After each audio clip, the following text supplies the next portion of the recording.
tutto il ministro Patrizio Bianchi che mette a disposizione la sua esperienza e anche le sue riflessioni in questa occasione, partecipando al nostro incontro, dando l'avvio al pomeriggio che ci vedrà impegnati sui temi della sfida o delle sfide che l'Europa deve affrontare nel momento in cui si ritroverà non solo a dover riprendersi o cercherà di riprendersi dalla crisi della pandemica, ma avrà di fronte tante questioni che sono rimaste sospese e che comunque l'aspettano dietro l'angolo. Questo è il tema di questa area di conferenza a cui chiedo al ministro Bianchi di dare il suo contributo. Benvenuto e lo ringrazio molto di essere qui con noi. A te la parola. Grazie Luigi. Assumo, visto l'intervento, di farlo in inglese. Sì. Sì. Passo in inglese. Let me thank you. Mi scuso, ma I apologize for the participant to have used Italian, but I was talking just a minute before with Professor Bianchi in Italian, so I continue in Italian, but let me thank Professor Bianchi, Italian Minister for Italian Education, to be here and to be willing to discuss about the challenges for Europe that are the challenges of energy challenge, the digital challenge, but not only this. There's a lot of challenges that we have to face, and now Professor Bianchi will take the floor. Thank you so much, Luigi, and thank you once again to all the people working for this extraordinary seminar, that is the international seminar named Villa Mondragone. I want also to thank our group, the group of the 20s, that is the thinking group, supporting this extraordinary and necessary effort to understand how can we go out from what we call the anemic Europe. Let me start from this idea. In 1967, in the middle of the 60s, Jean-Jacques Servan-Schreiber wrote a book that had an extraordinary success. The book was called La Défi Américain, the American Challenge, and was very clear. In the 60s, the United States was the leading economy in the world because they had the control of technology, they have people having the capacity to control all the competencies necessary to be a leader, and because they had a real play role in the global context.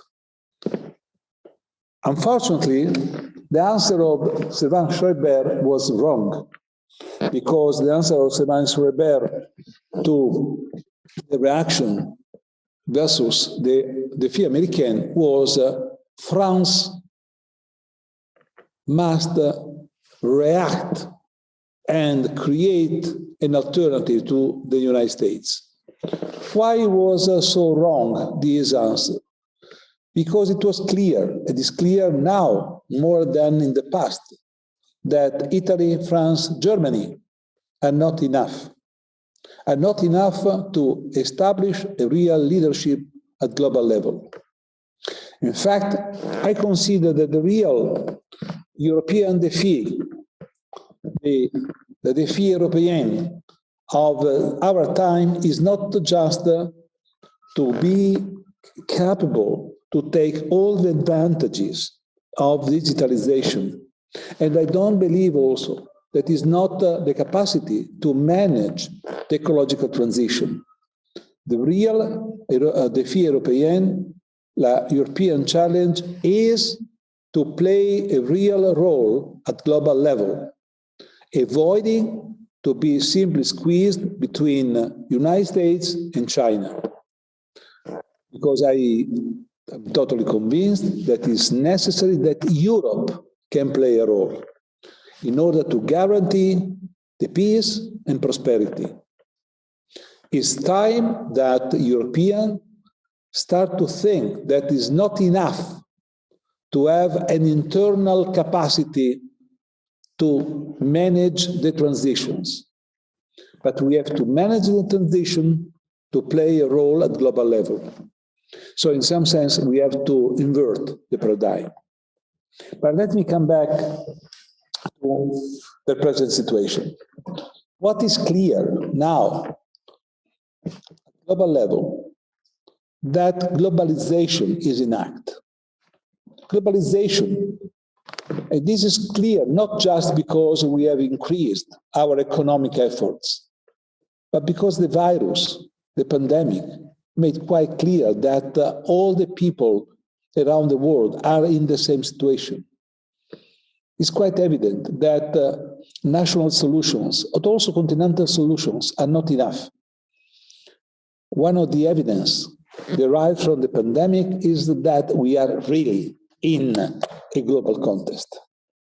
But the reactions are still at national or at local level.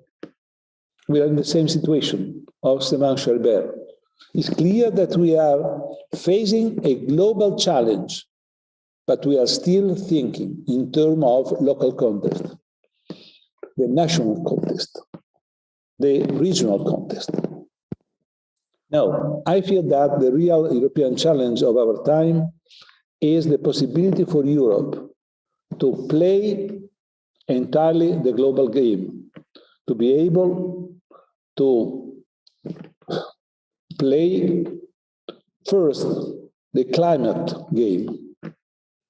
We have technologies, we have people, we have capacity, not only to defend ourselves, not only to protect ourselves, not only to remain inside the castle, but also to use these technologies, our people, our capacities, to re-establish the idea that the global transition is a global problem, is a worldwide challenge. Equally, I believe that the digital transition is not only technological matter. The digital transition is changing the day-by-day life of the people around the world. The Pope Franciscus said, offered a statement that for me is extremely important. Franciscus said, we are not in front of a period of technological change, but we are in a period of anthropological transformation.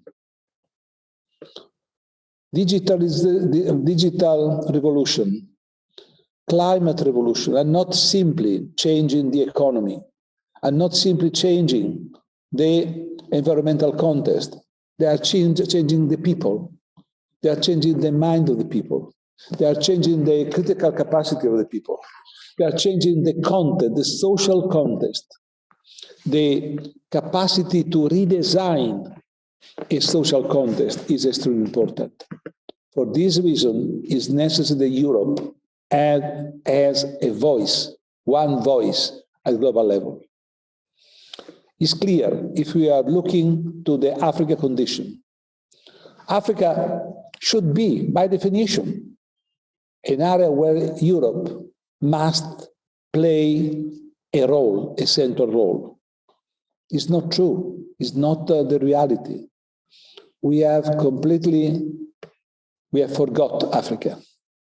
We have dismissed the idea that we can play a role. That is not a colonialistic role, it's not a neo-colonialistic role, but is a fundamental role for us. It is the idea that we can play a role to diffuse democracy, to diffuse the basic idea of a new economy based on the welfare of the people. But Europe is not in Africa. Also, France is not in Africa nowadays. Germany is not in Africa. Great Britain is not in Africa. China is in Africa. China is in Africa. China is in Cameroon. China is in Ethiopia. China is everywhere.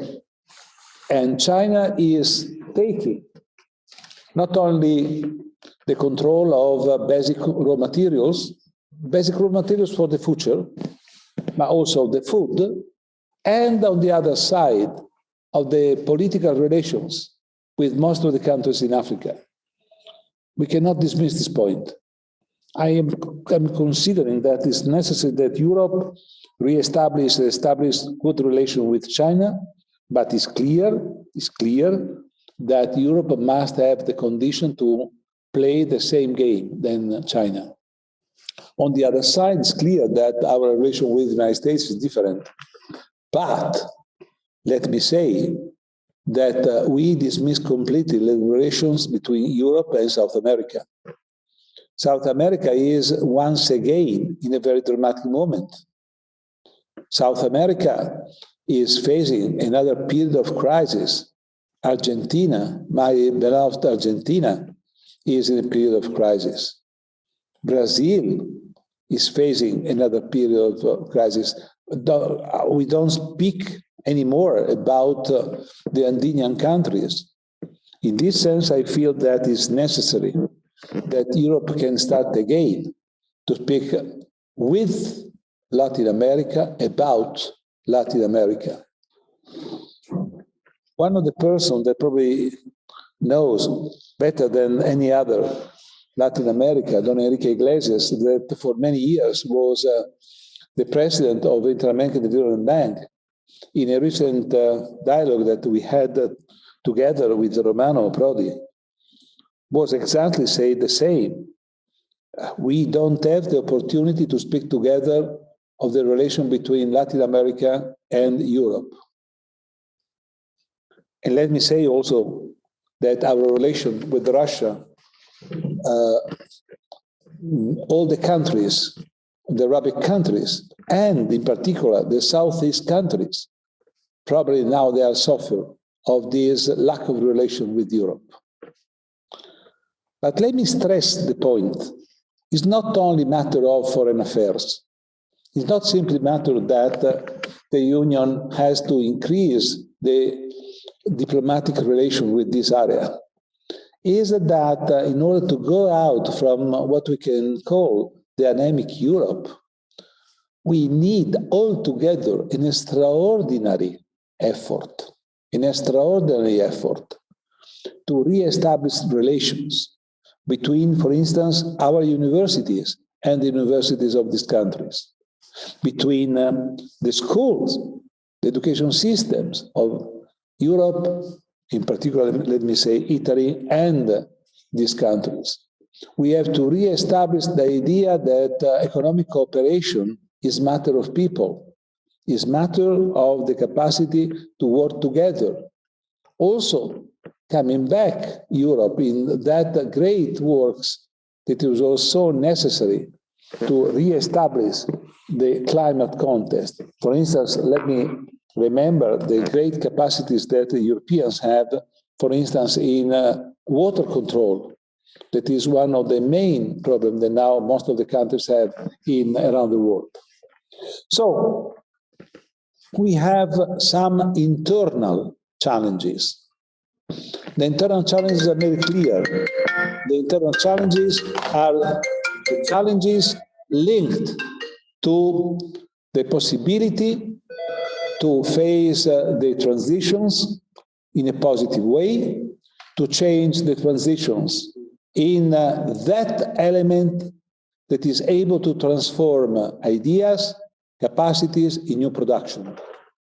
It's clear that there is some problem because it's clear that in Europe we don't have here those global players that we find now in digital economy, like in United States and China.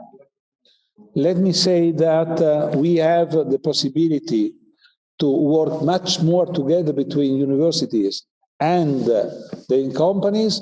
Let me say that inside Europe we have also very clear disparities between the central area of Europe and the peripheral area of Europe.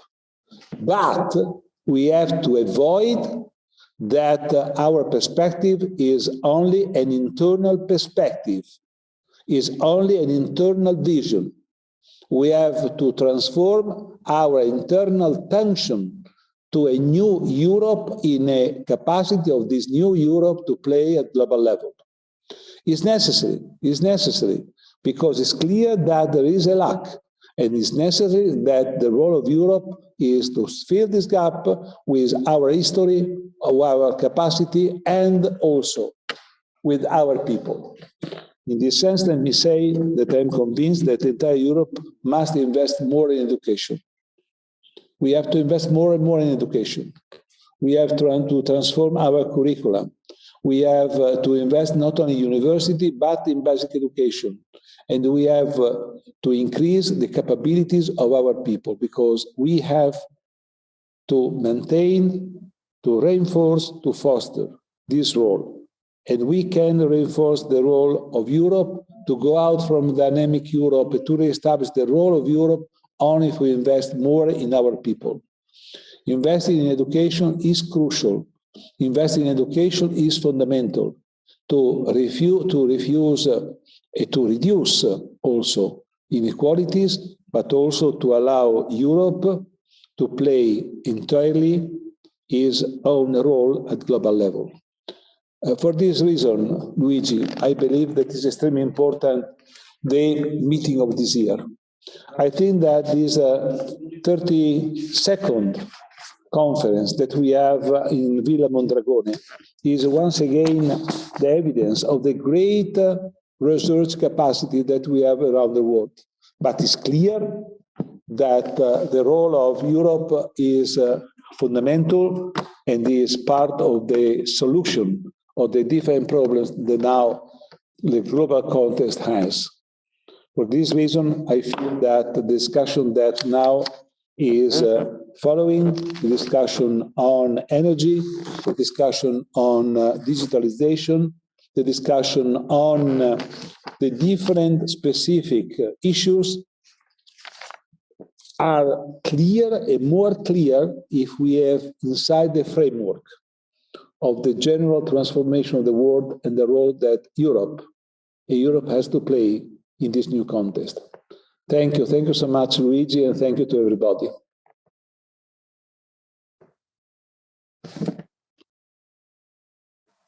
Thank you, Professor Bianchi, for your speech that is been centered on one of the main topics of the conference, the idea that we are living in a multilateral world where Africa, Europe, and Asia has to be connected in some extent by means of international links, but also by commercial links. So it seems to me that you have an opportunity to look at the way by which Europe could be connected with the rest of the world in some way that the role of Europe increase its importance, because you have to take into account that until now Europe has not been so active in making progress, investing around the world, realizing some relationship on scientific, on technological change. That is the main aspect of the change that is occurring now. Thanks again, Professor Bianchi, and we'll continue with our sessions that are dedicated exactly to the digital age and the transition, the energy transition. Energy transition will be discussed by a group of IRENA, the international institution that is take care of the problem of energy transition, and I hope that you will be with us next Thursday in Ministry of Foreign Affairs to discuss the conclusion of our conference. Thanks again. Thank you so much, Luigi, and see you soon. See you on Thursday. Thank you. Bye. Thank you so much to everybody. Grazie, grazie a tutti. Bye, bye. Ciao.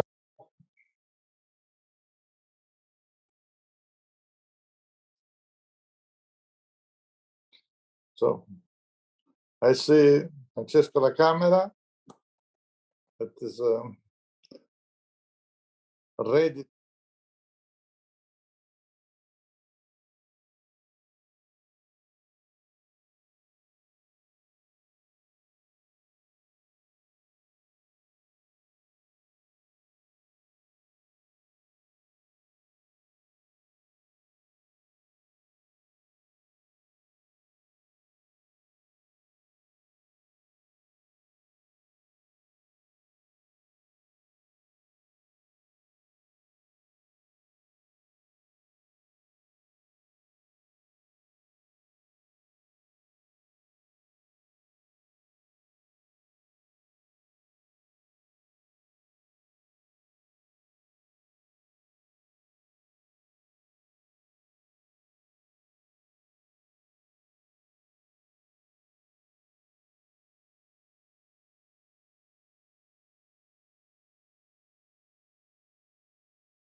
presenting at the conference paper, and the problems linked to energy transition.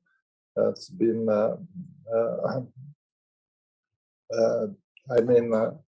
discussion that is occurring in the past months about the energy transition with a group of 20. That is a group that is working on the same topic, but the Villa Mondragon, in some extent, is the major activity of the group, and so it's very important to have the arena represented by the director, by his research group. Thanks again for accepting to be here. Thanks to the group, thanks to you, and to all the participants. Welcome. I give the floor. You have the floor. Thank you, Professor. And I kindly ask Giuseppe if I can put my presentation on screen. So, dear all, it is a pleasure to be here with you today and to welcome you to this session on energy and ecological transition. Again, I wish to express my thanks to Professor Paganetto for inviting me and experts and friends of ARENA to take part in this relevant event. After my presentation, I'll give the floor to Damian Brendi of ARENA Communication Office to moderate the session. So, science is clear. According to the IPCC special report on 1.5 Celsius, energy emission must reach zero in 2050. 45% of global greenhouse gas emission must be reduced by 2030. We are entering the decade which will define whether we have a fighting chance in keeping temperature rise to 1.5 degrees. This reality is becoming clear to many. Despite the ongoing health crisis and economic difficulties, countries, regions, cities, and companies continue to make ambitious commitments to climate action and net zero strategies. ARENA's 2021 World Energy Transition Outlook, launched last week, has been developed with this in mind. It is rooted in the sense of urgency to act on climate change, but resolute in charting a path towards a resilient and more equitable world. Next slide, please. As you can see on the slide, ARENA considers electrification and energy efficiency to be main decarbonization driver. If we can go to the next slide. Enabled by renewables, green hydrogen, and sustainable biomass. And this technology, as in the graph, can shape the avenues to lead us out of the crisis toward a decarbonized energy system. The World Energy Transition Outlook set the stage for this step change, but several prerequisites frame its conclusion. We have captured them in this guiding framework of De Vito theory of change. Next slide, please. The outlook prioritizes a path that is most likely to rapidly reduce emission in the coming decade and set the trajectory for development the most promised technologies. We can go to the next slide if it's possible.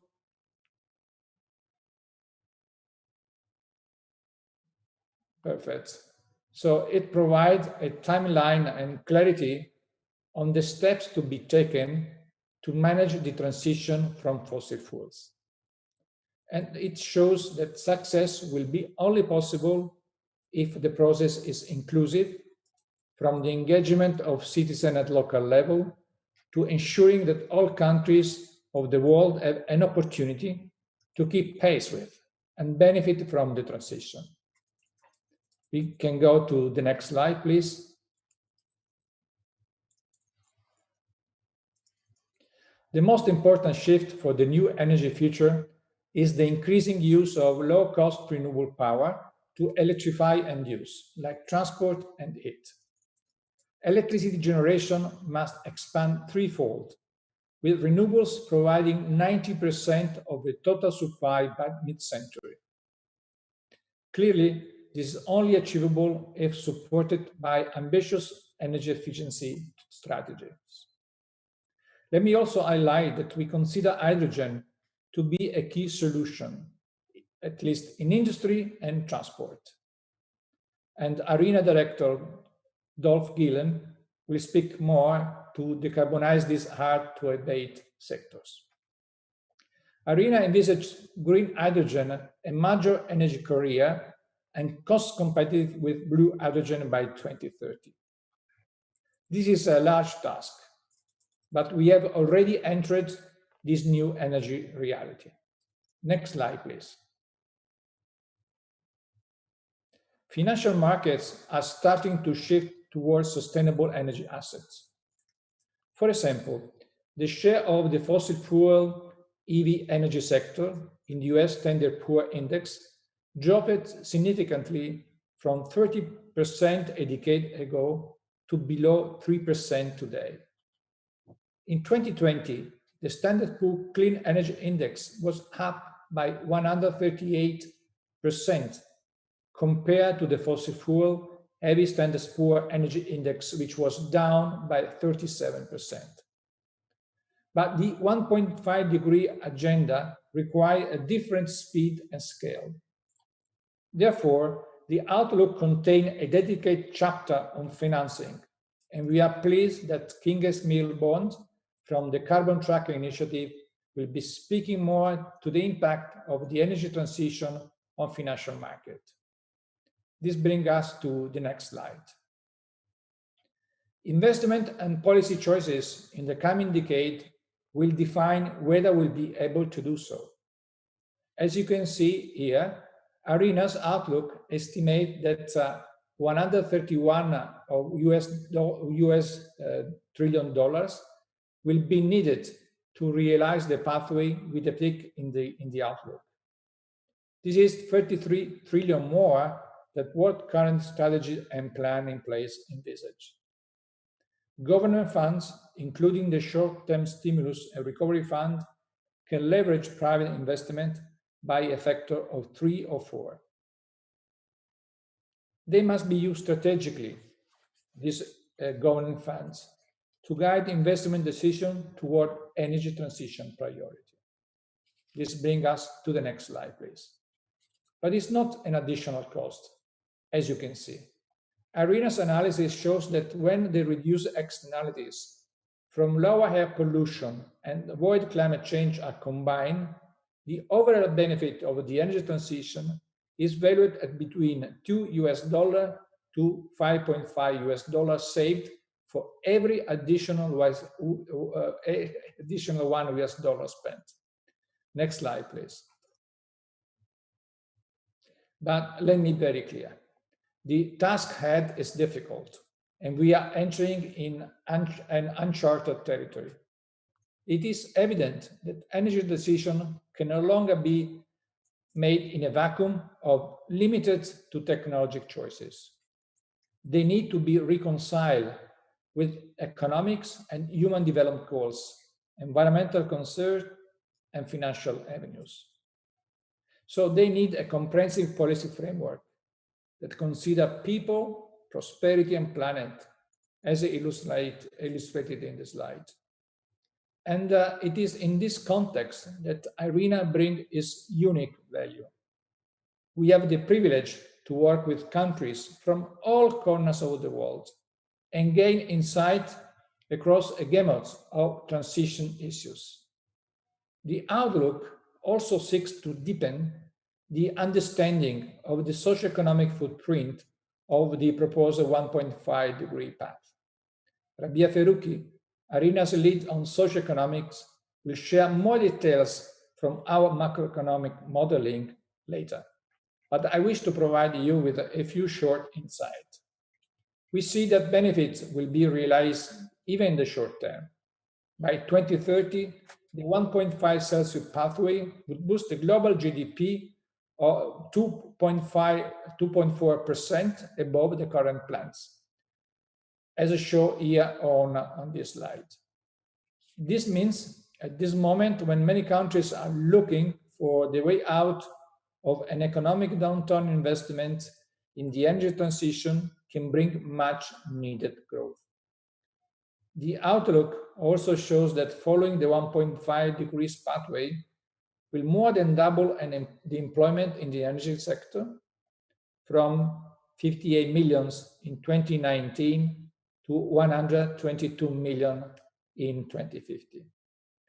And this slide shows that renewables alone, we can go to the next slide. Oh, no, it's okay, sorry, it was okay.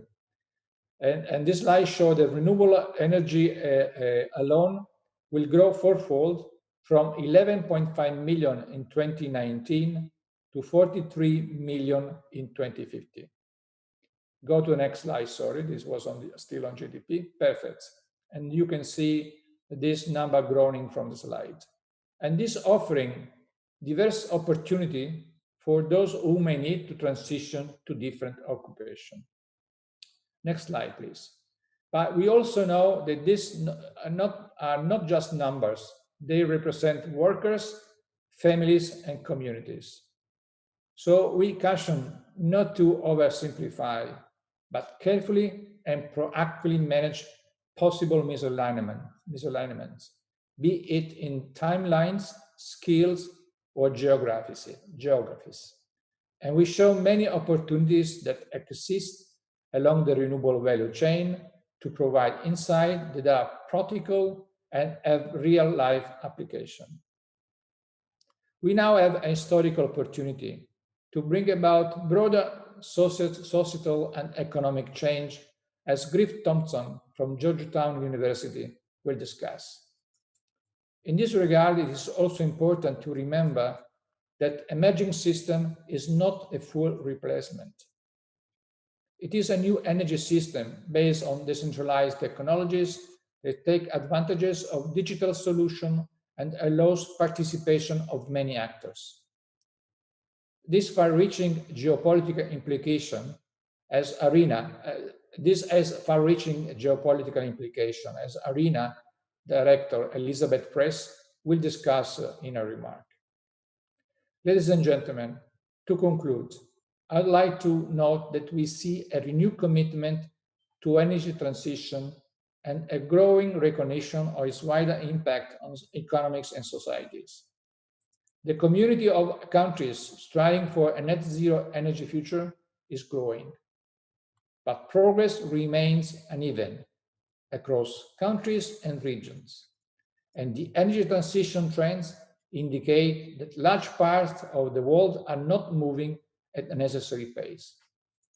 We cannot longer afford to overlook widening gaps and growing inequalities. Energy plays a vital role in changing this situation. ARENA's World Energy Transition Outlooks provide the technology, policy, and investment element for a different energy future. We will translate this global vision into regional outlooks and frameworks for investment to not only show what is possible, but also help realize the optimal outcomes. Thank you. And with this, I hand over to Damian Brandy, who will facilitate today's discussion. Damian, please, you have the floor. Thank you very much, Director General, for your presentation. Good afternoon, everybody. My name is Damian Brandy. I'm a Communications Officer at IRENA, and I will have the pleasure of facilitating the discussion over the next hour and 15 minutes or so. As you know, this panel is entitled Energy and Ecological Transition, and I think the Director General's presentation serves as an excellent starting point for the presentations and lectures we are about to hear. So without any further ado, allow me to introduce our guest speakers for the afternoon, and I'll do so in the order in which they will speak. We are joined by Ms.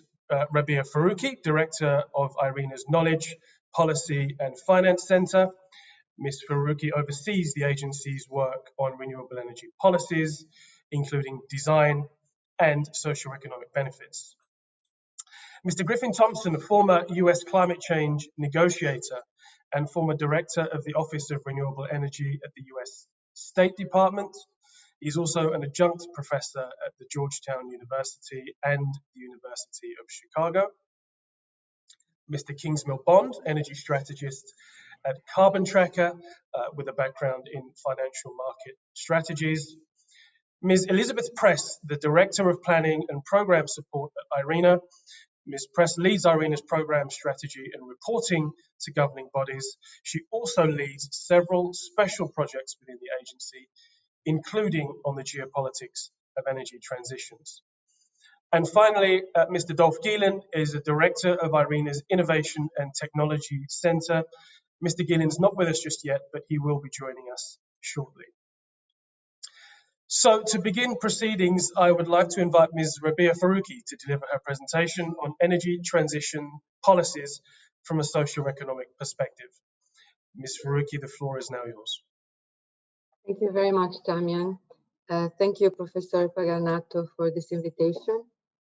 The Director General already spoke about the importance of going beyond technologies and the far-reaching impact of the energy transition. So I'd just like to underscore the point that the energy transition entails the transformation of other systemic layers, not the energy one only, but also includes society, economy, and the environment as we seek to tackle climate change. This means that we need to not only invest in technology pathways set out in the World Energy Transition Outlook, but also in energy policies themselves that can support their faster deployment, as well as policies that will create the enabling framework for the transition, including investing in people, skills, etc. And finally, in investments that can ensure that this transition is just and inclusive. And only by adopting such a comprehensive approach will we be able to address the broader range of the global challenges, including the ecological transition. Next slide, please.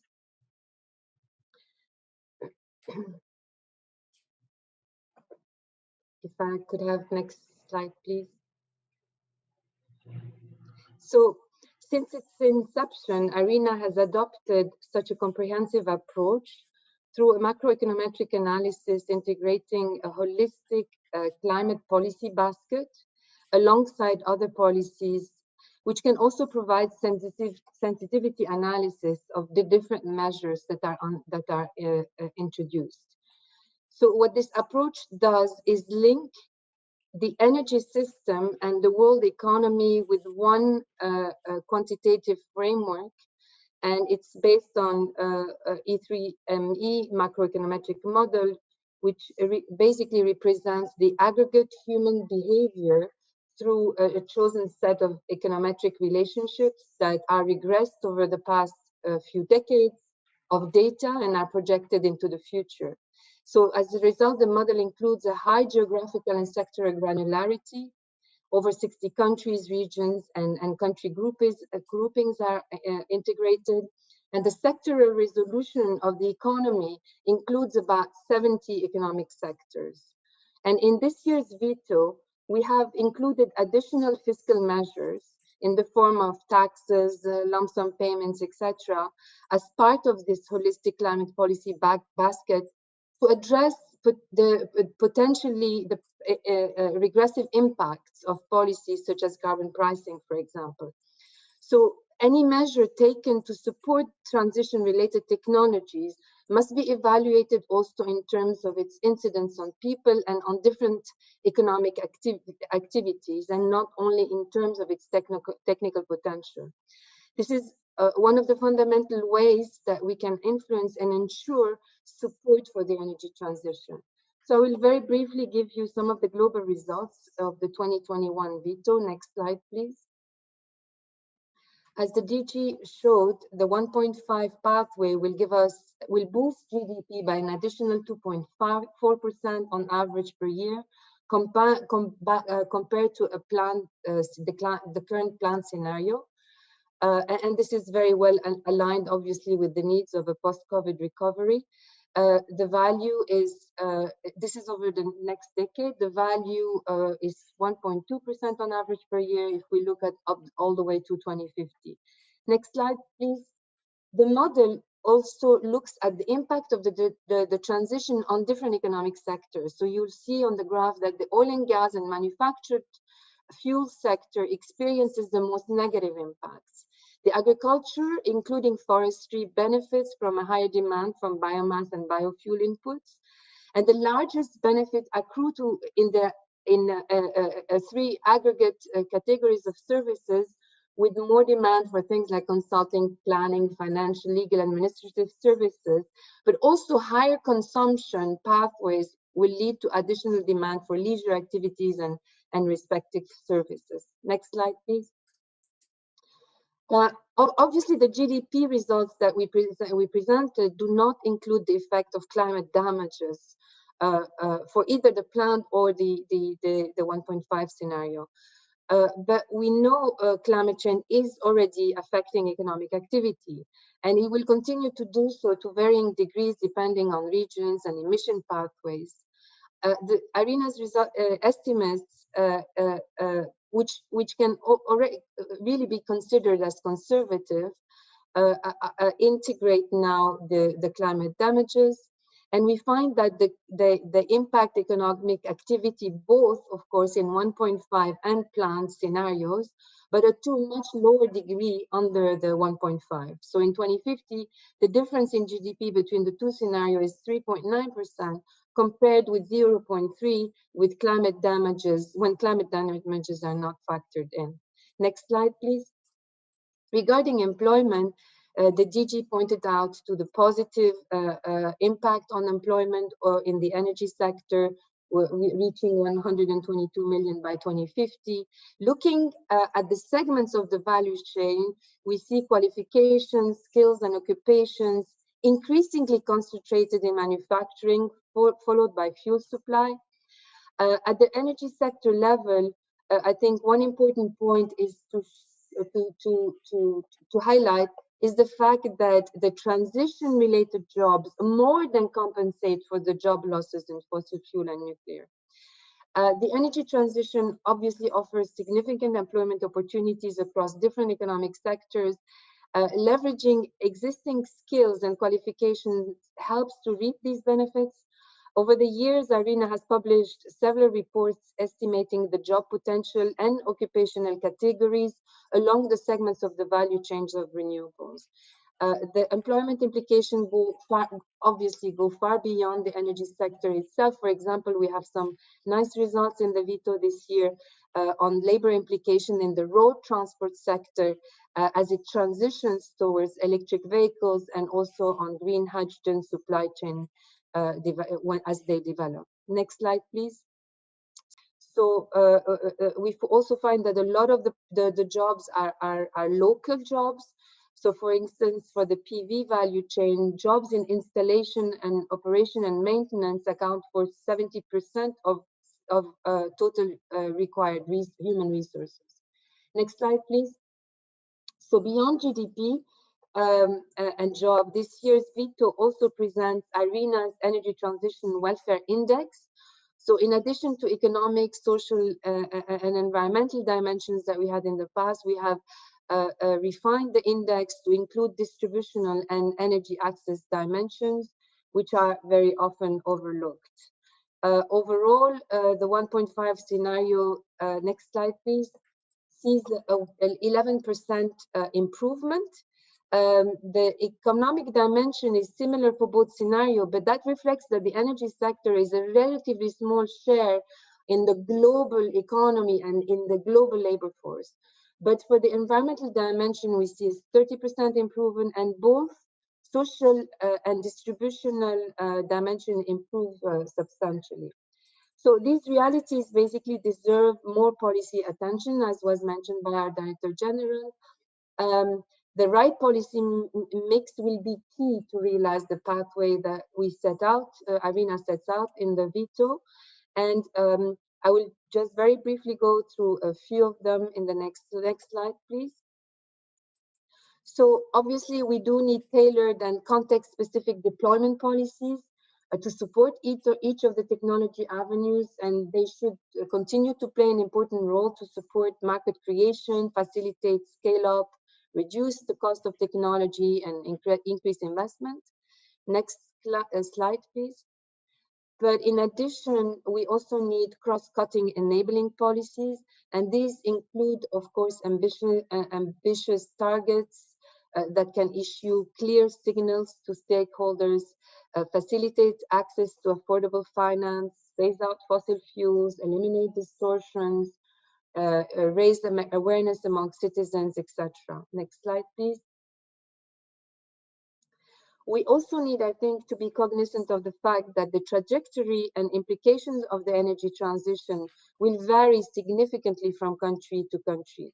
Regions and countries have markedly different contexts, depending on the role that fossil fuel plays in the economy, their technological and commodity dependencies, and associated trade patterns, the depth and strength of the supply chains, and their educational and skills building capabilities. Therefore, policies addressing the just and inclusive transition are really key, since the energy transition brings deep structural change that will affect our economies and societies. So what we want to show in our work is that any structural change in an economy, including the energy transition, will bring challenges in the form of misalignments that may come from in labor markets, in the power system, in financing ecosystems, and the energy sector itself. And this is why it needs to be well managed upfront to avoid inequitable outcomes and slow down ultimately the pace of the energy transition. Next slide. So in conclusion, just to emphasize a few key takeaways, it is important, as I said, to move away from the technocentric view of the energy transition. Only when people and communities see the benefit will political acceptance and support be sufficiently strong to accelerate the transition in line with the climate imperatives. The second point is that a holistic policy framework with a holistic policy framework in place, the energy transition delivers positive global socioeconomic outcomes, but again, regional outcomes deserve greater attention, and this will be, as the Director General mentioned, our focus in our following work. Third point is that international cooperation is necessary to strengthen the international flow of finance, capacity, and technologies, particularly between the global north and the global south. Fourth point is much greater attention must be paid to the social and distributional dimension of the energy transition to not basically reinforce existing inequalities that are worsening under COVID.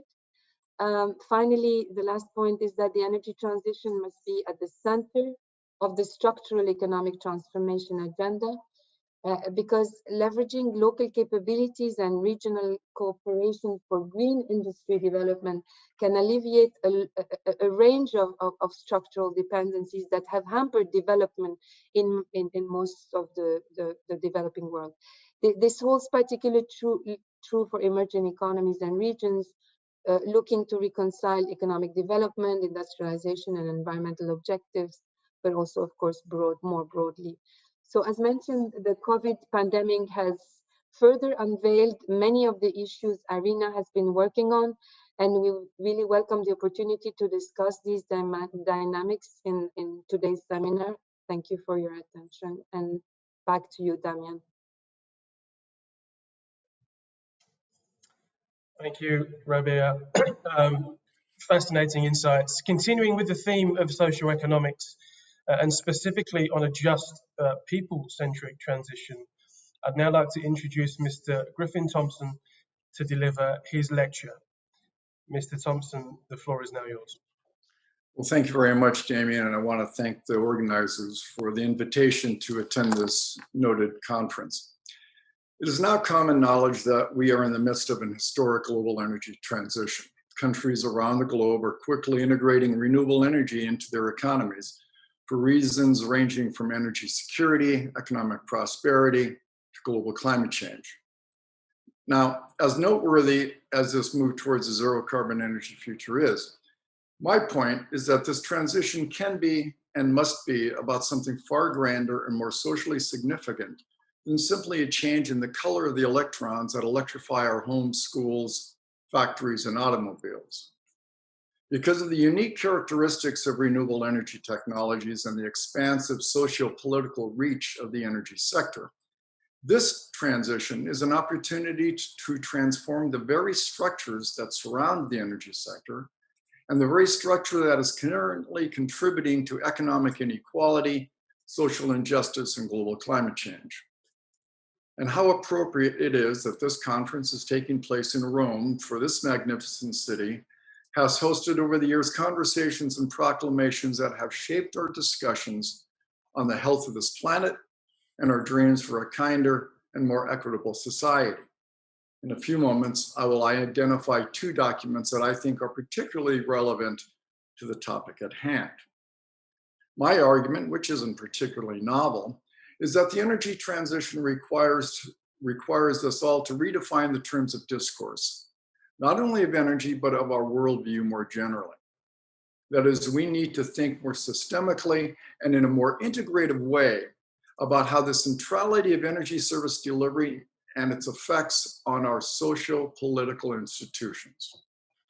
For the renewable energy transition, global climate change, as well as the COVID pandemic, are at heart epistemological challenges that require us to think differently about our physical environment, our economic system, our governance structures, and most essentially, what is most important to all of us. That is, what it is that makes life worth living. From this perspective, energy is much more than electrons pulsating through wires or molecules moving through pipelines. Energy is the antecedent and essential condition of modern life. In the vernacular of the streets of America, if you ain't got juice, you ain't got jack. Therefore, when discussing the energy transition, we need to begin at the end to articulate what kind of society that we want and what values do we wish to promote. And then, and only then, can we determine the economic, political, and technological systems that'll get us there. We in the Western tradition of the Enlightenment rarely start at the end. Instead, we instinctively jump to the remedy, misconstruing our socio-political problems as technical problems in need of a technological fix. Just look at today's wide-ranging discussion on geoengineering. Our pathological passion for the machine ignores the reality that underneath the hardened surface of the machine beats an anthropological heart with behavioral and institutional frailties in need of attention. The challenges of the 21st century cannot be sufficiently resolved by our fixation on markets and machines. No, we must probe more deeply to determine the real source of our environmental and political disorders. Even though individual technologies and market mechanisms in and of themselves won't save us, a new technological system may very well pry open the socio-political doors that can. But only if we understand that technologies are more than simple physical artifacts, and that our technological gadgets may inherently possess political properties of enormous potential. Solar panels and wind turbines in isolation are rightly viewed simply as generators of electricity. But when viewed as part of a larger system of economic policies, ownership patterns, political governance, and social behavior, these technologies take on a catalytic force capable of creating new institutions better suited to the kind of world we want to live in. We need, in other words, to view technologies as forms of life, holding out the potential, and here I must emphasize potential, of fomenting structures of liberation, equity, justice, and sustainability, or perhaps quite the opposite. Winston Churchill captured this reality succinctly. We shape the buildings, and then the buildings shape us. I don't have to tell anyone in Rome about the psychological and in fact the spiritual power of architecture. One has only to enter into any one of the countless cathedrals and chapels that dot your streets to understand Goethe's claim that architecture is frozen music, possessing the potential to raise one's spirits and to expand one's consciousness. The constellation of formal and informal norms surrounding our larger energy technological system possesses that same transformational power at the economic and political level. But to use renewable energy as a transformative force, we must first consciously acknowledge such potential and then deliberately nudge and nurture this new renewable energy system towards the socio-political direction we wish it to take. Now, an element of that direction that we wish it to take should be a repudiation of the neoliberal mentality of a world without limits. In 1970, in Rome, the Club of Rome was created. 2 years later, it issued its first seminal report, The Limits to Growth. That report cast into serious doubt the neoliberal mission of exponential economic growth and set forth the proposition that the Earth, as in most things, has its limits. Today, climate change is telling us the very same thing. We simply can't keep pursuing such growth and expect it not to have devastating effects on our physical environment and our socio-political well-being. A little more than 40 years later, Rome once again was the host of yet another prophetic document. In 2015, Pope Francis issued the papal encyclical Laudato Si', exhorting the world to take up the reinforcing challenges of social injustice, poverty, and climate change. Francis pointed to society's devotion to, quote, the technocratic paradigm, unquote, that is our idolatry of the machine and our fixation on technological remedies for our societal ills, as the source of all our illnesses, environmental, economic, social, political, and even spiritual. The Pope proclaimed instead that we need a revised intellectual framework that sees reality for what it is, an integrated network that can be managed only if viewed holistically and treated as the coherent, if chaotic system that it is. He said, quote, we have to realize that a true ecological approach always becomes a societal approach. It must integrate questions of justice in the debates of the environment so as to hear both the cry of the earth and the cry of the poor. Fragmentation of knowledge leads to a loss of appreciation of the whole and for the relationships between things and the broader horizon, unquote. Now, one doesn't have to be Catholic, even Christian, to appreciate the message of the encyclical. Voices from Hindus, Muslims, Buddhists, Jews, and indigenous peoples from around the world have been consistent in the message that the modern goal of ego gratification through the neoliberal project of material maximization is a fool's errand at best and a spiritual and environmental catastrophe at worst. So what does all this have to do with renewable energy? Energy service provision by nature combines the moral and the material, the public and the private, conflict and commerce, security and sustainability. And the provision of our energy services, that is how we do so, from what sources, through what business models, economic purposes, and political structures, is a vital opportunity to revisit society's basic assumptions and return to our first principles, and to ask the vital question of what kind of life are we seeking? So, the big question, transition or transformation? Are we simply going to swap out old fuel sources for new ones, but leave the same tired institutions and economic political models in place, essentially pouring new wine into old wineskins? If we settle for a transition where we merely substitute green electrons for brown ones, we will most certainly have a cleaner energy economy. Hallelujah. But it is very doubtful that we'll have a more just and equitable society. And really, shouldn't that be our goal? We can no longer act as though the energy sector sits in isolation from the rest of the political economy. The energy sector's potential to catalyze change extends far beyond simply light bulbs, wind turbines, and electric vehicles. Solar panels won't fix injustice, wind turbines aren't cures for inequality, and lithium-ion batteries won't solve climate change. Yet together they constitute a dynamic system that can point us in the right direction, but only if we wake up and dare to think and act in new, bold, and liberating ways.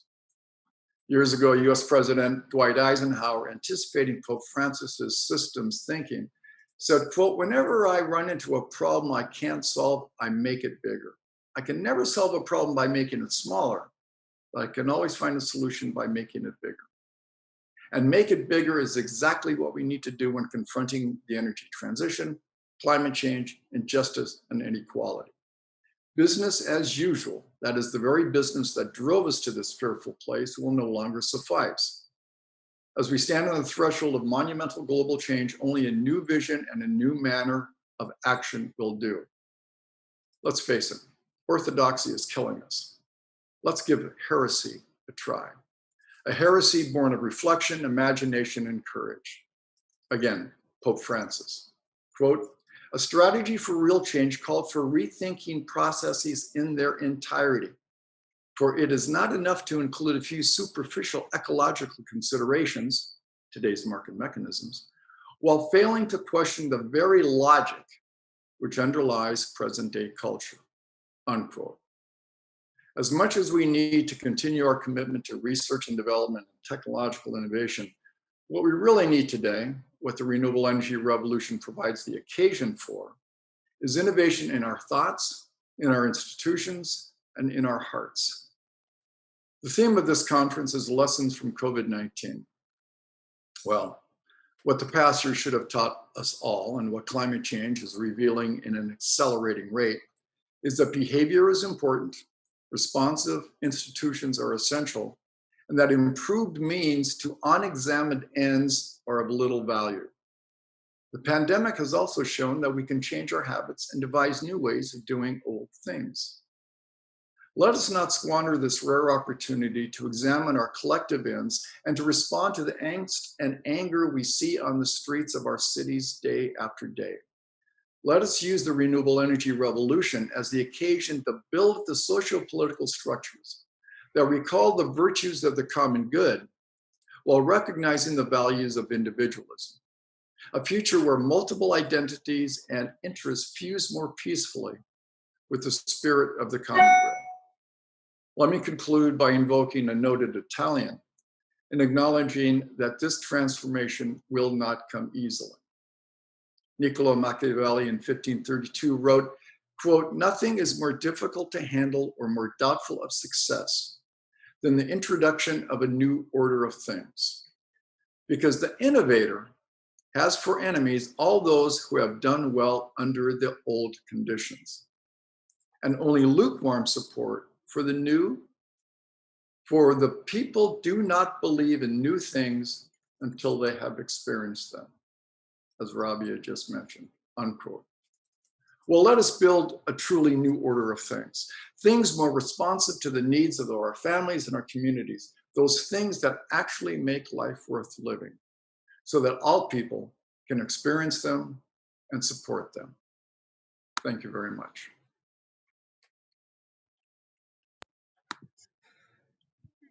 Griffin Thompson, thank you very much for that lecture, very thought-provoking and moving.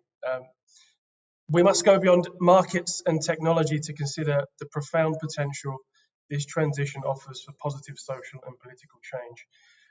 Very profound indeed. But we will go back momentarily to talk about the role of markets and capital and finance in enabling this transition. So I would like to welcome, as our next presenter, Mr. Kingsmill Bond, to deliver his presentation. Mr. Bond, the floor is yours. Fantastic. Thank you very much. And I'm highly conscious after those soaring heights, I have a much more mundane task before me, which is to talk a little bit about the implications of this shift for financial markets. So if what we have heard is the Pope, I shall perhaps be more the Medici family with some specific comments on what needs to happen. So well, thank you very much, first of all, to Professor Paganetto and to Mr. La Camera for the opportunity to speak. My name is Kingsmill Bond. I work for Carbon Tracker. It's a think tank that analyzes the impact of the energy transition on financial markets. We've been doing it for about 10 years. And for about 10 years, we've had a very consistent message, which is that huge disruption is coming. Myself, I'm a financial market analyst and strategist. And there are two parts to my little presentation today.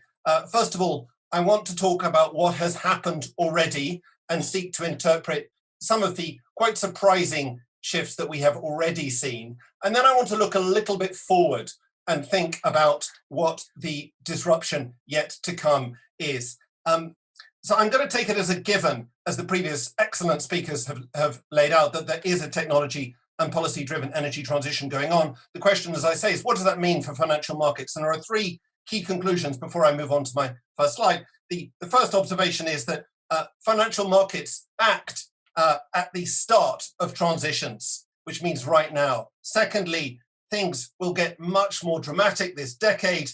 And then thirdly, third point to bear in mind in this presentation is that financial markets are like water. They will flow to where opportunity lies.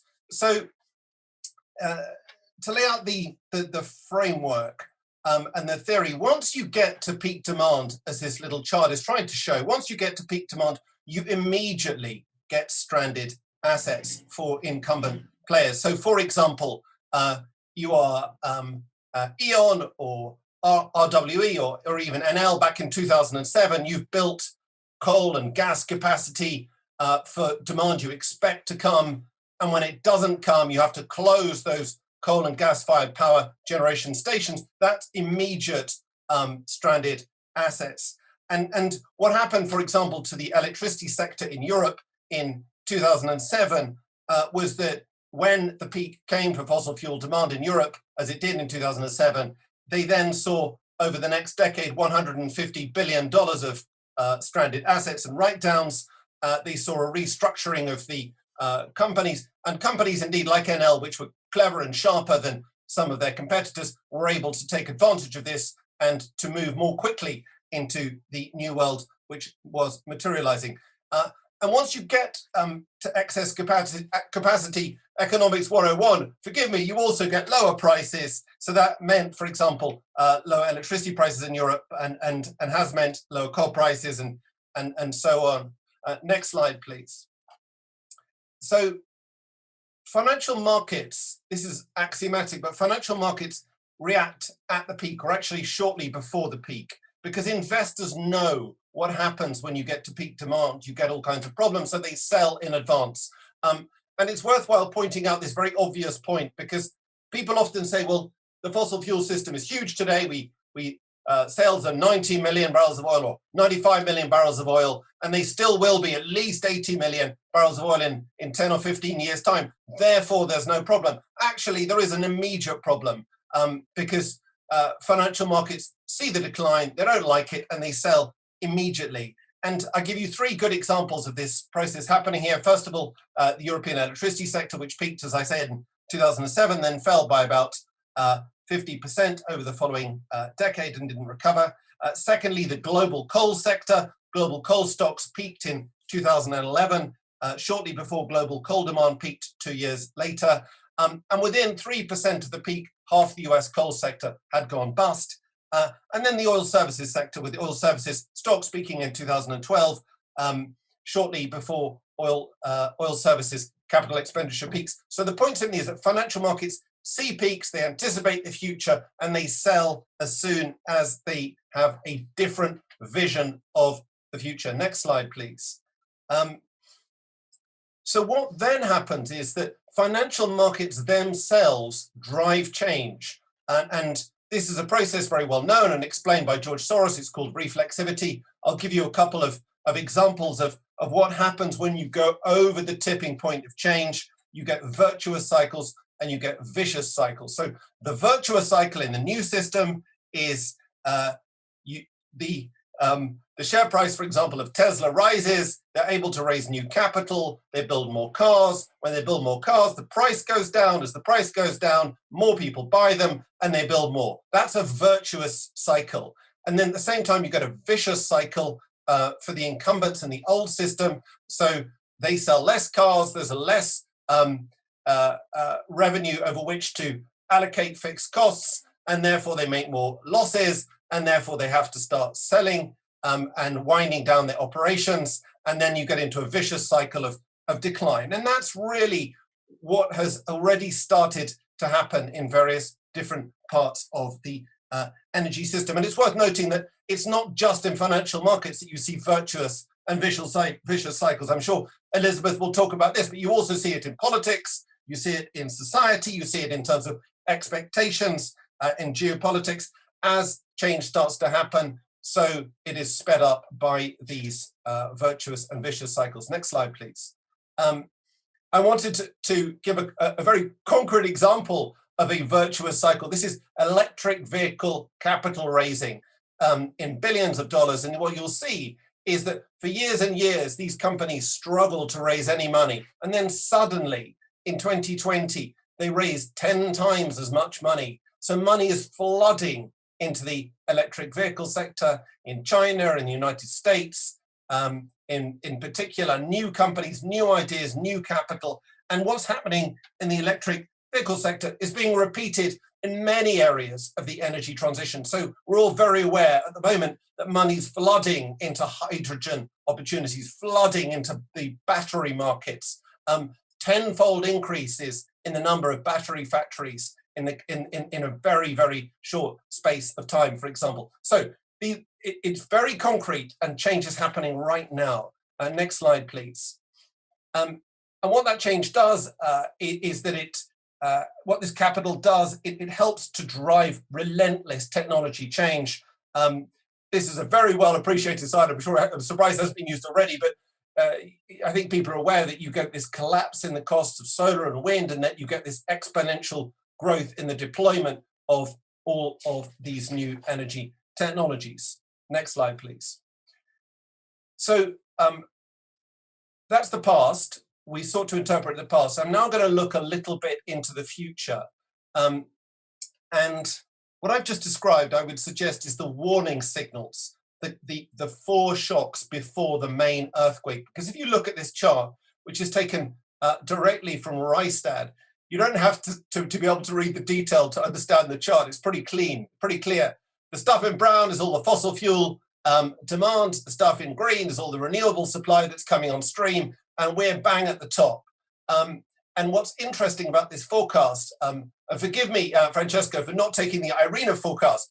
I took that as read, but I took specifically a forecast here from an oil consultancy called Rystad, or a former oil consultancy, I guess I should say, called Rystad, for how they think the energy system will play out. The point certainly is that you've got a very, very rapid decline and even collapse in demand for fossil fuels, a very rapid growth in renewables. There are sort of three periods, 1965 to 2019, which is constant growth for fossil fuels, 2019 to about the end of this decade, where you have a plateau and then you fall off the plateau.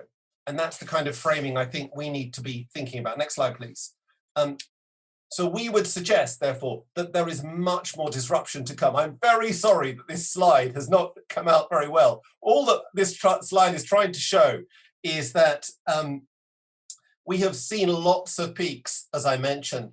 We've seen peak demand for coal in 2014, peak demand for ICE cars in 2017, probably peak demand for fossil fuels, or possibly peak demand for fossil fuels themselves in total in 2019, and we have many more peaks to come. So we have the oil peak later this decade, probably. We have the peak in demand for ICE trucks, the peak in demand for fossil fuel-based steel, fossil fuel-based cement. They're all yet to come. But the point is that each of those peaks will drive very significant disruption. And next slide, please. And the great threat to the fossil fuel system is that it is enormous and extremely vulnerable. You have this unstoppable force of new technology, which is breaking the back of what is apparently an immovable system of the fossil fuel sector. So the oil wells and coal mines, the pipelines and the power stations. And we at Carbon Tracker, we figured out how much it's all worth. It's tens of trillions of dollars of fixed assets. and tens of trillions of dollars of financial market assets linked to them. That system is extremely vulnerable, and some of that vulnerability has come out, but there's a lot more to come out, specifically, I would suggest, for example, in the banking sector. And now, final slide, please.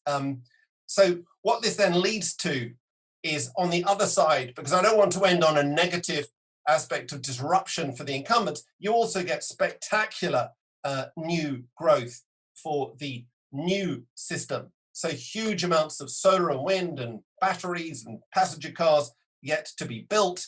And that means very large capital flows, which will mean inevitably that new winners will emerge, new leaders, the new Googles, the new Microsofts of the renewable energy era. And therefore, if I may go back to the observations made by Mr. Griffin Thompson, it really is bliss in this time to be alive, because the limits to the growth of the old system, the limits to growth of fossil fuels are very clear and have now been breached, but there are very few limits to growth of the renewable system, and that creates huge opportunities. Thank you very much, and I'll hand back to Damien. Thank you very much, Kingsmill. You said huge disruption is coming, although you spoke in the context of financial markets. I think that offers us a good opportunity to transition into those disruptive forces that may be at play in relations between states.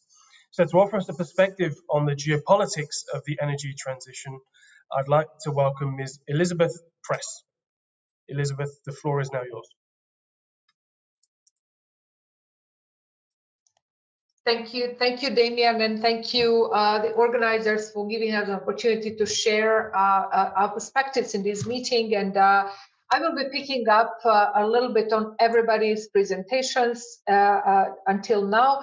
I want to start with a reflection on Griffin's point to say, make the problem bigger. When you have a problem, make it bigger. So I'm going to make it really big in my presentation, to take it beyond the boundaries of energy and take it into a sphere of politics and geopolitical dynamics. And this approach is in line with what IRENA does. We were the first one to stretch the renewable energy-based transition into a socioeconomic sphere. Now the world is catching on. We have done that in the geopolitics in 2019. We formed a commission that was considering what this actually means, given that that the fossil fuels have shaped the geopolitical map over the last 2 decades. So we wanted to explore what does this mean for distribution of power, for relationships between states, for the risk of conflict and the social, economic, environmental drivers of geopolitical instability. So I will just briefly reflect. I see the first slide here, and Kingsmill was complaining that we have not really looked at what is behind us, and I will definitely point out a couple of trends that also give us a certainty or certainty of direction, of level of comfort that what we are talking about is actually rooted in trends and sound empirical base that helps us draw certain conclusions. So on the first slide, you see this is IRENA's information from this year, which is basically taking into account what happened in 2020 as well. And on the first half of the slide, you can see that annual capacity installations have grown since 2013, pretty much for the last 7-8 years. That renewables new capacity has outpaced fossil fuel and nuclear combined. And when you look at what happened in 2020, it really is very clear that this trend is accelerating, and we often say it's unstoppable. And I think this is in line with what Kingsmill was mentioning as well. And in great part, this is driven by the falling cost, as was repeatedly mentioned. But I want to make it clear that the falling cost of renewables are not the end product. It's actually the beginning of what we can do. because now you're coming to this in situation when cost competitiveness is no longer the problem. And this is why we're seeing all these trends, and even with conservative players, with fossil fuel companies, looking at renewables as a mainstream, and because the economics are very clear. Can I have the next slide, please?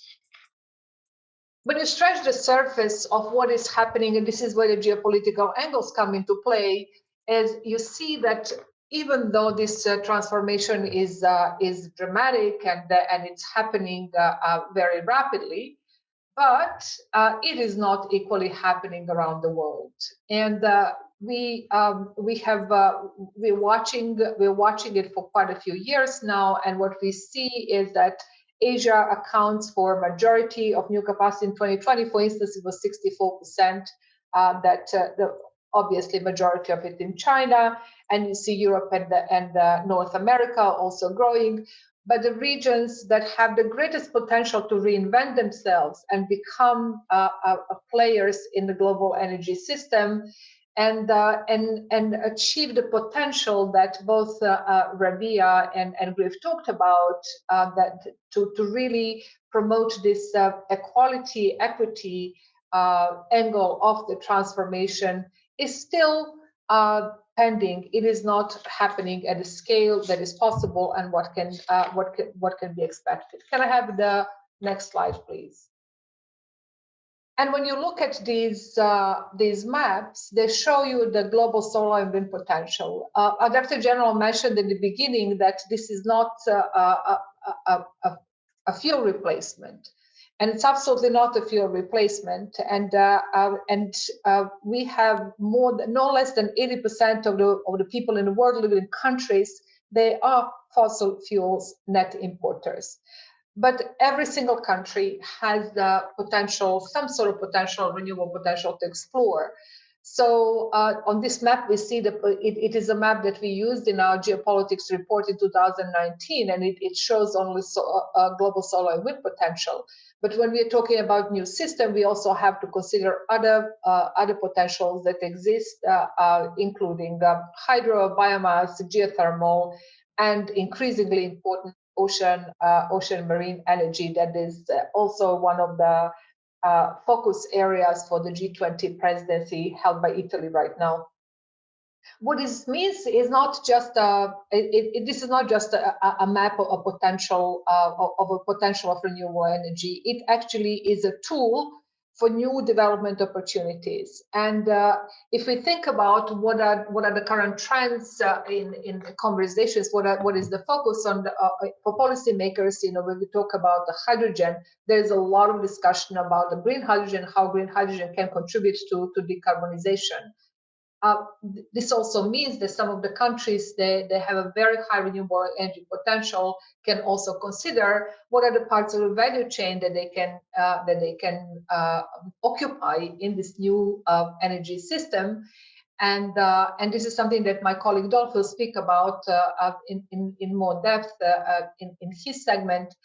But again, I want to mention here that we are not all starting from the same starting point. And when you look at the continent of Africa, that is burning in beautiful orange and blue colors with potentials, still we have 700 million people without access. Still, their development opportunities, they're not fulfilled. And this is where the big change can come with the shift to renewables. Next slide, please. To reflect once more to the past, so this simplified the highly concentrated regional graph figure with a couple of countries shows what it actually means for different countries and regions that import and export of fossil fuels, and what are going to be the power shifts as we move to a renewable system. So if you look at the green side, which is the countries and regions that currently importers of fossil fuel, net importers of fossil fuels, the benefits are obvious, most notably for small island developing states. which today spend about 8% of their GDP accounts for the fossil fuel imports in today's economy. And this is also reflected in the way that they participate in the energy transition, because they are early takers and they have been supporters of the transition and transformation from the outset.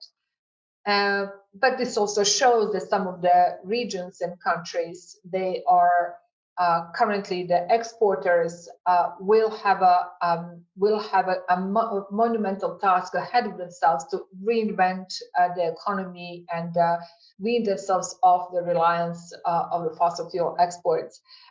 It is also important to underline and that the regional, the renewable energy-based transition really needs to go granular. So even if you look at this this figure, when you look at sub-Saharan Africa, it's totally skewed because GDP is largely based on countries that are massive fossil fuel exporters, and it does not even feature so many countries that drifting at a poverty line and yet to reach their development potential or lift their people out of poverty, give them access and economic opportunities they might have.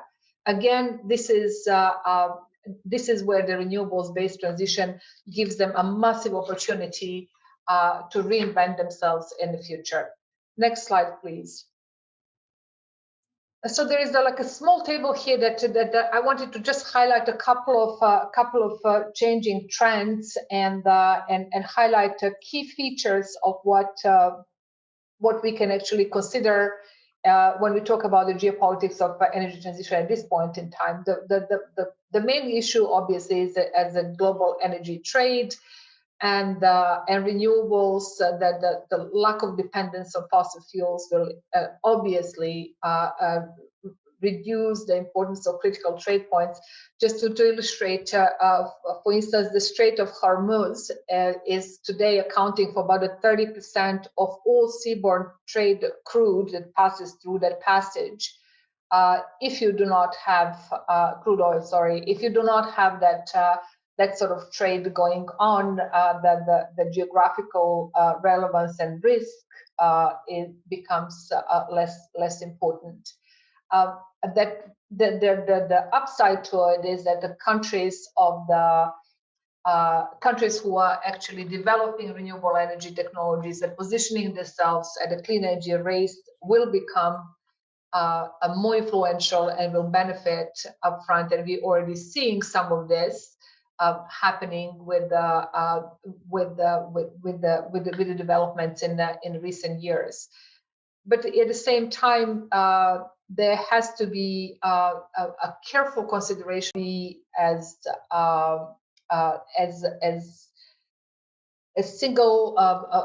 binary as the fossil fuel aspects, because there's already a lot of discussion around the recycling, reuse, and how and innovation that goes with it that reduces the need for some of these critical materials and rare earth.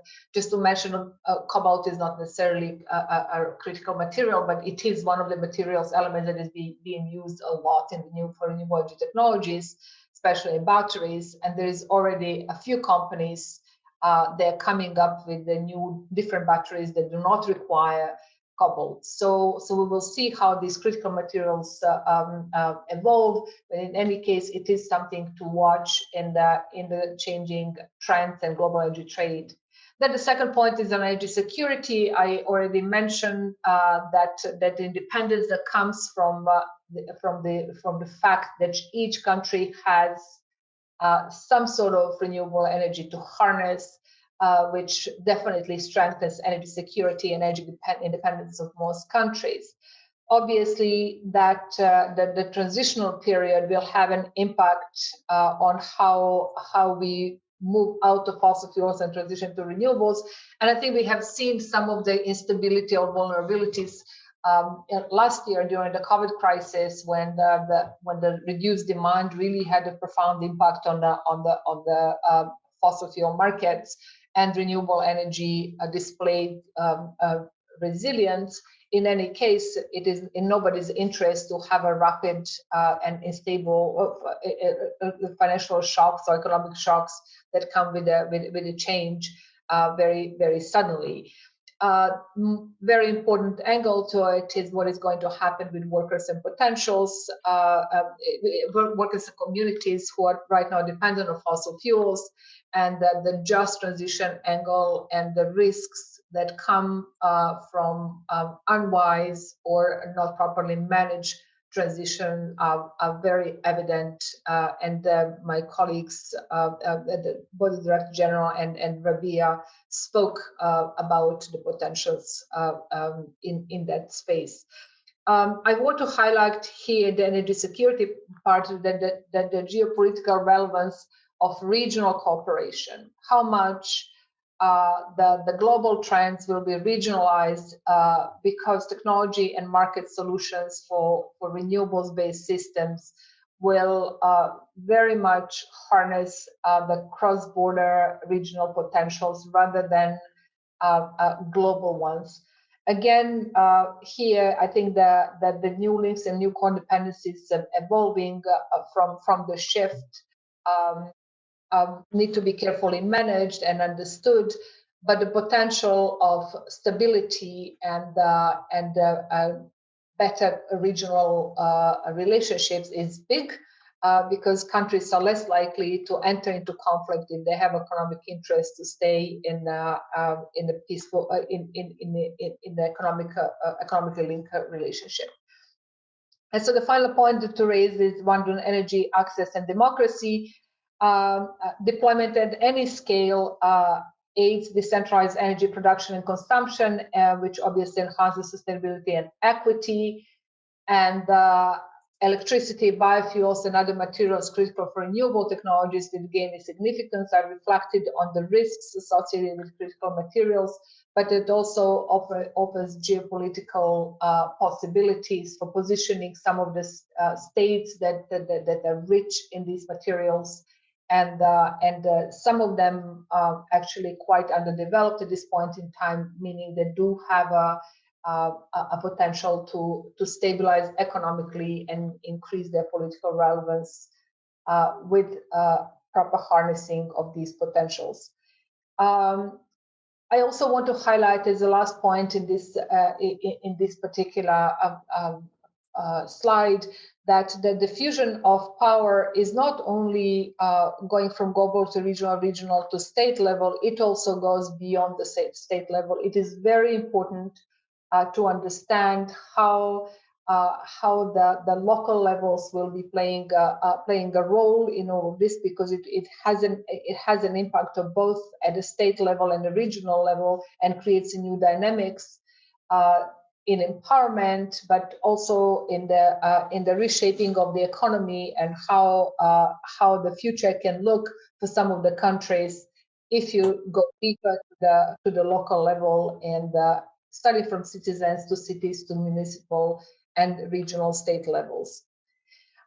So I will close with the reflection on where we go from here. What we did in 2019 is to take stock of what are the new issues emerging in geopolitical context of energy transformation, and we are talking about transformation, not a transition. Transition is the process that will take us there, but it's absolutely clear that the economic, the energy patterns of the future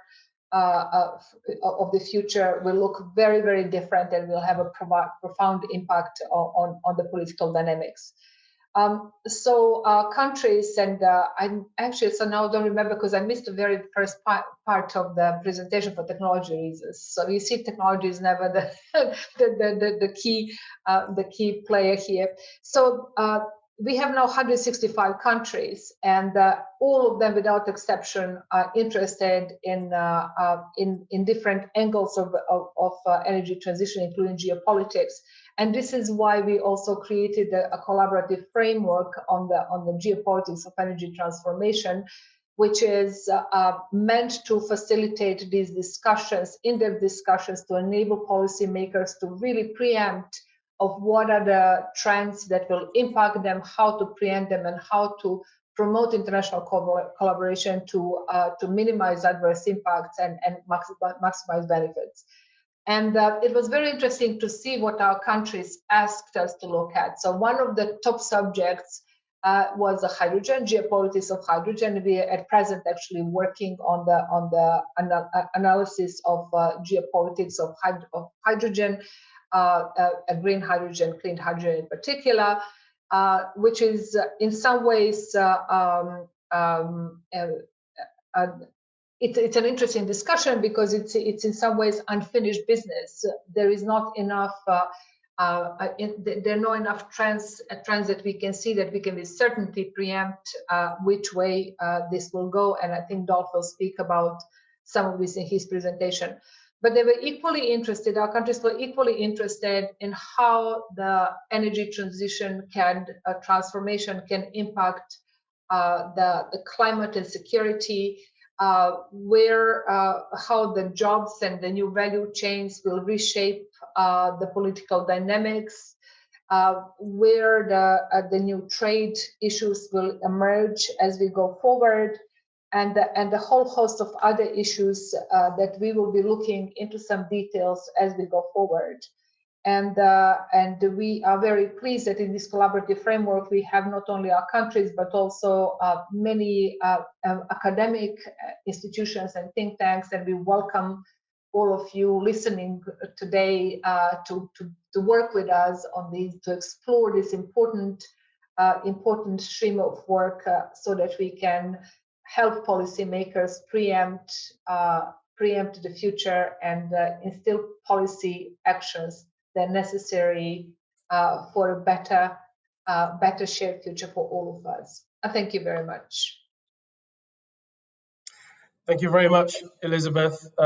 Potentially significant shifts in relationships between states and within them as the energy transition advances. And it's certainly an area in which IRENA will show increasing leadership in the months and years ahead.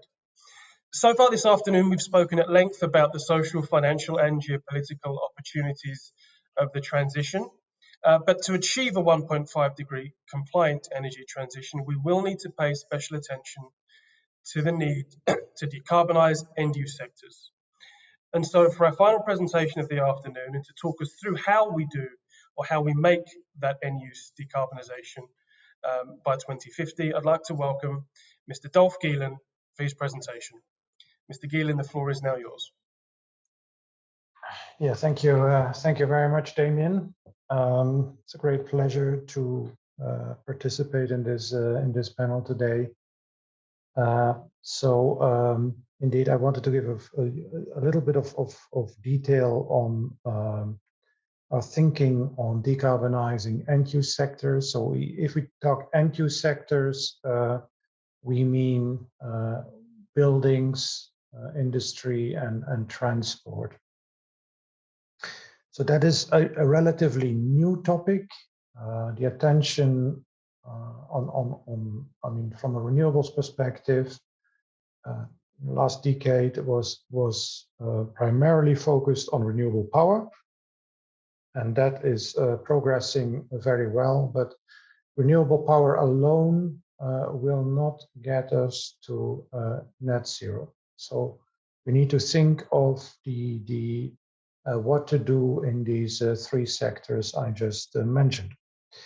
Move to the next slide, which you've already seen. So big picture, we see energy efficiency and intensity improvements, renewable power, and electrification of end users as the three key components of energy transition.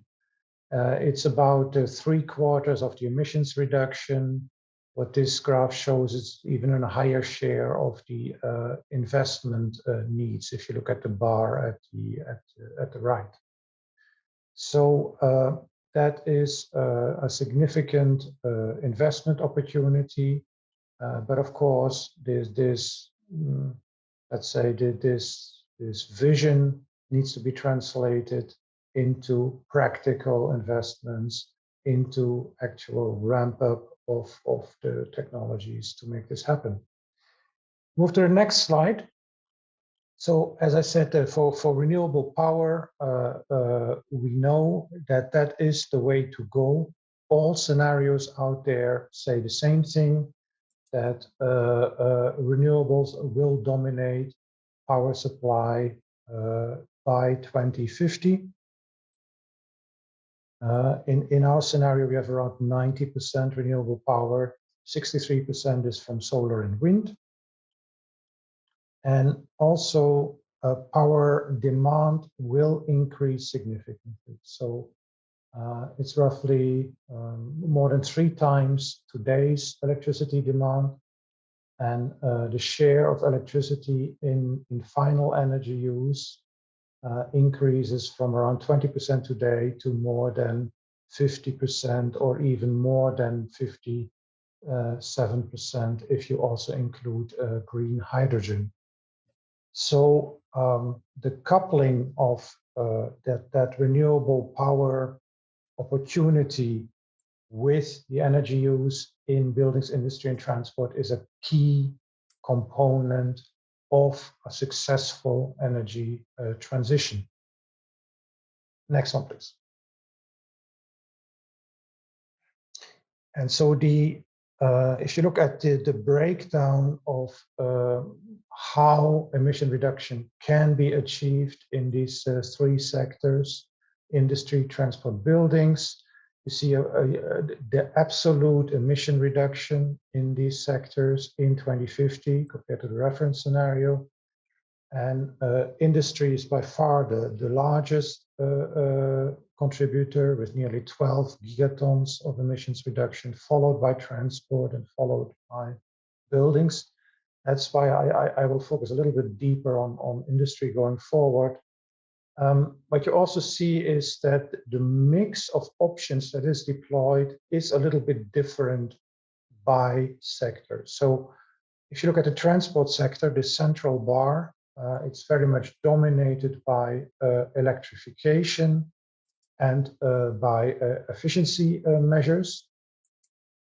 And in buildings, you see also that efficiency and electrification are the 2 key options.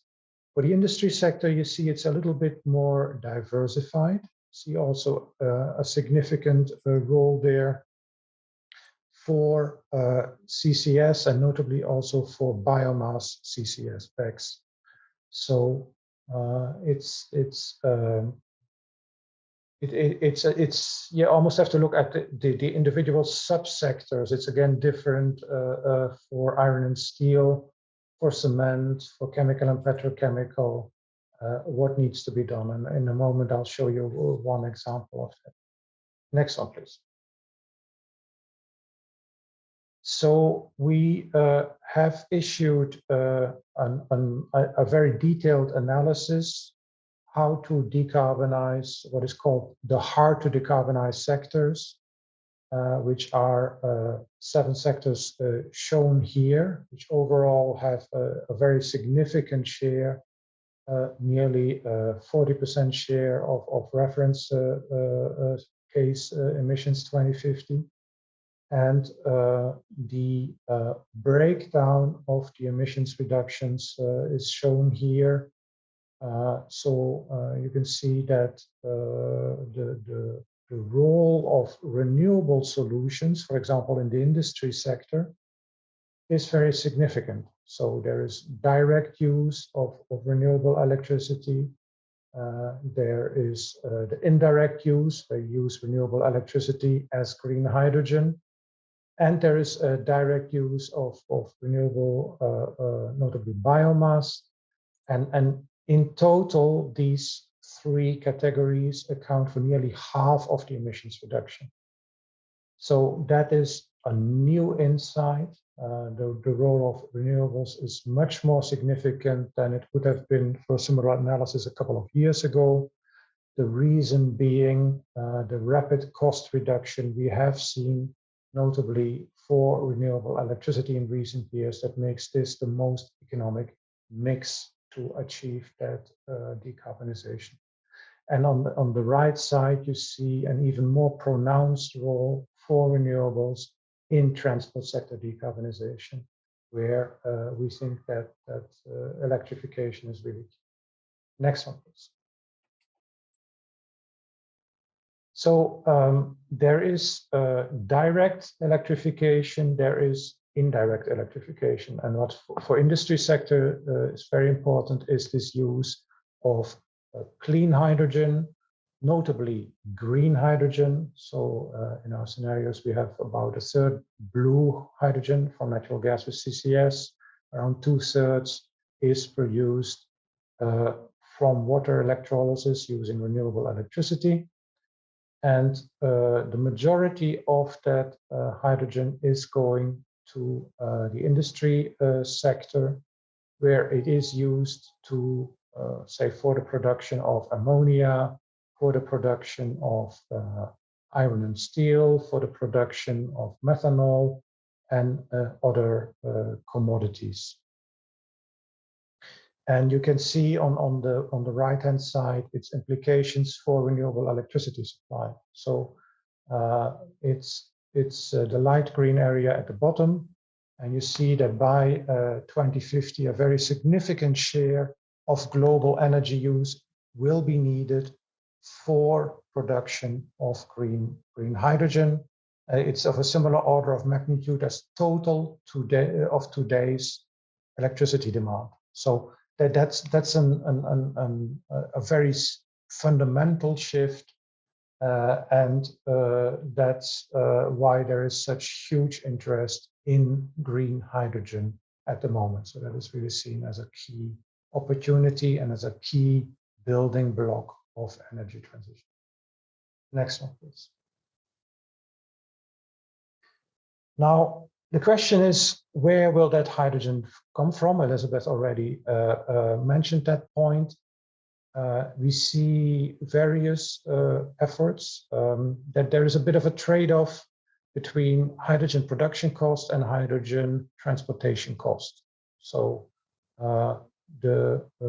both cost components can be very significant. And so, for example, if you take the European case, I mean, you can use offshore wind, maybe today at 4 or 5 cents per kilowatt hour, or you can try to tap into very low cost solar PV and wind potentials in the MENA region, where it may be 2 cents a kilowatt hour. That gives a different production cost, lower production cost for green hydrogen, but of course then you have to add shipping cost. So the shipping cost can be very significant in total supply cost, maybe half of the total cost, so that is certainly a key component. There is another opportunity, and that is you don't ship the hydrogen, but you ship the consumer. So instead of shipping hydrogen to Europe to produce ammonia, why not produce the ammonia in locations with low green hydrogen production cost and then ship the ammonia? So that is much cheaper. And from a business perspective, that would probably be the preferred option. The question, of course, is that politically palatable to move industrial activities to the places where that cheap renewables is available? It will certainly happen to some extent, but the absolute amount, of course, is still to be seen. And there's a lot of discussion to be had. Next one, please. Now, here is a slide about how the chemical and petrochemical industry could decarbonize. It's also consistent with this World Energy Transitions Outlook. And what I wanted to point out here is that it's really a mix of options. So you see important demand reduction, so product redesign, less packaging use, etc. important industrial efficiency efforts, but you see also a role for biomass, heat, and feedstocks. You see an important role for recycling, so circular economy concepts become very important. You see an important role for renewable power, for the use of hydrogen, and for the use of CCS. So all these options will be needed to make a transition happen in this sector, and each and every one of them is a challenge by its own. So the petrochemical sector is probably the most difficult sector to decarbonize, but we will need that decarbonization in a world of net zero. And it's not only a matter of technologies. We have most of these technologies available today. It's a question of how do you create the right enabling frameworks to actually make that transition happen. And that brings me to my last slide. About the transition challenges.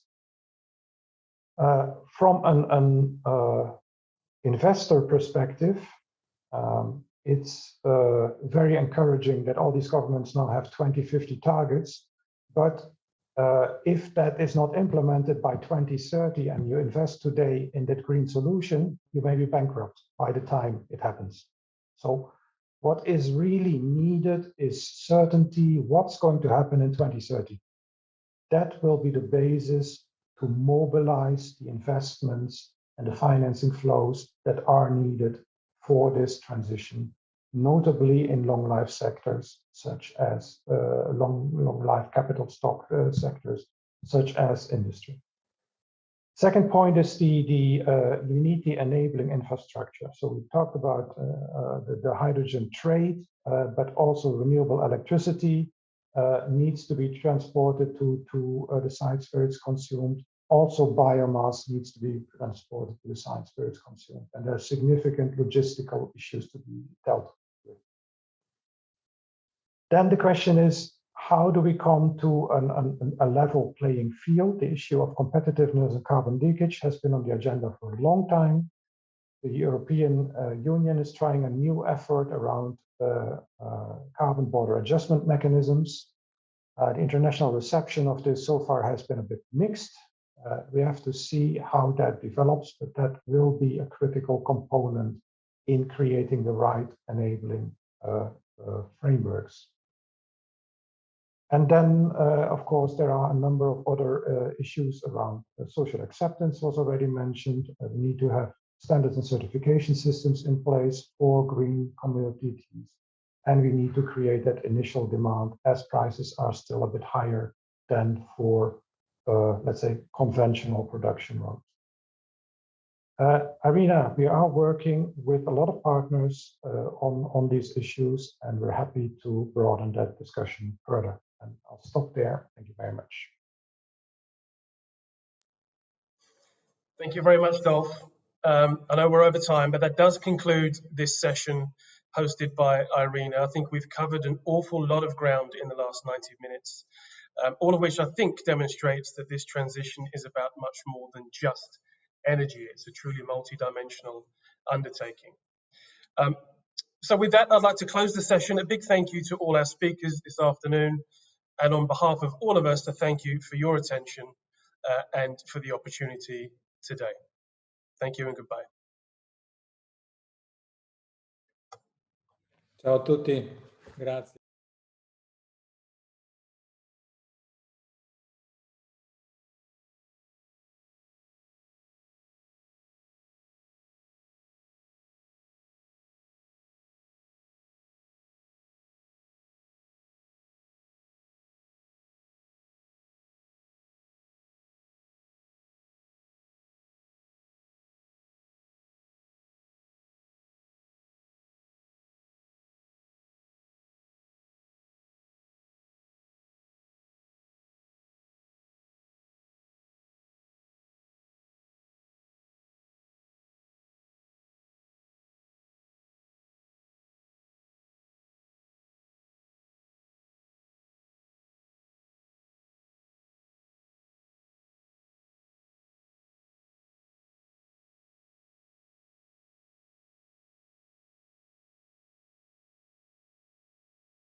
just to, first of all, by thanking Luigi for this invitation, and also Professor Scandizzo for the president of the association for this invitation. So it's a pleasure to be here. This is a particular panel, remarkable because of its lack of diversity, not only gender diversity, we are all men, but also because we are all IMF people. And that's one maybe of the very few opportunities that we have to discuss the issue of climate change with different perspective, because everybody in the organization does different things, and we rarely get the opportunity to have a unified discussion on the approach. So I just want to say two things before giving the floor. We'll start with Ralph. I want to say, actually, that, I mean, this is an issue that has come to a big prominence, not only in the IMF, but everywhere. But actually, there is a need to move from talk to action now. And there is the need to actually focus on what we can do and when we can do it. So that's one important thing, and that hope will come out from the discussion. And the second thing is that important in the sense that this is not the fund has focused on the issue for a while, but its approach now is changing in a remarkable way, whereas before the approach was all on risks and danger for stability. Now the approach is becoming, how can we can exploit the opportunities? And also that's a theme that I think will come out from the discussion. With that, I will before giving the floor to Ralph, I will say that I'll be ruthless on the timing. So you have at maximum of 15 minutes for discussion, and then we'll try to take questions, or maybe continue the discussion in a more informal way. Said that, I would say that actually Ralph has the floor now, and he will talk. He will present what I would define the general theory of natural based economic thought at the moment, and we'll have a very interesting presentation. So Ralph, why don't you start with that, and then we'll move to the other speakers. Thank you, Domenico. Thank you, Luigi. Since I only have 15 minutes, let me quickly share my screen, and do let me know if you can see it. Beautifully. All right, thank you. Well, that's the best part of the the pictures. All right. So what I want to talk about is a framework, a new framework for what I call nature-based economic paradigm. And I refer to this framework as the win-win model. And what I claim is that this economic paradigm will have nature at its core. And I'll make further claim that when you do have nature in the core of your economic paradigm, then this is the paradigm that will really deliver shared prosperity that is also sustainable. The current paradigm, why would I say that, is because I believe the current paradigm is that we are in, that we've been practicing for over 100 years, is defunct, is the wrong paradigm, is a paradigm that views nature as an externality. It's external. It almost looks something like this. I've fiddled around with pictures to see how I can explain it best. It really it disconnects the human from the natural world, disconnects the economy from nature, views nature as external. That's why all economists, all of us, talk about externalities, because we view it as nature here, the economy is here, and we can grow. Imagine this circle can really grow out even greater than the nature itself.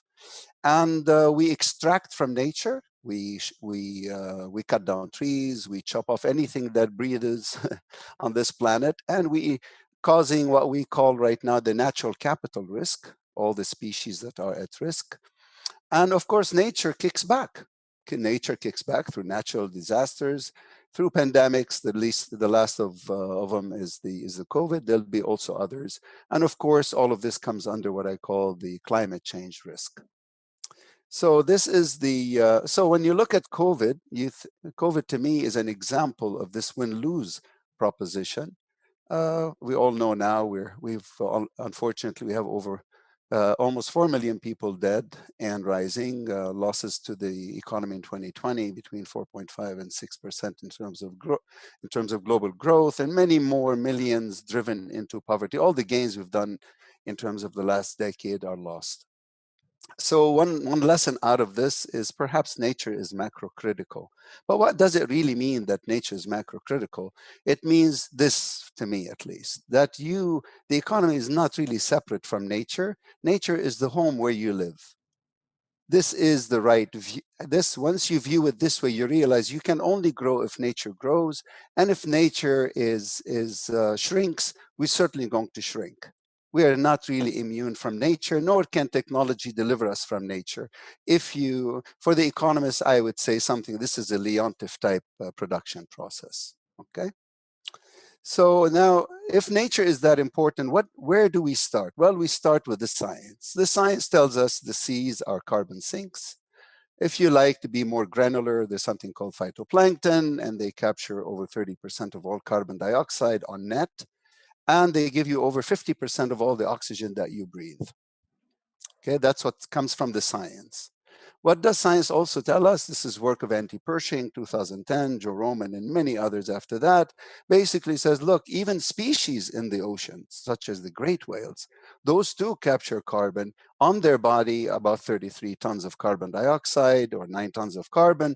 More importantly, through the fertilization of the lungs of the planet, the phytoplankton, those whales are actually capturing carbon equivalent to thousands of trees. One whale on average. If you're not a big fan of the waters, go to the forests. This is Fabio Berzaghi, 2019 paper. He's an Italian scientist who lives in Paris. He and his colleagues discovered that the forest elephants in Africa, through the way they move and they graze, they enhance carbon productivity of the forest by at least 7%. And if you don't want any of these species, here you go. You've got salt marshes, seagrass, mangroves, and others that basically also capture carbon in huge amounts and sequester it. Not only capture, they sequester it. And there are also great natural defenses against floods, and they also increase fish stocks and so forth. All of this coming from science. This is basically what science is really telling us, what we already knew heuristically, that biodiversity is valuable. But what I mean by nature is valuable, a living whale, living elephant, living forest. I'm not talking about dead wood that you build your home with. I'm talking about living nature is very valuable to us. Of a living elephant is 0. But kill an elephant, poach it, remove its tusks. If it's a trophy tusk, then it fetches up to 40,000. It's really a conundrum. How can it's almost a violation of the free disposal assumption that we use so well in our neoclassical economics. So what I thought early on, about 3-4 years ago, is maybe it's an issue of translation. maybe people like us, economists, aren't really aware of what's really going on in the science. So I decided to translate nature's ecosystem benefits to financial benefits, because our language is dollars and cents. And that way we can engage policymakers, and maybe we can engage financial markets by saying, even if you don't care for these species intrinsically, look at the services that they are providing to us. So maybe there's an issue of mispricing.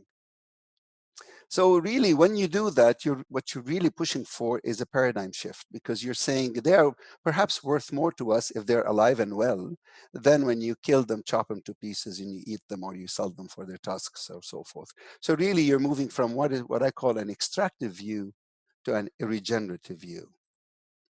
So then I did that with a bunch of colleagues, and guess what? We find that the value of the services of a great whale on average over its lifetime is about 2 million. But by now, since the price of carbon has skyrocketed, that value by far is now greater than this. So I just looked at the market services, not all the services, ecosystem services of a whale. I just looked across its carbon, across its fish stocks, and across whale tourism, and it's at least $2 million per whale over its lifetime. Now compare that with the price of a dead whale, which is for its meat, which is $40,000. You can do the same. Fabio called me from Paris, said, can you help me value the carbon services of these forest elephants? And we worked with Fabio on the paper, and turns out that one forest elephant over its lifetime, the capitalized value of its carbon services only is at least $2 million. You can do the same. This is work I did for the UK Environment Agency. And you can look at salt marshes in terms of carbon sequestration, flood control. And guess what? Per hectare, it's $140,000. So the price, the value of a living nature around you is incredible. So I call this new wealth, because this is something that was invisible to us because it was in the realm of science. Now you convert it into dollars and cents, and suddenly it's like you're looking at, what do I do with all of this? Well, you would think, well, your science tells you it's important.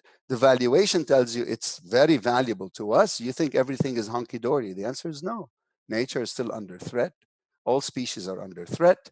IUCN a couple of weeks ago said these same elephants, Ralph, that you valued at 1.75 will be gone in 10 years max. So what's really missing? What's really missing is policy. Anybody who studied corporate finance, and I taught it for many years, you realize that any instrument you see in the market, it needs to be codified in the law. So if you really care about something, you gotta protect it, and then you gotta monitor it, and you have to enforce any penalties against any harm done to it. But if you really want to build markets around it, you really need to provide incentives so that people will come to it. If you ask me, give me an example, here's an example. New Zealand right away recognized its river and forests as legal entity and conferred personhood on it. In diversity, it allows you PPPs, it creates local employment, it encourages community ownership, and it really helps you diversify your economy from primary products. Now you may ask me, give me an example. Here's an example that I'm personally involved in. This is a sandbox project that's just got announced by Gabon. Gabon has 45,000 elephants left of the 90,000 elephants that exist in Central Africa. That's all that's left from over 1 million, 90,000. Half of them are in Gabon. So the Sandbox project, which is about to start soon, this is work with Lee White, the professor and Minister of the Environment in Gabon, will do the following. We'll actually value the carbon sequestration by the elephants of Gabon. So when you look, we did this for Gabon, you can see that the stock of elephants that exist will bring Gabon about $21 billion, imagine. And if you track that over 100 years, you can look at additionality, which is the flow. This is the stock, this is the flow. You add about $11 billion at the current price of carbon. In total, Gabon can actually enjoy about $32 billion in new wealth. Who would be interested? I mean, how do you do this? Well, here's Microsoft. They need to offset their carbon. They can now come invest in protection of these elephants, and they offset their carbon footprint. That money goes to the local communities in terms of income, employment, and Gabon gets to enjoy a healthier population and forests and cleaner environment. And the government gets to enjoy, an expansion of the tax base and, of course, diversification. So you may ask me, well, why now? How come you're telling us this now? Well, why now is because, well, climate change is upon us. Calamity is upon us. And everybody's saying, how do we grab carbon from the air? Well, there's Earth Tech. I would bank on Earth Tech before I bank on high tech. So what's different? Demand is there. Paris Accord, with all of the commitments, everybody has to offset their carbon. Yes, but with what technology? With what technology? Okay, well, here's Earth Tech, here's nature for you saying, why don't you come here first before you bank on new technology that you don't know what it's going to do for you. So supply is the issue, and that's in Mark Carney's report on carbon offsets, basically saying, we really need to get the supply going, and that's what I'm proposing here. And of course, technology is here. This is new technology we didn't have before. We can now track elephants in the forest. And if I had time, I'll show you how you can even track a particular species of whales in the ocean. So all of this is new. Finally, you get to the final chapter of this story. If you were to do all of that, guess what? This is basically building on what we already know, that the sustainability of our economic system very much depends on the sustainability of our ecosystem biodiversity. You do that by creating markets around the services of living nature. And I believe this is the framework that will deliver the prosperity that is sustainable, inclusive, and nature friendly. And I thank you all for your attention. Very good. Thank you very much, Ralph, for this very interesting presentation. Actually, I'm struck because one of my convictions, well, it was dated back to more than 30 years ago, because I wrote a paper a long time ago, in which they showed that actually elephants destroyed trees in explanation of culling, no? But very likely at that time, the cost of carbon emissions were not incorporated in the culling. Right. They do destroy. Elephants completely destroyed. They actually destroy young trees and allowing the larger trees to grow bigger. That's basically what they do. Well, that's that. I learned something that I was wrong in that. So let's move to James. James Rolfe is from the Fiscal Affairs Department of the fund. I will talk about the work which has been going on for a while at the fund on setting an international carbon price floor. I should say this is staff work. It's not an official proposal by the fund, but actually it's an important thing which we have, everybody has come to understand that without carbon taxation, there are very few chances to address, or there are no chances to address climate change. So please, James, go ahead. Okay, thanks very much. Thanks everybody. I'm very happy to be here. Let me try to share this screen. Is that going to work? So, I should apologize up front for having extremely boring pictures compared to and unattractive pictures and slides compared to Ralph. So you just have to bear in mind, I think, Ralph's beautiful pictures while you're listening to me. So this is indeed a proposal that we've recently put out, a staff proposal on a international carbon price floor among large emitting countries. And so I just go through here what I'm going to talk about. So this is based on the need to accelerate decarbonization this decade. And this is again coming back to what Domenico was saying at the beginning about needing to move to action. A lot of talk, we need to really see the action that follows that up. We see carbon pricing as the central mitigation instrument. I mean, including, of course, for helping with the nature-based solutions that Ralph was talking about. The Paris Agreement is not delivering that on its own. It's not delivering enough. So the idea of the carbon price floor is as a complement to Paris. This will be for a smaller group of countries, focusing on a single parameter, the carbon price, and implemented pragmatically and flexibly. And I'll explain more about what I mean there. I'll just at the end speak very briefly about the border adjustments issue, which is very current at the moment, or CBAM as it's known in Europe, and just mention that in the context of this proposal. So here's a chart showing what needs to happen to get us to the Paris temperature goals. These are emissions illustrated, the IPCC illustrative pathways for getting to 1.5 degrees. And you can see that these pass around about net zero by mid-century. And of course, we've seen a lot of countries talking about getting to net zeros. Now, I think around 60 countries have pledged to get to net zero by around the mid-century, covering more than half of emissions. But the area I want to focus on here is this 2030 box on the left, which is about what needs to be done now. And you can see from between 2010 2020, we are nowhere near getting there yet. We would need to see quite a dramatic reduction just over the next we've been saying 10 years, but it's now 9 years, and that's falling. Emissions need to fall by around a quarter to a half in this short period. So we really need to see something galvanizing this change and something different. Now, on carbon pricing, I don't think for this audience, I probably don't need to go through this slide. I mean, just I think everybody knows as economists the benefits of carbon pricing as a central mitigation policy. It provides the right incentives across the board. It particularly on investment, it gives the right price signal to investment, private and public investment, in fact.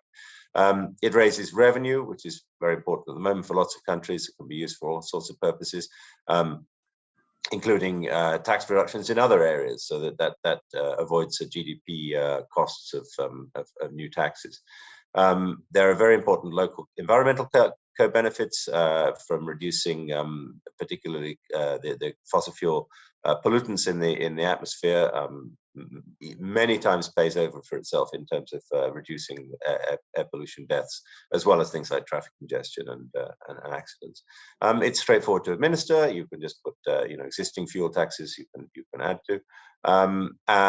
We generally, when we talk about carbon pricing, we mean carbon taxes or ETS schemes, although we prefer carbon taxes to ETSs for a number of reasons, but they're both they're both perfectly good ways of doing carbon pricing.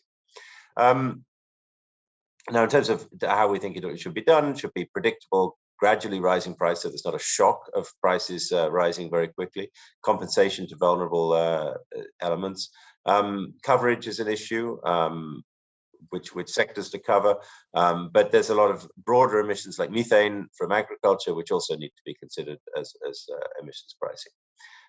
Now, one thing with carbon pricing is that we do need to address these concerns that countries have about what this could mean for some of their exposed industries, and the idea of carbon leakage, where if you introduce mitigation methods in one country, your industry, if there's a move of industry out of your country or move of production out of your country to another, you get this carbon leakage through imports. But whereas so you get a smaller benefit of the carbon reduction that you of your mitigation policy. So we need to think about that, and I'll come back to that with the border adjustment again at the end.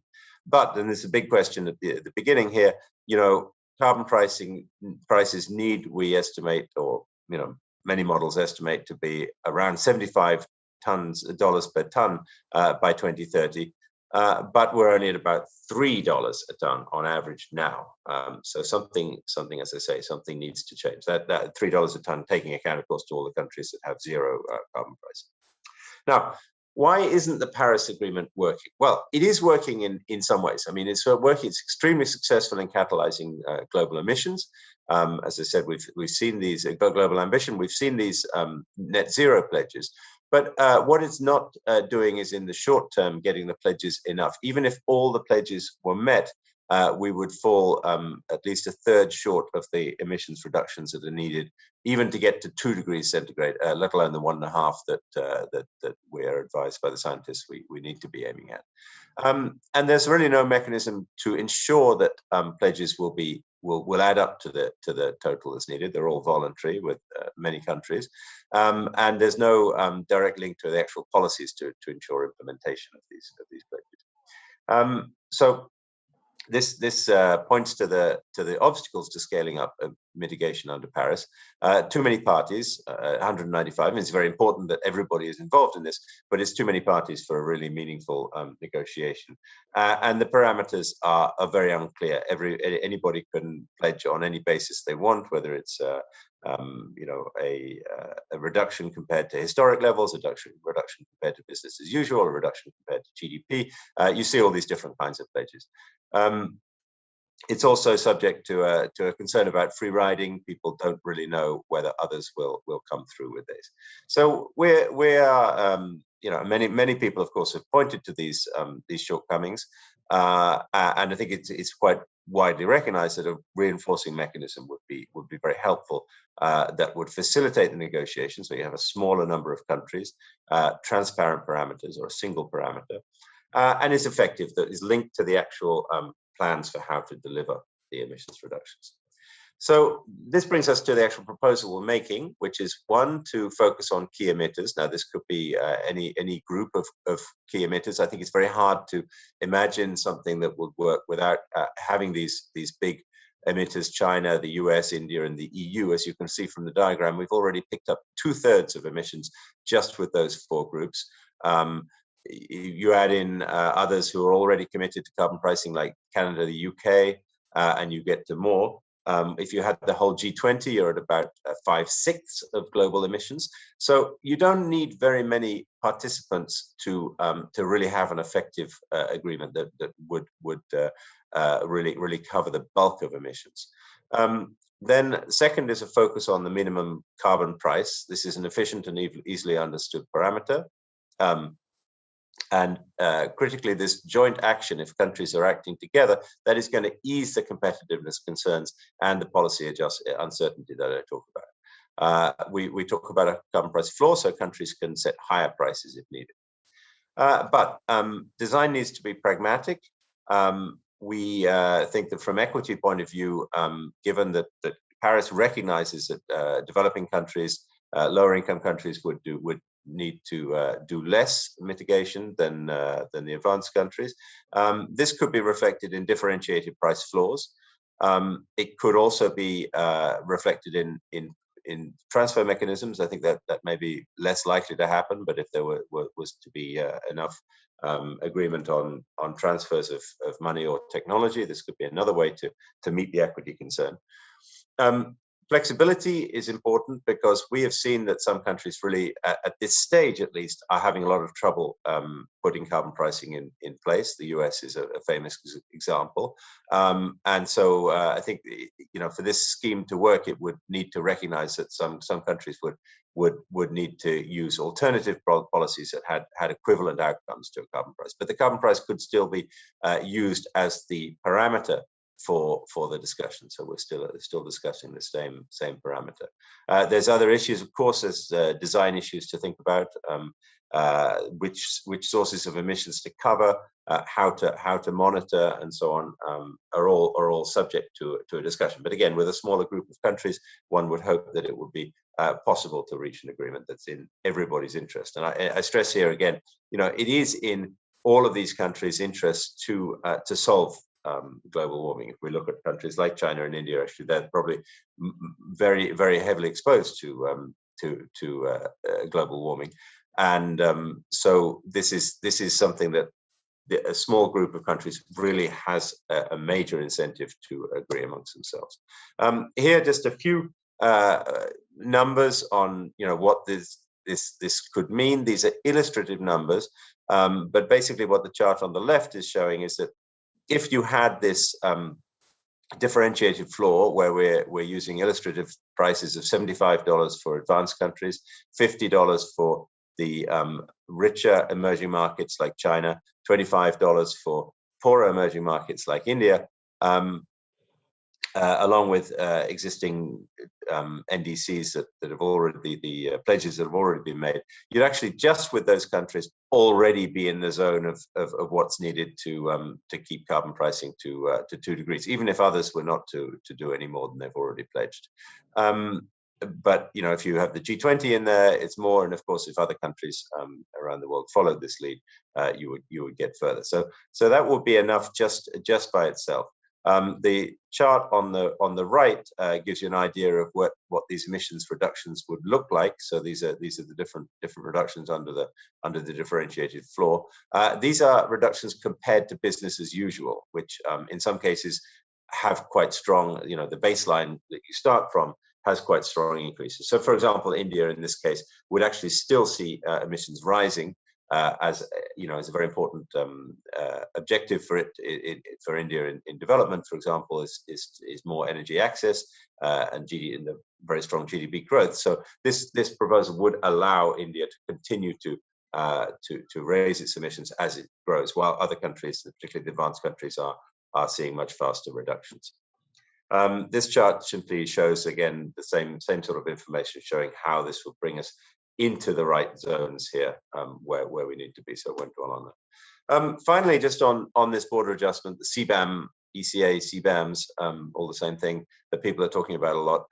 This is coming from this concern about countries doing unilateral carbon pricing. We see now in the EU, the carbon price is already above 50 euros, so it's getting quite significant. Canada is talking about carbon prices of going up to $170 in the next decade. So, and there's a genuine concern that this is going to lead to trade distortions, which is going to lead to exposed industries losing jobs, closing, moving abroad, and that then you have the associated environmental concern that I mentioned of carbon leakage, where you would lose, you'd simply see emissions rising elsewhere.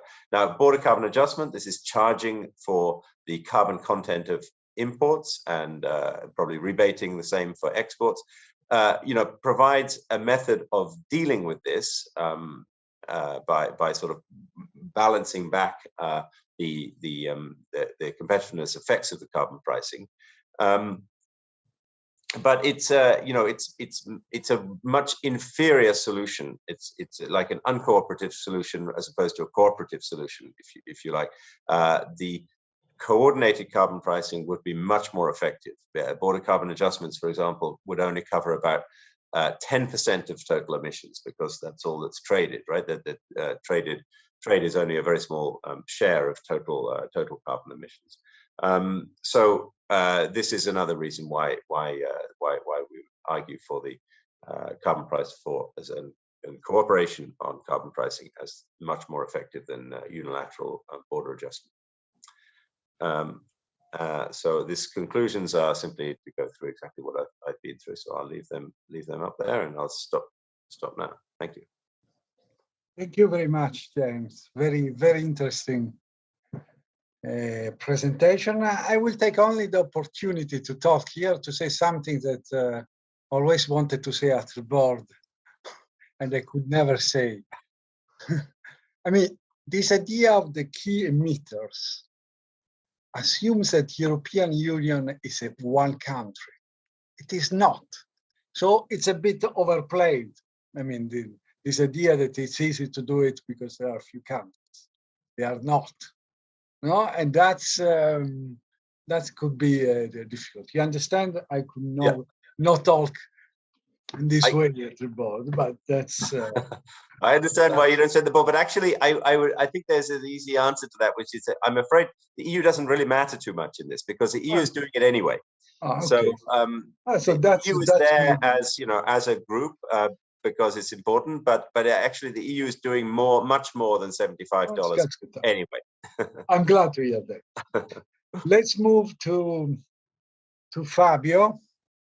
And Fabio is from the Monetary and Capital Market Development Department of the fund, and also represent the funds and is the co-chair, I understand, of the fund in the network of central banks and supervisors for greening the financial system. And I think he will tell us about what sustainable finance could do in order to help the energy transition, and also with also an attention to risks that it causes. Fabio, please go ahead. Thank you, Domenico. Thank you so much for the invitation, Professor Paganetto. So I'm going to try to share my slides. Hopefully it will work smoothly.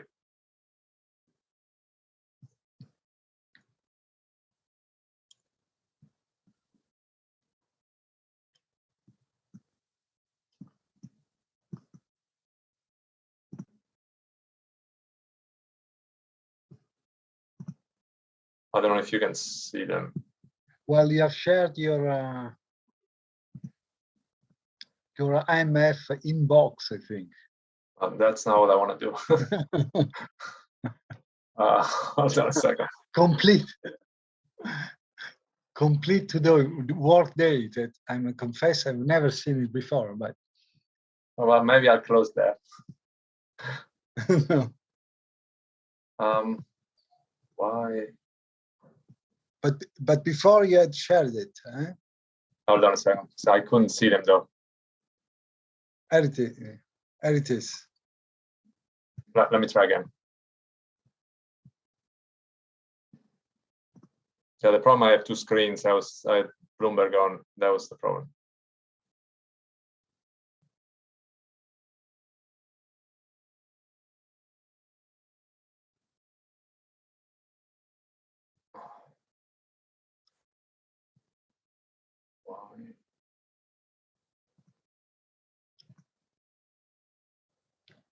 Can you see it or not? No. But when you first did, I lost my PDF. I'll try again. If you want, I can. Yeah, maybe we'll do PDF. That. What's that? So find your PDF. Let me find your PDF then. Yeah, for some reason I can't. I had Bloomberg open and it completely froze everything else. I'm not sure why. So, Pierpaolo, do you want to go ahead? What Fabio? Yeah.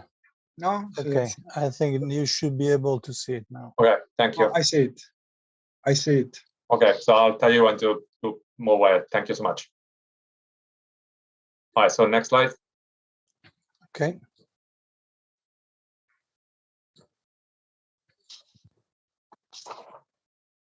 Okay, now it's now I have a problem with the computer.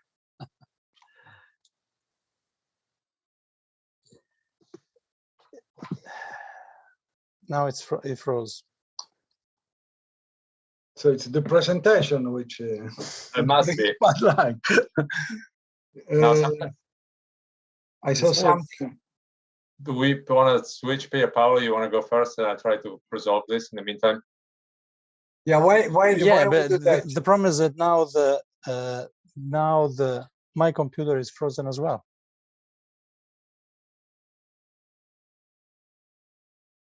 I don't know why. Mine was working just now, so I can try. I think I have the slides, don't I? Okay. Yes. Thank you, James. Hold on, just trying to find them. Who sent? These were from Fabio. I have no idea what happened. Oh no, I only have the PDF, Fabio. It's in a PDF. Oh, you want the PDF? Okay, I can do that. Hold on.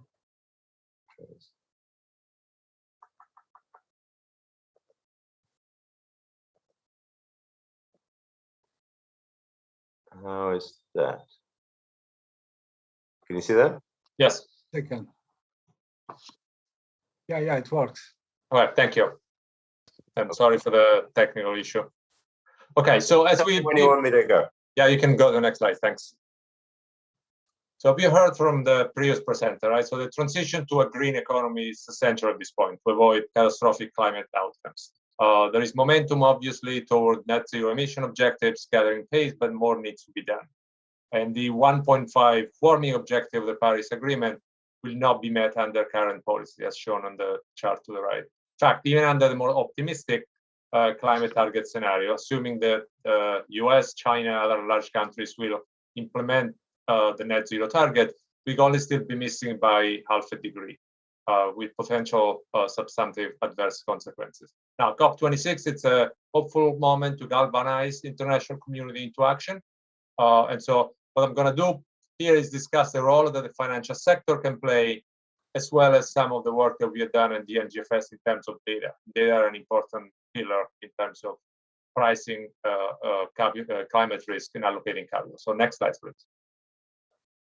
So the financial sector can play a key role to facilitate the transition to low carbon economy, both by pricing climate transition risk, as well as by allocating capital to climate sustainable projects. Now, the investment fund sector is at the heart of the paradigm towards shifting to sustainable finance. In fact, as you can see to the left, there's been very large inflows into both equity and bond flows last year and into this year, despite some recent decline. In terms of like global investment in energy transition, 2020 set a record, was up 9% year over year, almost $500 billion. And the renewable energy is the largest sector with about 60% of total. And the second one followed by electric transport with almost 30%. Next slide, please. Now, sustainable debt issuance shown to the left here is set for a record year in 2021. So just for the framing this, 2021 is not annualized, right? So this is issuance through essentially early June. You can see the main driver here are green bond and loans, obviously, but particularly last year, picking up with COVID, so social bond and sustainable bond have also increased in terms of, particularly social bond, in terms of share. But again, this is not annualized. A part of this, it's also a big growth in 2020 in global sovereign green bond issuance. You can see that by region, the largest share of this is done in Europe. Next slide, please. Now, the large majority in terms of issuance or in terms of placement target is done at what we call the long end of the curve. So between 21 and 25 years, right? This is supposed to finance also projects that have a long duration, long life shelf. So the vast majority, as you can see here, is between 21 and 25 years. And also there is some evidence, growing evidence of what we call green yield. Essentially when these green bonds are issued a price higher than non-green bonds, or essentially that they're yielding less than the corresponding one. This is done across countries, looking at specific bonds. You can see, for example, for Italy, there is about 6-7 basis points for the median green yield. So again, lower yields compared to brown bonds in terms of swap spread curve. And the more recent one is about 6 basis points. Not just Italy, the same you can see for France, Germany, and other countries. Next slide, please. Now, of course, we need reliable and comparable climate-related data. Those are crucial for financial sector stakeholders, right? So when we think about the goal of the objective, there are a number of objectives. One is this: we need to effectively assess financial stability risk. And I think that's part of what the fund does, and we do in different forms, bilateral surveillance, the GFS, the Global Financial Stability Report, for example, or bilateral surveillance through the Financial Sector Assessment Product. But also persistent gap to prevent stakeholders from properly pricing risk in terms of efficiently priced climate risk, as well as managing climate-related risk, right? So how financial institutions can manage both physical risk as well as transition risk. And also looking beyond risk by opportunities, you need data to properly taking advantage of opportunity that arise from the transition to a low carbon economy. Now, one example, we see the disclosure related what we call metrics and targets. So those are forward-looking objective has been increasing over time, as shown to the right, but the majority of the improvement has been at largest firms. So you can see that essentially the most important challenges here you can see for smaller firms, right? So particularly SMEs, as well as emerging market economies. Next slide, please. Now, what do we need to strengthen what we call the climate information architecture? We think about this in terms of 3 building blocks. One is that we need high quality, reliable, comparable climate data. The second building block is the harmonized, consistent set of climate disclosure standard, the global disclosure standard. And then the third piece, it's a broadly agreed upon global minimal taxonomy. Taxonomy here means essentially common language, so that an investor can use common language when we look at issuance, for example, in different jurisdictions across the globe. Those are the 3 building blocks that we think are needed, again, to strengthen the climate information architecture, both in terms of pricing risk, managing risk, but also to take advantage of opportunities. Next slide, please. Now, as Domenic has mentioned, I co-chair with the FSB one workstream of the Network for Greening the Financial System that is called Bridging the Data Gaps. This workstream was created in July 2020, so last year, in response to recommendation number 3 of the MGFS Fair Comprehensive Report in 2019. We issued a progress report in May this year, and the final report, we aim to issue a final report for the end of the year or early next year. Next slide. Now, the approach that we take in this report on climate data is what we call a user-centric approach. So we try to identify in a systematic way the needs of climate data users in the financial sector. So the stakeholder is the broad public and private sector community, the financial sector. That is very much identifying stakeholder as well as use cases. So we built an extensive literature review. We had a number of bilateral outreach sessions, both within the NGFS, also with international financial organizations, as well as private sector. We use a survey that we distribute broadly. And then we have 2 workshops, one with banks and one with buy-side firms. So insurance company, pension funds, sovereign wealth fund. Those were in February. We also now in the process of organizing additional meetings. We had some bilateral meetings with non-financial corporates, as well as data provider, methodology provider, as well as also rating agencies. Now, I think one important point to make is that think about the data, climate data as a chain, right? So it starts with the borrowers, whether those are corporations or households, for example, in terms of mortgages. Then there are the lenders. Those could be banks or could be non-bank financial institutions like pension funds, insurance companies, asset management, and then there are the investors. So in terms of this data chain, it all starts with borrowers, so importantly with corporate. That's why we thought that we go back and have a discussion with corporates, trying to figure out essentially what their challenges they face, right? What are the main challenges that them at the origin of this data information chain they face when they need to collect the data based on where they are located, the size of the firms, what is being asked to provide in terms of disclosure. Next slide. Now, briefly, as I just said, so we essentially going from right to the left. We have data items, we have metrics, we have use cases, and then we have stakeholders. And all this is going to be represented and summarized in a repository that is essentially aiming to provide evidence-based overview of data items needed to bridge the data gap based on specific priorities that we have identified in the progress report. Next slide. So more specifically, we have identified 6 stakeholder categories and 6 main uses, right? So the categories are central banks, supervisor, banks, insurer, pension funds, and other buy-side entities and investors, and then specifically 6 use cases that match these stakeholder categories. So exposure quantification, investment lending decisions, macroeconomic modeling, financial stability, climate-related disclosure, as well as scenario analysis and stress test. The next slide. Now, what have we learned so far? I think point number 1 is this is extremely crowded landscape. And so there are a lot of initiatives underway, both in the public sector, international organizations, so the FSB, the BIS, the European Commission, the International Platform for Sustainable Finance. There are standard setters involved, whether this is IOSCO, IAIS, the IFRS Foundation effort to come up with sustainable standards. There are private sector initiatives with long list of names, CDP, TCFD, PRI, SASB. There are also like open source private sector efforts, like OS Climate is one example. What makes the NGFS approach different? So I think there is a unique viewpoint given the broad, wide-ranging membership and the objective, right? So for example, if you take the FSB work on climate data, that's very much financial stability for. The NGFS, as I mentioned, takes multiple stakeholders with multiple objectives, right? So they range from the financial stability, from pricing climate risk, and also taking advantage of opportunities. And so one important point came out of this report is that I think there's a pressing need for coordination of efforts and avoid overlap. So avoid that a lot of the same work is done in different places. That's what we're trying to achieve with the report. Next slide.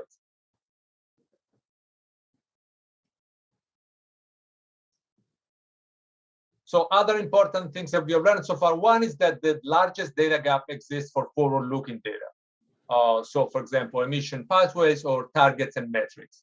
So those are the ones that are important when we think about transition risk. So that's where I think the largest data gap exists at this point. Second point, there's also limited availability granularity with respect to carbon data. Scope 3 emission is an example, but also geographical data in terms of asset location, project location, to assess both transition risk and physical risk. And also, the stakeholders are calling for assurance in terms of the quality of climate data through verification and audit mechanisms. That will help improve data accessibility, which is one of the challenges they face. One thing to note also that there are also private sector efforts out there, right? So solutions like open source for both data collection and distribution software, as well as machine learning techniques that play a role in making all this gathered information available in a structured way, as well as geospatial data. So utilizing satellite images, for example, in terms of physical risk, to identify where assets are, where projects are, and map them to others that are known in terms of physical risk. So next slide. And so how do we propose to close this data gap, to bridge the data gap? I think we have three, we need a mix of policy intervention, first of all, and those are needed to catalyze progress and importantly, foster global convergence. I think convergence, it's a word that comes across many times in the report, right? We want to avoid fragmentation, both at the regulatory landscape level, so jurisdiction going their own ways, right? The example of carbon pricing before was a good example of fostering global conversion, but also on the point of markets. Those are global markets, global capital markets. So avoid that there is a fragmentation of markets so that when investors as well as issuers need to issue, we can create a a level playing field across the globe. So what are the three building blocks here? One is that we need rapid convergence toward common, consistent set of global disclosure standards. And here I would note the effort by the IFRS Foundation coming up with a global sustainability standard.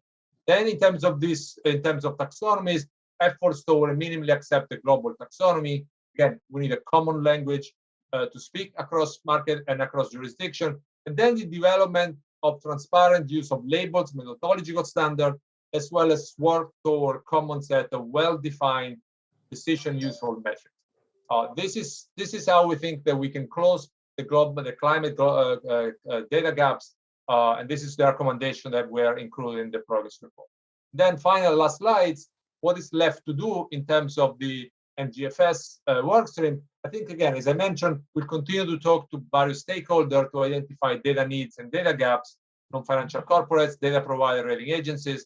We'll expand the climate data repository, focus on what needs should be prioritized to close the data gap, promote new data tools, analytics, and also, generally speaking, contribute to the ongoing international work on climate data, both the FSB and G20 work under the Italian presidency, as well as COP26 effort toward Glasgow in November. And I'll stop here, Domenico. Thank you very much. Thank you very much, Fabio, for this presentation, which was perfectly on time despite the technical hiccups that we have. So thanks a lot for that. I have actually one question on the green. Actually, I'm not sure I've fully understood the greenium, the premium. Which way does it go? Green bonds are less, they have a lower yield of brown bonds. Yes, so essentially you can finance this project in a cheaper, the funding costs are cheaper, relatively speaking, right? So you issue at a higher price when you issue, and they're trading at lower yields compared to brown bonds. So the financing cost of, say, green projects is cheaper than a brown project. Okay, so, but from the investor point of view, it goes the other way around. if I want to put money on the market, I would have expected, in a sense, better returns from green project, in a sense, maybe. But well, so you can think about it in two terms. There's a demand side and the supply side, right? Yeah. So if there is supply, there's a lot of demand, right? So you see the ESG markets are booming, and supplies might catch up at some point, right? So that's one point. The second one, these are like, if you have a mandate that you need to invest in green, and there is a limited stock of supply, you need to invest essentially in ESG, right? And if you feel very strongly a conviction that this is good for the earth, this is good for, I don't know, for your kids, you're willing to take a premium in some sense. So it's also a supply side of it. You can imagine that supply eventually catch up. Yeah, it makes sense. That's, I think, useful. I understand that. Very good. So let's move to Pierpaolo. Pierpaolo Grippa is always with monetary capital markets department of the monetary financial markets department of the International Monetary Fund, and will focus on what is the core product or funds, I would say bilateral financial surveillance, what we call the financial sector assessment program, to try to assess what is the position of the financial sector in terms of stability of the sector, with coming up with a stability assessment, and therefore we'll focus on how, let's say, climate risks are being incorporated in this exercise that to which all country members with different timing are subject. Pierpaolo, please go ahead. Thank you. Thank you very much, Domenico, and thanks for the invitation. Let's see if I'm a bit luckier with the with the presentation file. We see it. We see it. Okay, good. So yes, thanks again. And as you say, Domenico, I'm going to focus on how climate risks will be factored in the financial sector assessment program.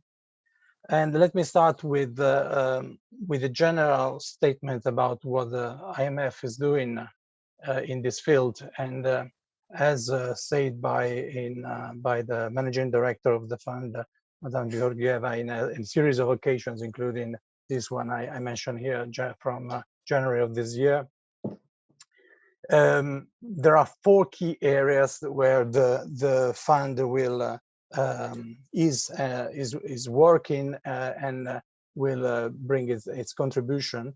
And there are, for example, there is the integrating climate in our Article 4 consultations. There is the main product of bilateral surveillance in general. Scaling up climate in capacity development, so for example through technical assistance, mainstreaming climate indicators in macroeconomic data, and for these the fund has contributed also with publishing a climate dashboard. But in terms of financial system, she mentions explicitly the inclusion of climate-related financial stability risk in financial sector surveillance, which, as you say, is the main product is the FSAP, the Financial Sector Assessment Program. Through standardized disclosure of these risks, enhanced stress tests and assessments of supervisory frameworks.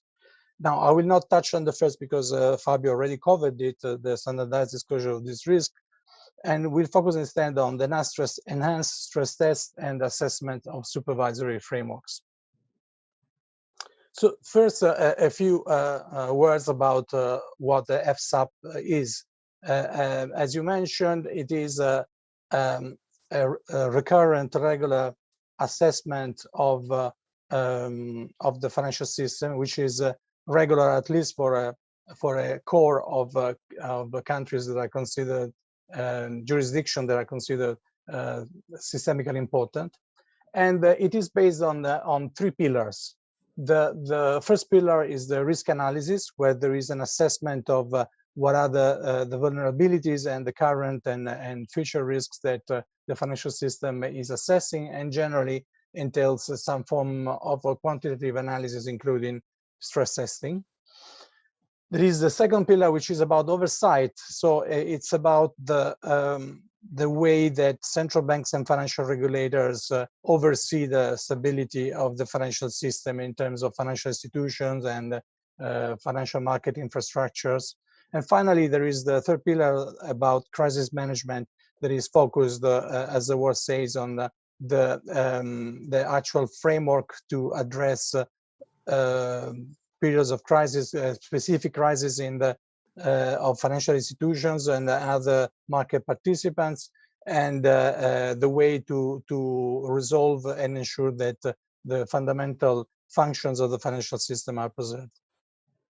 Now, when we come to climate risk, there is a clear indication, as we saw in the statement by the managing director before, to incorporate a consideration about climate risk in the first two pillars, risk analysis and oversight. In particular, for risk analysis, we are piloting climate risk stress tests in a number of financial sector assessments. And for oversight, we are working at incorporating climate risk in the assessments of banking and insurance supervision. Now, coming to the first pillar, climate risk stress testing. This is not your usual stress test. So the stress tests we typically run, financial stress tests we typically run for financial sector assessment are mostly scenario-based.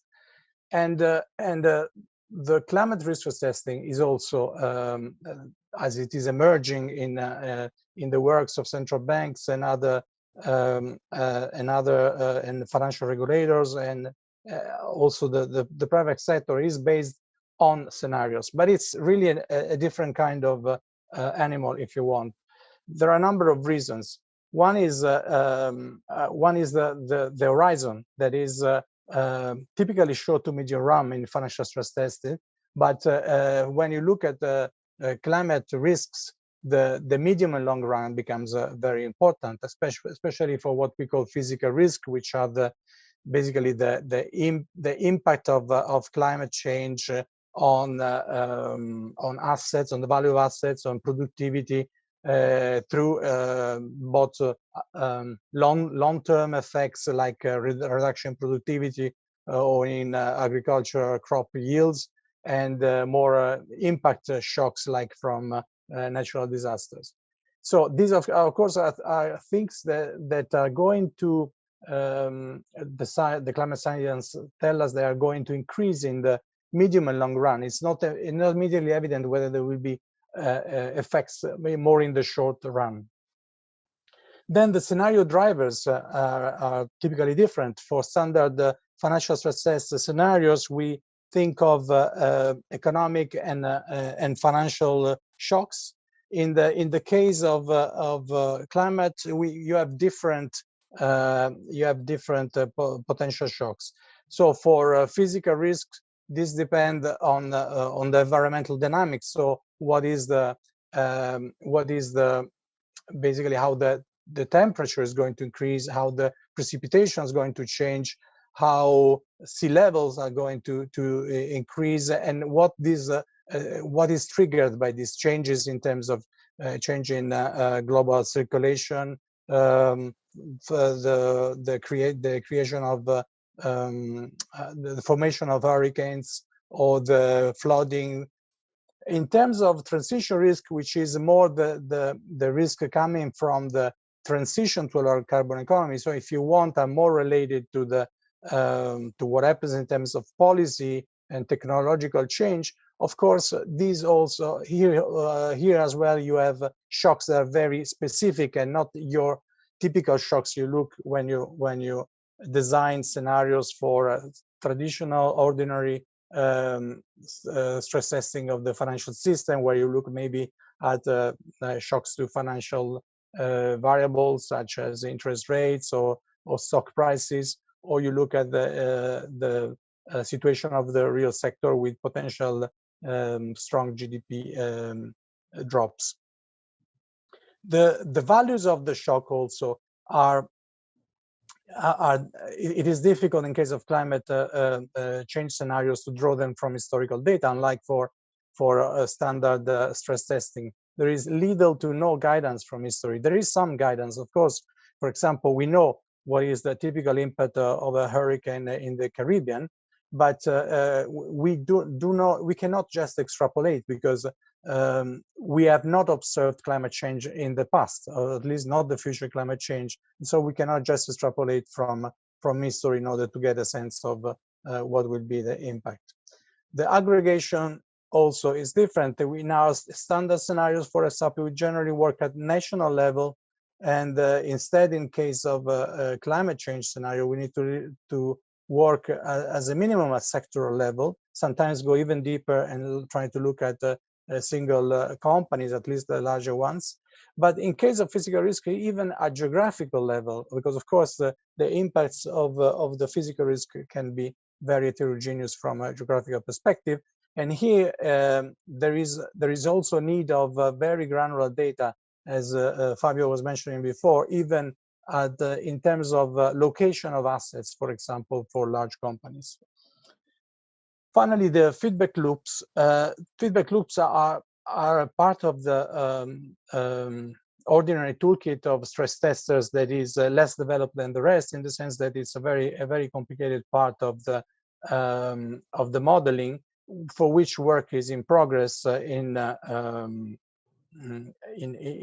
field. And there are some macro models with financial frictions and other forms of and other models that take care of effects like direct indirect contagion, microfinancial feedbacks.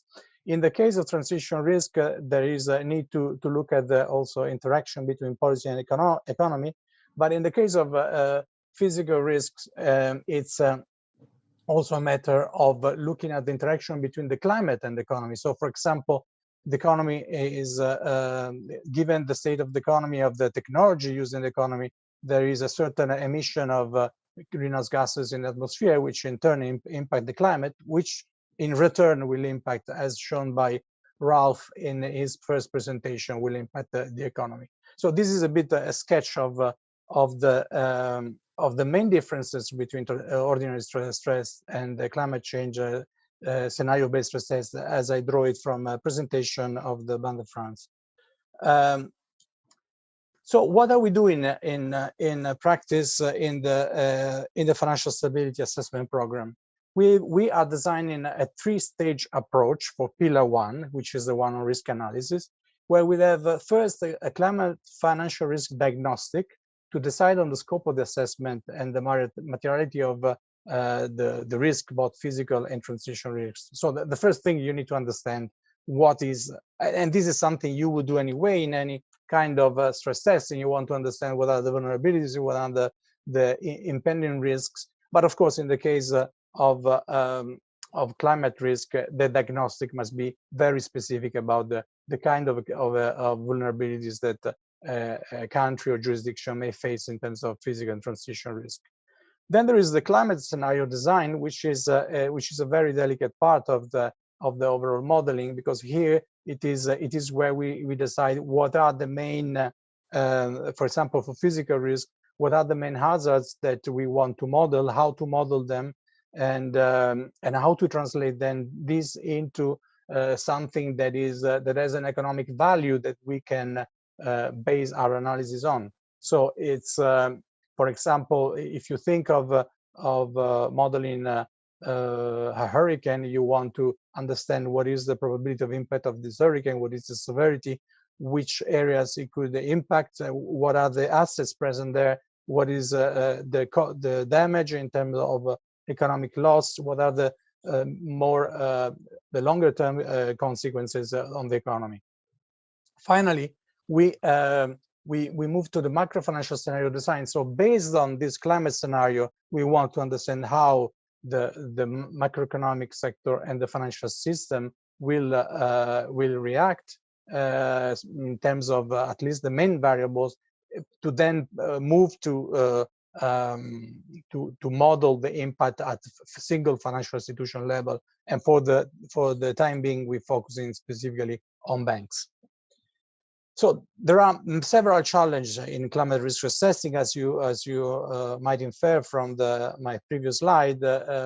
But there are also others that I didn't mention, like the very high uncertainty over the timing, likelihood of the events, complex micro-level dependencies. Think, for example, how physical risk can impact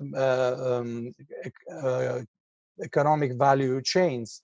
And then there is the issue that of data availability that was the main focus of Fabio's presentation. But there are also more specific challenges for the financial stability assessment that the fund does. One is the risk horizon. I mean, from point of view of a central bank, it makes absolutely perfect sense to be willing to look into the very long term, say like 30 years and beyond, because of course it's of interest for a central bank to understand where is the overall economy and financial system heading. But from the fund perspective, especially in countries where we go regularly, say every 5 years, the risk horizon is much more constrained. I mean, it is not immediately evident why should the fund look at risk horizon that stretch so far into the future, considering that they also these quite frequent schedules, at least for certain countries, but also that they are focused exactly on financial stability more than on a general assessment of where a financial system is heading. And financial stability is something that we think of as being evolving over shorter time horizon than the ones typically considered for climate change. Also, a more practical issue is the compressed time schedule. There is generally a small team of people who work on these assessments for a limited number of time. So this, of course, is not comparable with the resources and timelines that central banks can devote to this time of this type of exercise. So what do we do in practice? For example, for the horizon, we need to find a sort of strike a balance between these very long horizons for that are inherent in climate change with respect to the ones we really care about for financial stability. This means that we will look at long-term horizon, but always try to bring the assessment we make over this longer horizon to a more to a nearer term horizon where we can make more interesting considerations about the financial stability of the system. In terms of the risks we consider, we will focus on both or either physical and transition risk, deciding country by country based on their specific vulnerabilities. So in some cases could be just one of the two, or in other cases both. Sometimes it could be even that we decided there is no materiality to base an assessment on.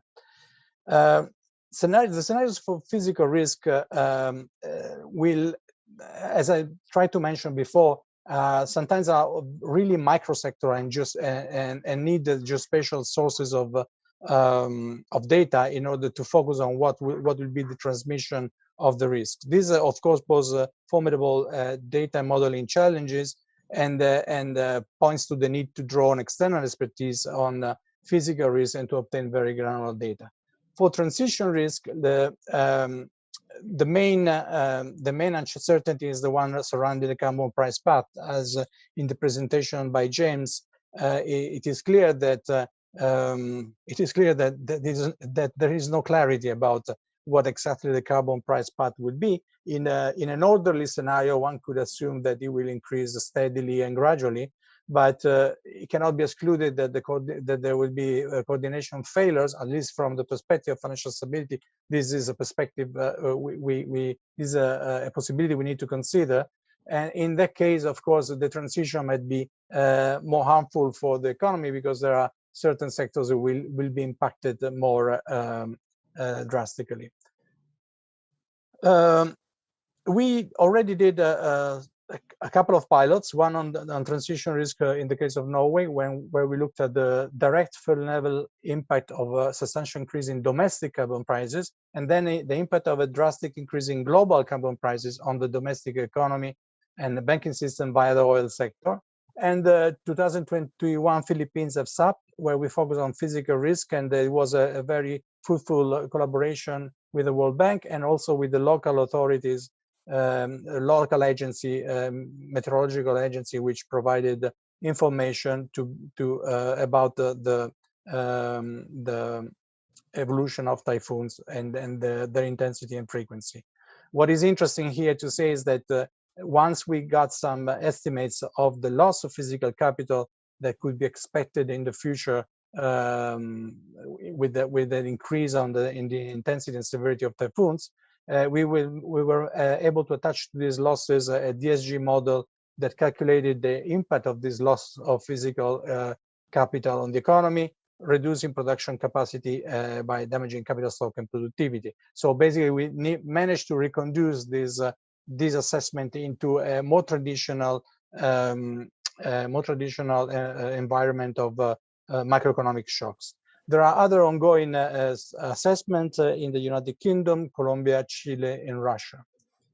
Finally, just a few words on Pillar 2, on which the work is ongoing, but the idea is that when the assessor of banking supervision and insurance supervision will go and try to assess the state of oversight in a single jurisdiction, they will use the existing relevant core principle, for example, the Basel core principle for banking supervision, to focus also on climate-related aspects. For example, in the Basel core principle, there is a principle on risk management, which gives room to expect that both the banks and the supervisors focus also on risks stemming from climate change. There is then a guide for supervisor that has been published by the NGFS, which gives more specific indication on what supervisors should expect from banks. And finally, as usual, we are monitoring the current good practices and will use them as also as an inspiration for what to expect in the banking and insurance supervision in the jurisdiction we assess. Okay, I think this is it. Thank you very much for the attention. Thank you very much, Gianpaolo. That's quite interesting, very clear points. Can we open up the floor to questions? If people, I don't know actually if this is technically feasible. Can we do that? Are there any questions? Yes, can we do? Of course, Yes. but from participants in this moment, nobody is asking something, but of course you can. We can. Yes. Yeah. So you can continue the discussing. No, but I would like to ask first if people in the audience have questions. Maybe, I don't know. Let's ask and see what happens.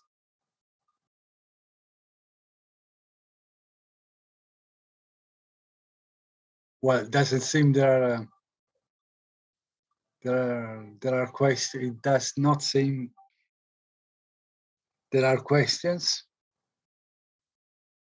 How? I think we have other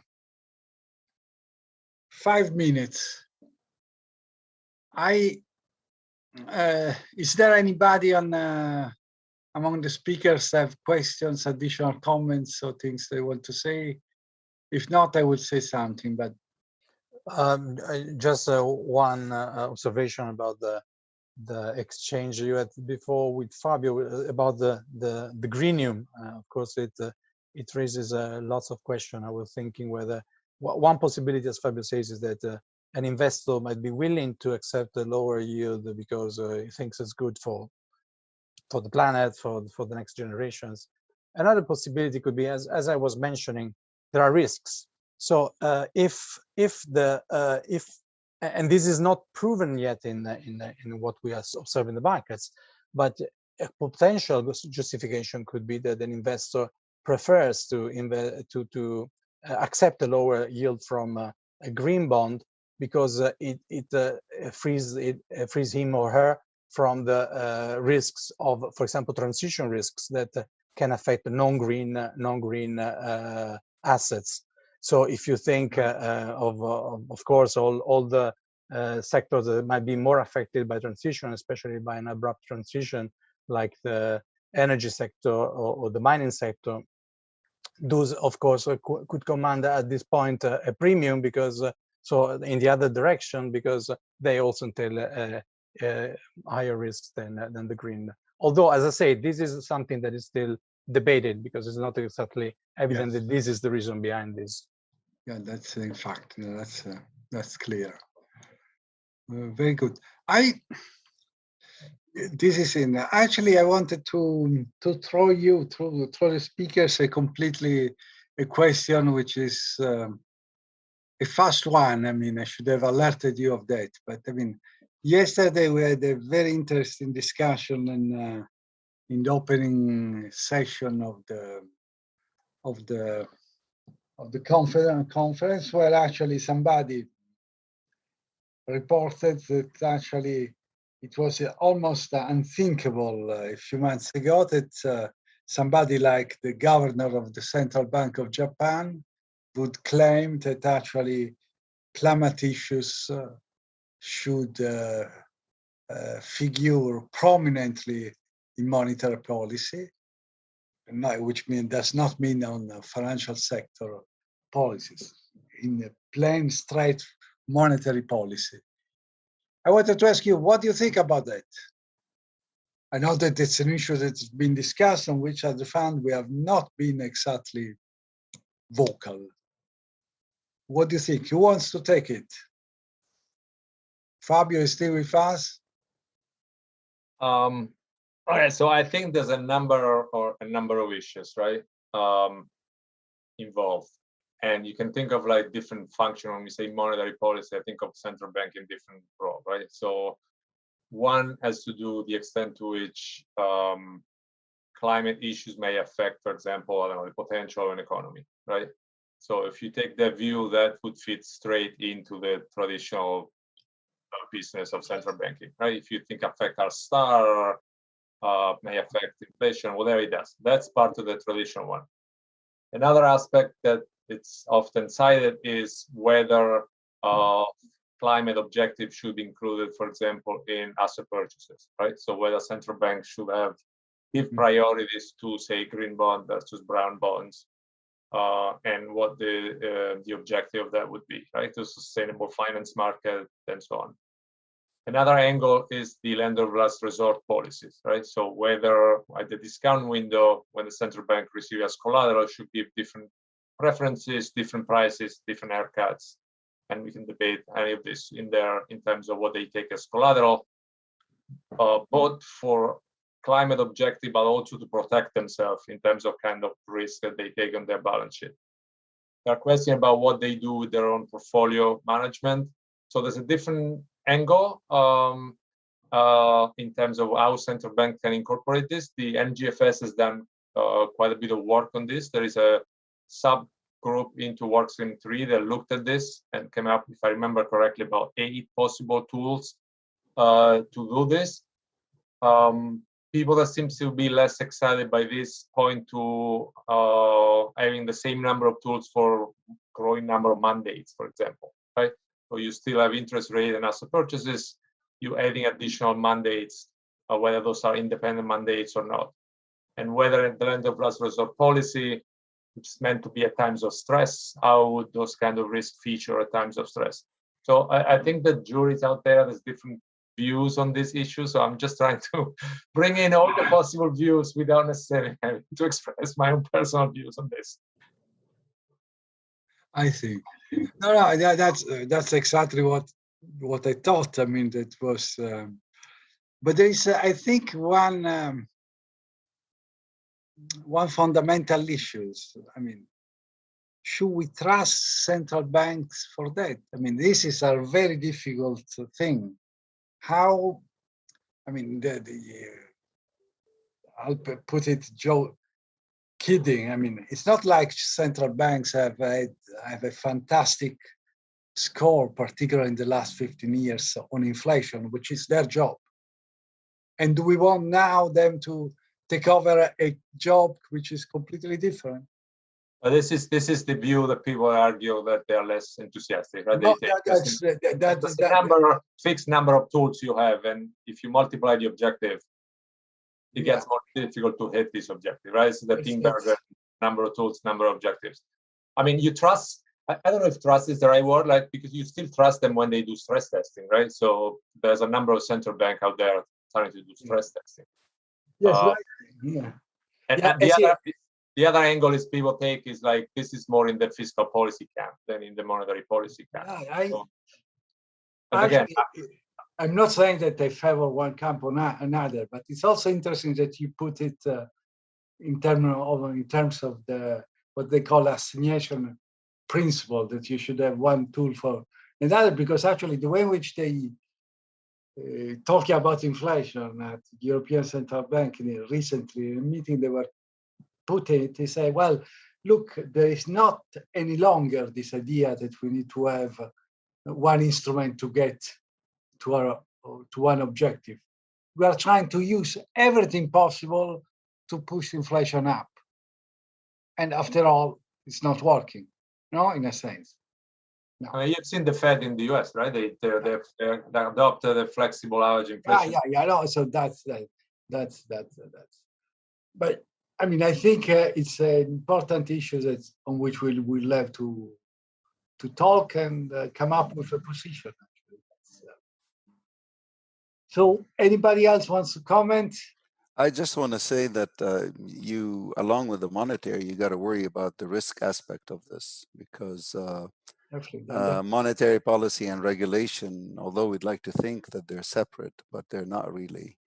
And whatever you do on the monetary side could exacerbate the risk implications of this, which is going to come back to you on the regulatory side. So you need Basel also to come online here, which is, what's it going to be? What are you going to do on the credit risk? What are you going to do on all these other risks? So you got to look at it holistically in this respect. Yeah, I fully agree. Anybody else? I think we are almost. Who's talking? Nobody else? Okay, so I would like to take the opportunity to thank you very much for this actually, I think, quite interesting discussion. And want to end up this session with the promise to invite you for the next year Villa Mondragone in person. Okay, so we'll have the opportunity to have a nice session and very nice surroundings in Villa Mondragone. It's a promise, with permission of Luigi, of course. Yes. Yes. With Luigi. I promise, just because I'd be very proud to present the Villa Mondragone building and the compact general area of Villa Mondragone. That is a very nice place, as you know. So I hope that next year will be present everybody, all the participants to this session in Villa Mondragone. Bye. Thank you. Thank you, everybody. Thank you. Thanks to you, Luigi. That's it. Ciao, ciao. Bye. Bye, James. Bye. Thank you.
to Dr. Ayemud. This is an Adler group session, and the title of the session is Automation, Smart Working and Employment. Rules of the game. I will ask the authors to give a presentation of 20-25 minutes, not more, we don't have time. And then we leave the residual time for some remarks from the floor. So Professor Ayemud, you can start, and your paper is titled Labor Dynamics and Actual Telework Use During COVID-19, Skills, Occupations, and Industries. And we have a connection among these different papers, and the connection is given by this distance remote working on one side and the labor market on the other. So, Professor Ayemud, the floor is yours. You can start. Thanks a lot, Professor Petrucci. It's really a pleasure and an honor being here today presenting that paper. So I will share my screen. So, please give a glance to the chat, because when we approach to the deadline, I will send you some messages. Okay, fantastic. So I don't know whether I will be able to see the chat. Tell me if there. Do not hesitate to stop and to ask questions. So thanks a lot for inviting me. This paper is about, as you said, the labor dynamics and the actual telework use during COVID-19 in the US. So it's a paper with Nicolas Petrosquinado from Fed of San Francisco, Raúl Santaleluya Lopez from Barcelona GSC, and Etienne Wasmer from NYU Abu Dhabi. So basically, we all know that COVID-19 is a huge shock to the economy and particularly to the labor market in developed and developing countries. This paper, we studied the adjustment of the US labor market during the crisis. Why the US? Because it was the only country for which we could really follow month after month the evolution of the labor market. So we focused on the US. And we show that basically the evolution of the crisis and the dynamic of the labor market has really changed during the crisis. Basically, we see two distinct facts. The first one is that there has been a convergence in terms of job loss, occupations, and skill during the COVID-19 crisis. And the second fact is that there has been a decrease in the use of telework in the US. So here the question of the paper is that, are those two observations related? And is this even two sides of the same coin? So in terms of literature, this paper relates to two different streams of the literature. The first one is literature that has been growing that study the use of telework during the COVID-19 crisis. Basically, there is this paper by Dingle and Neyman where they used the pre-pandemic level of telework to assess the sectors and the number of jobs that were teleworkable. Le Barbanchon and Ratlo did also something similar using another data set. In Europe, a similar job has been done by Tito Boeri, for instance, or Ginger and Schmidt, and we relate to this paper, just that here we use the CPS data and new questions that were added to the CPS data. This paper also relates to a stream of the literature that studied the adjustment of the labor market during the crisis. Basically, there are also super good papers that study the evolution of month-to-month employment. For instance, the paper of Raj Shetty and his co-authors, or Eric Hurst, compared to those papers that use really big data and located data. Most of the time data that come from internet. We use here an administrative data set that is the CPS, and our paper also relates to a set of papers that studied the reallocating process that has been taking place during the COVID-19 crisis. So we have another companion paper with the same co-authors where we show that the COVID-19 crisis is one part of the shock will last on the economy. It's something that has also been studied, for instance, by Barrero, Bloom, and Davis. And this paper also relates to, the tons of papers that study the COVID-19 and its impact on the economy. I will not cite them, there are really thousands of them, but we are close to this literature as well. In terms of data, in this paper, the thing that is nice is that we only rely on one source of data, that is the CPS, the Current Population Survey in the US. So it's basically a survey that is done every month on a sample of individuals in the US, where they're asked different questions regarding their labor market situation, their health, and other variables. The thing that is really nice is that in May 2020, the Bureau of Labor Statistics decided to add new questions in the CPS, questions that were related to COVID-19, and among those questions, there were some questions on the use of telework.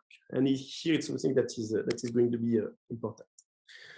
So now, the narrative of the paper. Basically, we know that there has been two different waves of the COVID-19 crisis. In March and April, during the first wave of the COVID, most of the economy were really locked down. It was the case for Italy, France, part of the US. And then during summer, the COVID-19 started to decrease. It was the case in Europe and also in the US. And then after November, there was another wave that was clearly bigger in the US. We also felt it in Europe. And we have those two successive waves of COVID. Now we are going to study the evolution of the labor market during this period. The thing is, there is no, when you want to assess the impact of COVID on the economy, there is no clear control group. So when you study what the literature does to assess the counterfactual evolution of the economy, basically the other papers, as the paper of Shetty or Eric Hurst, what they do is that they model the trend, and all the analysis that is done is an analysis that is done with respect to deviation from the trend. Okay, so here is what we do in that paper. So basically, what we are going to do is to estimate a model that is like that, where we have a YT variable that is our depending variable that we will regress on the year variable, on the months demi to control for the seasonality, and here on the labor day, something that is here more anecdotal, just the fact that the CPS survey is the questions of the CPS survey is on every 12 of the months, and sometimes it falls on the labor day, so we need to control for that. Okay, so basically what we do is that we estimate a trend and we analyze the deviation from the trend. So now, if we take a picture of the US labor market before and during the crisis, we have the following picture. On the left-hand side, you have the aggregate hours normalized by the working age population. Okay, in dark blue, you have the pre-crisis data. In red, you have the data during the crisis, and in light blue, you have the data from the model. So basically, we see that the model does a pretty good job at predicting the aggregate hours during before the COVID, and we see that there is a huge drop in terms of aggregate hours during COVID-19. It's not super surprising. Here we have a decrease of a number of average number of hours that starts from 30 hours to 26 hours. Then it starts to increase a little bit, but there is still a gap in terms of aggregate hours. The thing that is much more interesting, it's the graph on the right-hand side, is that basically taking this aggregate number of hours, we can assess the margin that explain the decrease in aggregate hours. So you all remember that basically the total number of hours is the product of two things: the average number of hours worked by worker and the number of workers. So if you see a drop in aggregate hours, here it's the blue continuous, the darker blue line on the right. So if you have a decrease in aggregate hours, it's explained, part of it is explained by a decrease in the number of workers, so a decrease in employment, and a decrease in terms of hours per workers. So here in the US, we see that while the reduction of aggregate hours was about 20% of the trend, most of this decrease of aggregate hours is explained by a decrease in employment. So basically, people that continued to work during the COVID-19 in the US worked roughly the same numbers of hours, okay?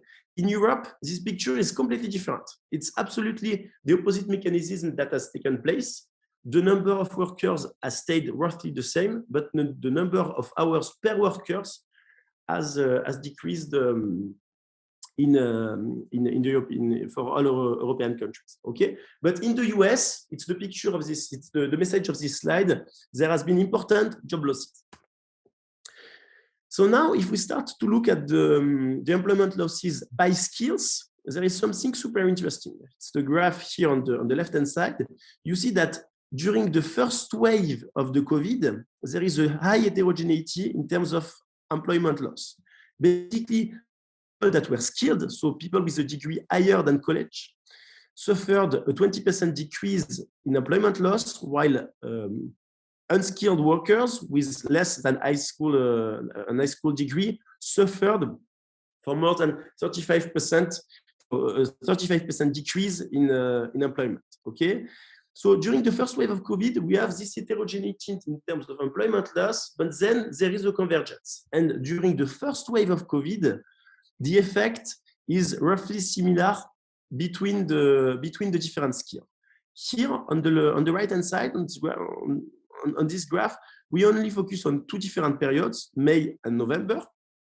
And we see that while there is a decreasing relationship between the degree of education and the employment loss in May, it's no longer the case in November. Okay. What we observe by skill is also observed by occupation. Here you have exactly the same graph. So employment loss from trend for the different sectors, for the different occupation in the US. Here we see a lot of heterogeneity, and then same mechanism. There is a convergence during the last months of COVID. Here the last point of the last data point of the sample ends in December 2020. Okay. The only thing that is not exactly that doesn't give exactly this picture is when we run the same analysis by sectors, we see that there are still some sectors here. Sorry for the typo. We see that there are some sectors that suffered a lot during the first wave of the COVID, but that there is clearly a lasting effect. And for those sectors that are basically leisure and personal services, there is still something that is here and super persistent. But for the other sectors, there is also a convergence in terms of dynamic. So here we have this first set of facts that there is a high heterogeneity at the beginning, then convergence in terms of labor loss. At the same time, we have observed something that is also really interesting. The fact that there has been a large decrease in telework, in the use of telework in the US. So in the actual use that people declare in the CPS. Here on the left-hand side, you have the share of people that use telework for the different months. And you see that while it was in May, 35% of the population, in November, it was a little bit more than 20% of the population. This is not due to a composition effect, as we also observe that by within occupation and within skill. So basically, there has been a decrease of telework in all the sectors of occupation and all skills in the US. So now, when we have those two facts, the thing is we start to think about what can relate those two effects. Okay, so the thing that we did was just to correlate the job losses and the telework use for the different sectors, for the different education level, to see whether we had an evolution that linked those two effects.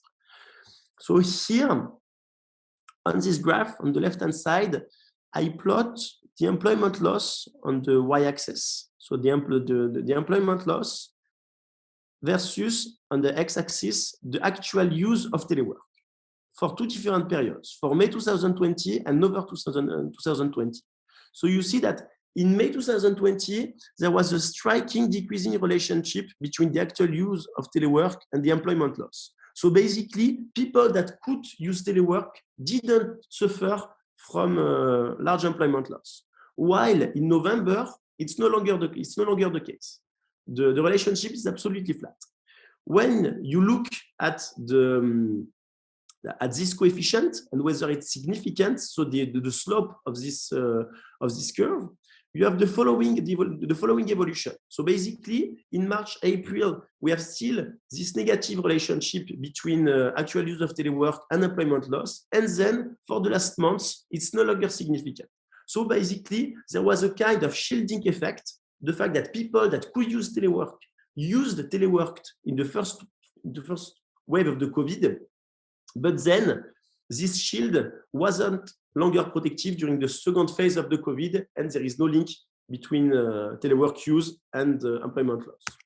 What we observe by skills is also observed by occupation. We have still the same pattern, a decreasing in an increasing of the coefficient, and for the last periods, a coefficient that is no longer significant. And when we start to cross skills and occupation, so when we start really to work at a tiny level of employment, controlling for those two variables, we still have the same picture. So overall, it seems that the nature of the COVID-19 crisis has evolved over time.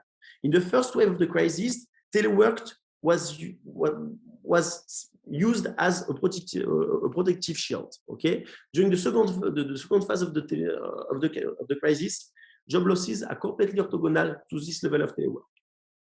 So now we have lots of pending questions regarding the exact channel. The first thing is that here we are not talking about causation at all. It's just correlation. We need to find an instrument, and we need to find the exact channel that would explain the relationship that we see.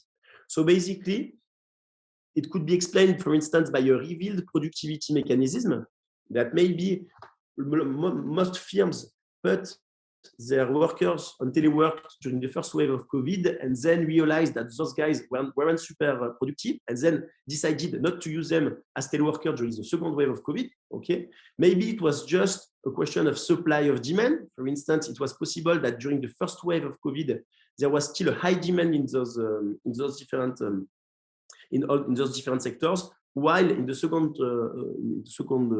phase of COVID, the demand was not there. So at some point, when there is no work, there is no telework. So all workers suffered from the same shock.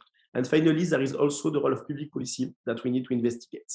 All those points, we are working on them hard now, and I do not have any result on that, but I hope that in the next seminar, I will be able to present those results for you. Thanks a lot. Okay, thank you very much. You are on time, perfect time. Queries from the floor? I can start by raising two questions. One is, what about the composition of telework? Composition in terms of private sector versus public sector. This is query number one. And the second one, composition by sector in the canonical sense, service sector and industrial sector plus agriculture. Because in the US, the service sector covers something like 75% of the GDP. I don't know in terms of employment. And when you show us the picture, when you make a distinction in terms of sectors, the evolution of the sector, of the service sector, was quite flat. Can you go back? I don't remember which one. Was a clear picture, maybe by occupation. Yes, the green one, the green line. By occupation, yes. So yeah, it's this one. This is the employment loss. Yeah. What about the other one? So the telework use? Yeah, by occupation, yes. Because the green one is the service sector. Is this true? No, I know. Here it's not. Here it's not a sector. It's occupation. It's basically people that are occupation that are related to services. It's not the sector per se. Okay, but can you say something about the distinction between private and public sector? Okay, so I just, can you repeat your question? I couldn't hear you. I couldn't hear the beginning of the question. The beginning of the question, is there any role played by the distinction by the private sector and the public sector in terms of size? Alors, yeah, super good question. In fact, I didn't say that, but basically we excluded the public sector here in this picture. We really wanted to focus on the dynamic of the private sector. Mm-hmm. And this, I mean, another problem. So you said that the distinction in terms of service and industrial is by occupation, and this is clear from the picture. I beg your pardon, but if we go back to the COVID-19 story of the US, of the labor market, we have seen in the first wave of the COVID-19 a very sharp increase in the unemployment rate from 3.5 up to 15%, February to May. Now, is there a role of a loss of protection, a loss of protection given by the public sector? Because if you make a comparison of the US labor market with the Italian labor market, the French labor market, you have a sort of protection given by legislation. It was not possible to fire people. Absolutely. Now, is this flexibility of, did this flexibility of the labor market play a role for this type of adjustment? So, yeah, so you're absolutely right. And it's something that now, in fact, we are gathering the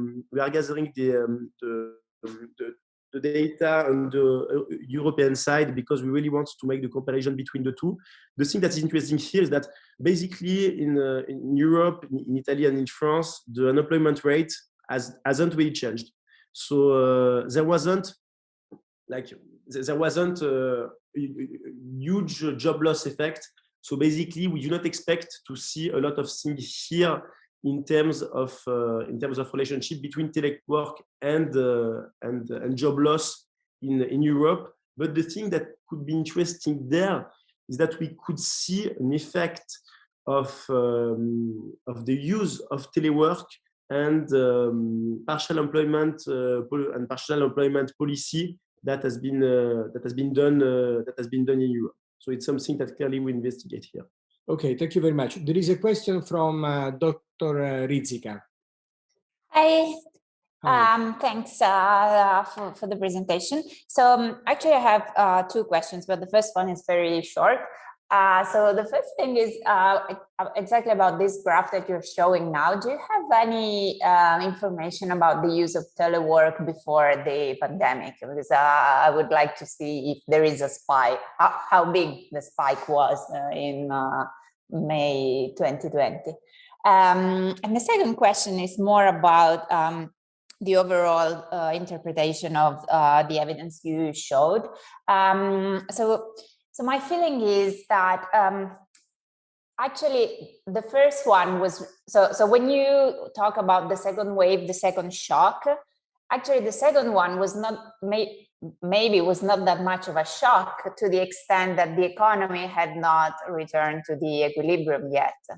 So I mean, you've showed us all the graphs in variation. Maybe you should add a graph in, exactly, so this is loss, so it's variation. So I think you may need to add a graph in levels to show whether when the economy was hit for the second time, it had already returned to somehow the equilibrium. Because otherwise, it may be just that the first one was really the shock, and then all the jobs were lost in the first period, and then nothing much happened at the second wave. Okay. Yeah. So so clearly, a point taken on the second part of the question. Yeah, I totally agree with you that we need to also provide pictures in terms of level. But here, I mean, to answer on the second part of the question, yes, I agree with you. But the thing that is interesting here is that there was some like bouncing back effect that, as we here are talking of deviation from trend. So clearly, for unskilled workers, they rebounded much more during the first wave of the COVID. The convergence that has been taking place here. You see what I mean? That there has been a jump in terms of jobs of unskilled workers, while for the others it wasn't. I mean, it wasn't the case. It just stayed low and stayed low all along the crisis. Okay, so this effect per se is something interesting, like the fact that some people return to work. But yeah, I mean, I completely agree with you that we need to complete those two graphs by a graph in level. Second point on telework, it's a super good question. In fact, I do not have the slide here, but we will add the dots before. The only thing is that it's not the same question. It's not strictly comparable. The only thing that we know is the fact that the sectors that were predicted the most teleworkable were the ones that indeed were teleworkable, and that the correlation is super important between the two. But clearly, there is no like clear comparison because the questions was not exactly similar and comparable. Okay, I say thanks. Thanks a lot. Okay, thank you very much. Welcome to Dr. De Caro. Despite the need of Dr. De Caro to anticipate the presentation, we carry on with the time scheme we had before, with the order.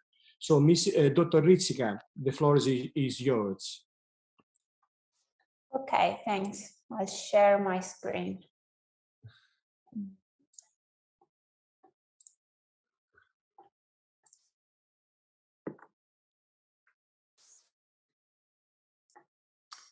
All right. So thanks a lot for the opportunity to present at your conference. So this is a paper that we did during, well, basically in December, January, because really during the crisis, we were very much interested in understanding what was going on with the use of smart working. It's a joint work with Walter Giuzio. He's a colleague of mine at the Bank of Italy, though we work in very different departments. So while I work at the research department, he's in charge, he works at the Treasury Service. And this has been a collaboration that we started exactly because they were eventually our key to get some data on what the public administrations in Italy were doing during the crisis. So we started by asking ourselves what we knew about the use of smart working before the pandemic. Let me apologize with the non-Italian speakers, so with Jean-Benoit first of all, because I have some tables and figures which are in Italian because the paper was in Italian and I really didn't have time to redo them. But I'll try to get you through them very slowly. But if there is anything that you miss, just ask. So, what do we know about smart working before the pandemic? So, actually, it was almost inexistent. So we used the data, we had a look at the data from the European Labour Force Survey, and they asked a question about whether workers have worked from home at least once in the reference week. And they can answer either never, sometimes, or regularly. And the picture is that in general, the use of smart working, we'll talk about smart working, it's actually remote working here. But in general, it was very low everywhere, in particular for employees. The highest figure was for French workers, for French employees, with up to 20% having done at least some smart working. But it was much lower in Italy and Spain. And if we focus on the public sector, the numbers become much smaller. So for Italy, the share of workers that were involved in smart working was about 1% for the public sector. And figures are pretty similar for Spain, a bit higher for Germany and France, but we're really talking about 90 to 99% of workers never doing any remote working. So if you look at cross-country correlations, the use of smart working basically goes hand in hand with how much public administrations are able to provide digital services. So there is this indicator that is done by the European Commission about the level of digitalization of public services. And this is the first scatter plot. It shows that they are very much positively correlated. So countries in which the public administration is more digital were also countries in which workers were more likely to work from home from time to time. The second correlation we show is with the digital skills of public sector workers. So this is the share of workers here on the x-axis, is the share of public sector workers with above basic digital skills. And again, against the use of smart working, and you see that they are very clearly positively correlated. So skills of workers do matter. In fact, the data from the European Commission revealed that, so we don't have access to the microdata for this data on this information on digital skills. But if you look at the share of workers with good digital skills, this is much higher among younger workers and among workers with tertiary education. The difference is really big. So the idea of this that we had in mind is to understand how the composition and of the labor force in the public sector and the characteristics of workers affected the possibility, the use of smart working, the incidence of smart working. So the first thing we did was a regression before the pandemic crisis in the main EU countries that I showed you before. So this is the regression that we have. So I mean, what I would say about this table is to focus on the first column, which puts together all the countries. And basically the takeaway from here is that, coherently with what we saw in the previous presentation, higher skill occupations, so managers in particular, professionals secondly, were more likely to do smart working. So smart working is a luxury in a sense. But even controlling for the type of occupation, there is an advantage for highly educated workers. So it's not just what you do, but also how educated you are. The second thing that is a bit striking from this regression here is that before the pandemic, women were less likely, significantly less likely than men to do smart working. So what happened with the pandemic? So here we don't have data from EU countries, but we did have the data from Italy. So what happened in Italy? from a say legislative point of view, smart workers in the public sector were, I said, smart workers by law.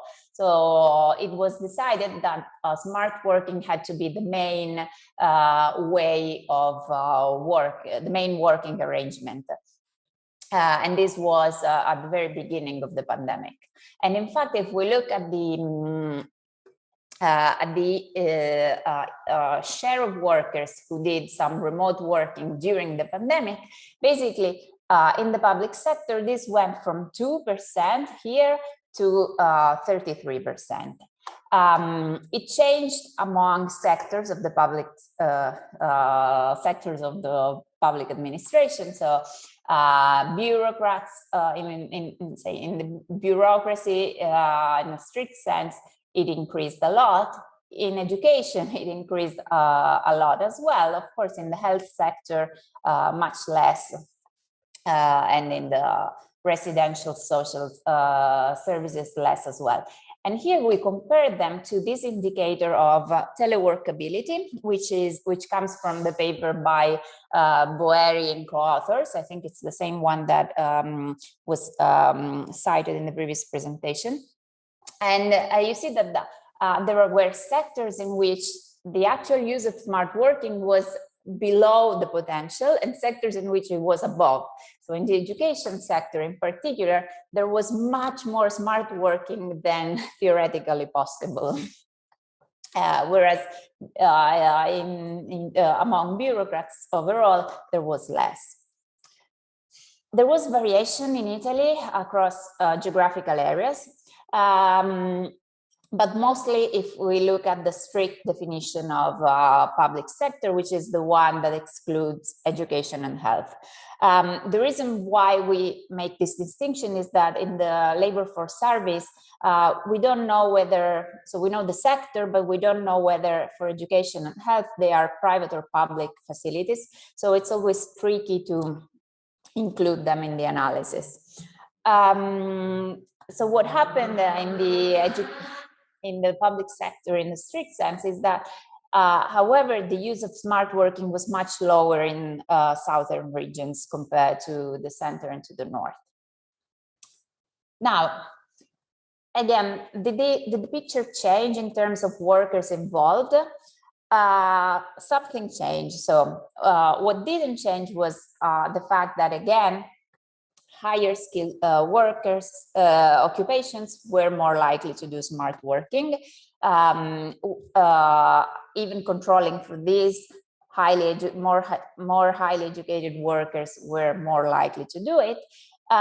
What changed was the coefficient for women. So differently from what was happening before, now women were much more likely to work from home, which is probably due to the fact that they had to look after the children with the schools closed. So, however, this increase in smart working was not uniform. And what we wanted to do was to understand how different institutions reacted. In that not all of them were equally able to switch to this new working arrangement. So as I was saying at the very beginning, we decided to call for help our colleagues of the Treasury Division, because they administered this survey on the level of digitalization of local public administrations. This is a survey that they actually administered to see how much public sector institutions are using digital payment systems.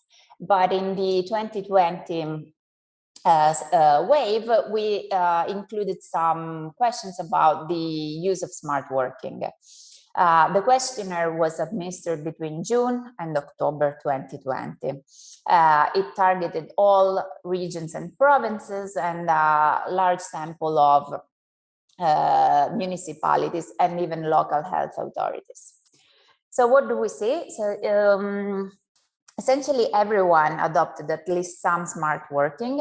Almost 95% of local public administrations use smart working. So this is the 5% that didn't do any smart working.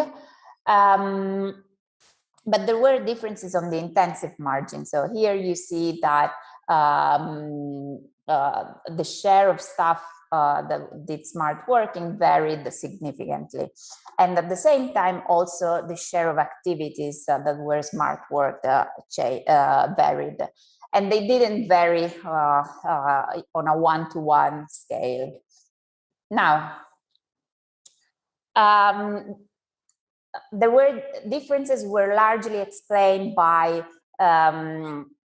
the type of institution. So regions and provinces did a lot more smart working than municipalities, and of course of local health authorities. There were differences from a geographical point of view, with the north, broadly speaking, using it more than the south. And yeah. So what were these differences due to? So the first thing, so we asked them why they didn't why they didn't fully switch to smart working. So the first answer was that the type of tasks that they performed was not teleworkable. So 95% reported this among the reasons. Much lower are the share of administrations saying that it was due to the lack of digital devices. So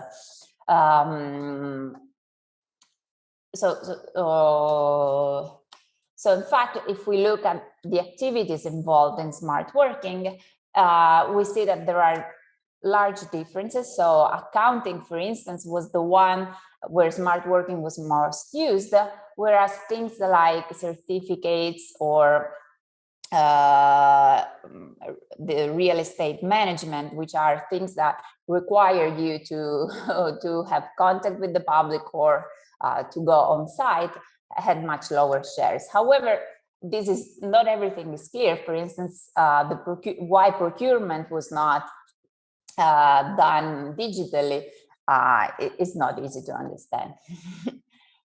In terms of digital infrastructure, we saw that over 60% of administrations had to make some specific investment to adopt smart working. But in most cases, this was essentially buying laptops for the employees. So there were other answers, things like, I don't know, building these instant messaging applications, but in very most of the cases, it was really buying the laptops.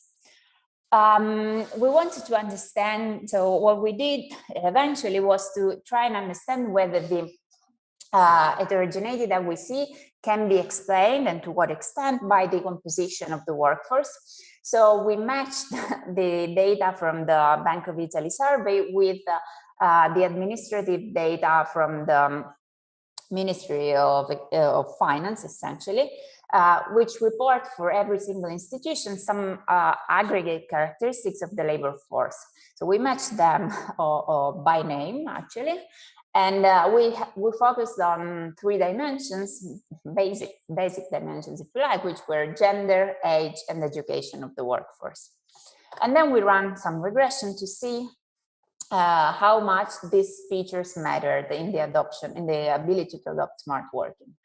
So these are, this is the first table. So there is, of course, a factor of scale. So larger institutions were more able overall to adopt smart working. But if we look at the share of women, or the share of over 50s, or the share of graduates, or whether digital investments were made, we see that the coefficient for women is very large and statistically significant, and that's in line with our result on microdata at the worker level from the labor force survey. So women demanded more smart working. On the other hand, older work institutions where the share of over 50s was higher were less likely to have to predominantly use smart working. The number of the share of graduates instead increases the probability and also the use of investments. The second regression is very similar, just that the dependent variable, rather than being the share of staff, looks at the share of activities that were done in smart working. So we have a dummy that tells us whether the share of activities in smart working was above 50%, but the coefficients are very similar. So again, women increase smart working, older workers decreased it, highly educated workers increased it, and investments didn't matter that much. So we do find, I mean, everything is purely correlational, of course, but we see evidence that there was a primary role for the demographic composition of the workforce. So this paper is very much descriptive, and it just answered the urgency of understanding what was going on in particular in the public sector with the smart working. There was the spike that we observed with the peak of the pandemic was huge. So the use of smart working among public sector employees passed from 2 to 33% in just 3 months. We saw that there is a natural limit of in the use of smart working that comes from the type of tasks that are performed, but even net of that, the qualitative composition of the workforce matters a lot. Digital infrastructures came to a second order. Of course, now, I mean, this, while this documented would happen in the short run, it is much more interesting to see what will happen in the long run, to which I don't have an answer yet. But of course, the big question is what happened in terms of productivity of the public sector, also how this emergency smart working will evolve into the regular smart working. And then, which matches a lot my personal research interest, is the role of women in all this. How will this affect female careers? Whether this will be an opportunity or actually a segregation issue. But I mean, these are all open questions, and I hope I'll manage to answer some of these things with future research. So I'll stop here and get questions if you have. Thanks. Thank you very much for this interesting paper. Questions from the floor? Lucia, I have one question. I find it absolutely fascinating. In fact, like getting those figures, the thing that come to my mind is the use of short time work. Basically, we know that in France, a lot of people want to like use the short time work, and maybe could the effect that you see be explained by the fact that there is a differential selection in short time work between male and female? I mean, could it be possible that, for instance, firms are like they only keep super productive female rather than, and they keep all the men, and those super productive female, they tend to use more often telework. So I think it could be something that, you know, it's just the reverse of what you investigate, and I think it could be something that could be like really. So if I understand well, your question is whether there may be a selection of workers behind the coefficients, basically. Yeah, that in fact, yeah, that basically in a firm, you kept some workers, but we know that lots of workers, they used short-time work. So basically, they weren't working and they were paid by the state. And maybe here there was a selection that was different between male and female, and that would explain what part of the result that you see for the telework. I don't think this applies for the public sector, though. That's the thing. Yes. But I mean, it may perfectly be. So some of my so when I came out with this note on the public sector, there were colleagues of mine that did a similar work for the private sector, and there they found a lot of substitution between basically short work and smart working. So I mean, I don't know whether there was selection. Probably yes, though there was selection into which one were kept and which one were put into short work arrangements. So definitely your point is well taken, but it applies to the private sector, public sector. There was no really adjustment on the extensive margin.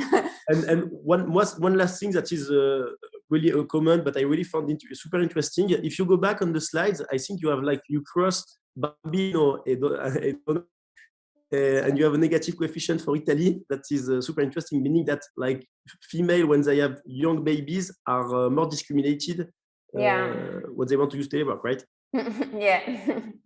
Yeah, it's true. No, in fact, I mean, so the regressions for the before pandemic are to be taken with caution, but still, however, the one with all the countries pulled together, those are interesting, I think. I mean, I wouldn't trust the coefficients for Italy because here it's dummy with our 1% of ones, but this is more interesting. And yeah, so no, I definitely want to work more on to understand how this worked and will work for women, because that is super interesting. I agree. Super interesting. Thanks.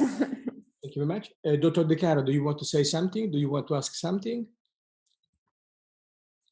No problem. Okay, thanks. I have some questions. Sure. Number one, you said before COVID-19, women were less likely to use smart working. Mm-hmm. And then we observed during the pandemic such a structural change, a very big, enormous structural change. And if you consider the case of education, we have seen the histogram, and it's very, very high. Now, I wonder whether behind this structural change, there is a sort of compulsory reaction to the obligation by the central public administration, by the legislation, because the Minister of Public Administration said, signed a decree saying not less than, let's say, 50% or cannot be in physical working. Now, do we have a sort of structural change of an inefficient type, not because of women, but because of this decision of the government? Okay, so first, let me clarify one point. So you mentioned the education thing, and that may, of course, I mean, I didn't mention it, but that, of course, may suggest that there is a composition effect because all women, most of the women are in education, are teachers, and so that may be driving the results because schools were closed. But I do control for subsector fixed effect, so it is net of that. Now, was the change induced by the law efficient or not? I don't know, but I don't think we should see this as a structural change. So this, so what I showed you was what happened at the peak of the pandemic. And there we really want, I mean, I don't really have an answer about what happened in terms of productivity of the public sector in that period. And that is, of course, the big question and what everyone would like to know right now in order to design the new. Okay, yeah. This is question number one. And then a second question. Mm-hmm. You said that regional disparities played a role for this uneven distribution of smart working in the country. But behind the regional disparities, you also have the role of social capital, the role of the quality of institutions, which is very important for the public administration. Did these factors behind the data on public administration, did this factor play an explanatory role? Or Yes, I think they did. I mean, there are these, say, structural differences. However, what you see in the regression is that even when you control for a fixed effect for South, which would capture all these things that you are talking about, the composition of the workforce within the institution does play a role. And there, I mean, I've done some work on the public sector employment and on regional, and recently on regional differences. There is very much this thing that the human capital of institutions in the South has been worsening much more than in the North, and that this was essentially due to the fact that the hiring in the South was blocked much more than in the North, and so my point about this whole this paper is that this may eventually makes a difference. So personnel policies, human resources interventions affect the quality of the composition of the workforce, and this affects eventually things like the ability to respond to shocks like the one that we've seen so recently. Yes, and this is not a question, this is a sort of observation. I think that it's very important whether you take an experiment in terms of measuring the role of productivity, because we don't know whether this was artificial smart working or effective real smart working. This is one observation, and the other observation suggestion, and the other one is about the role of by gender, because if you consider young women, I think that you will discover different results. Mm-hmm. By considering, because public administration in Italy is biased towards women in the sense that the share of women in the public sector is higher than the share of men. But if you consider young people, I think that you will discover another story, and you will discover people that are very reactive to the use of digital devices. I think, but this is a personal view. But no, I agree. I think it's very likely. I mean, I think the part with the micro data can reveal much more. The part with the worker level data can tell us much more. Thanks. Okay. Thank you very much. Thanks a lot. Thanks. And now we can switch to paper number 3. And this paper is by Paolo Di Caro and Ugo Fratesi. And the title of the paper is "The Role of the Cohesion Policy for Sustaining the Resilience of European Regional Labor Markets During Different Crises." Dr. Di Caro, the floor is yours. Thank you very much, Professor Pedrucci, and thank you giving me the opportunity to be here again. This is a joint paper with Ugo. Basically, it's part of a research project that we have with Ugo. I beg your pardon. Can you raise the voice or the volume, please? Okay, can you hear me now? Okay, let's try now. Can you hear me? A little bit better? Better than before. Okay, so basically, as I was saying, this is a joint paper, part of a research project that we are developing with Ugo. There is also a companion paper looking at the long-term effects of the cohesion policy. The idea, a little bit differently from the previous contributions, is to look at the previous crisis of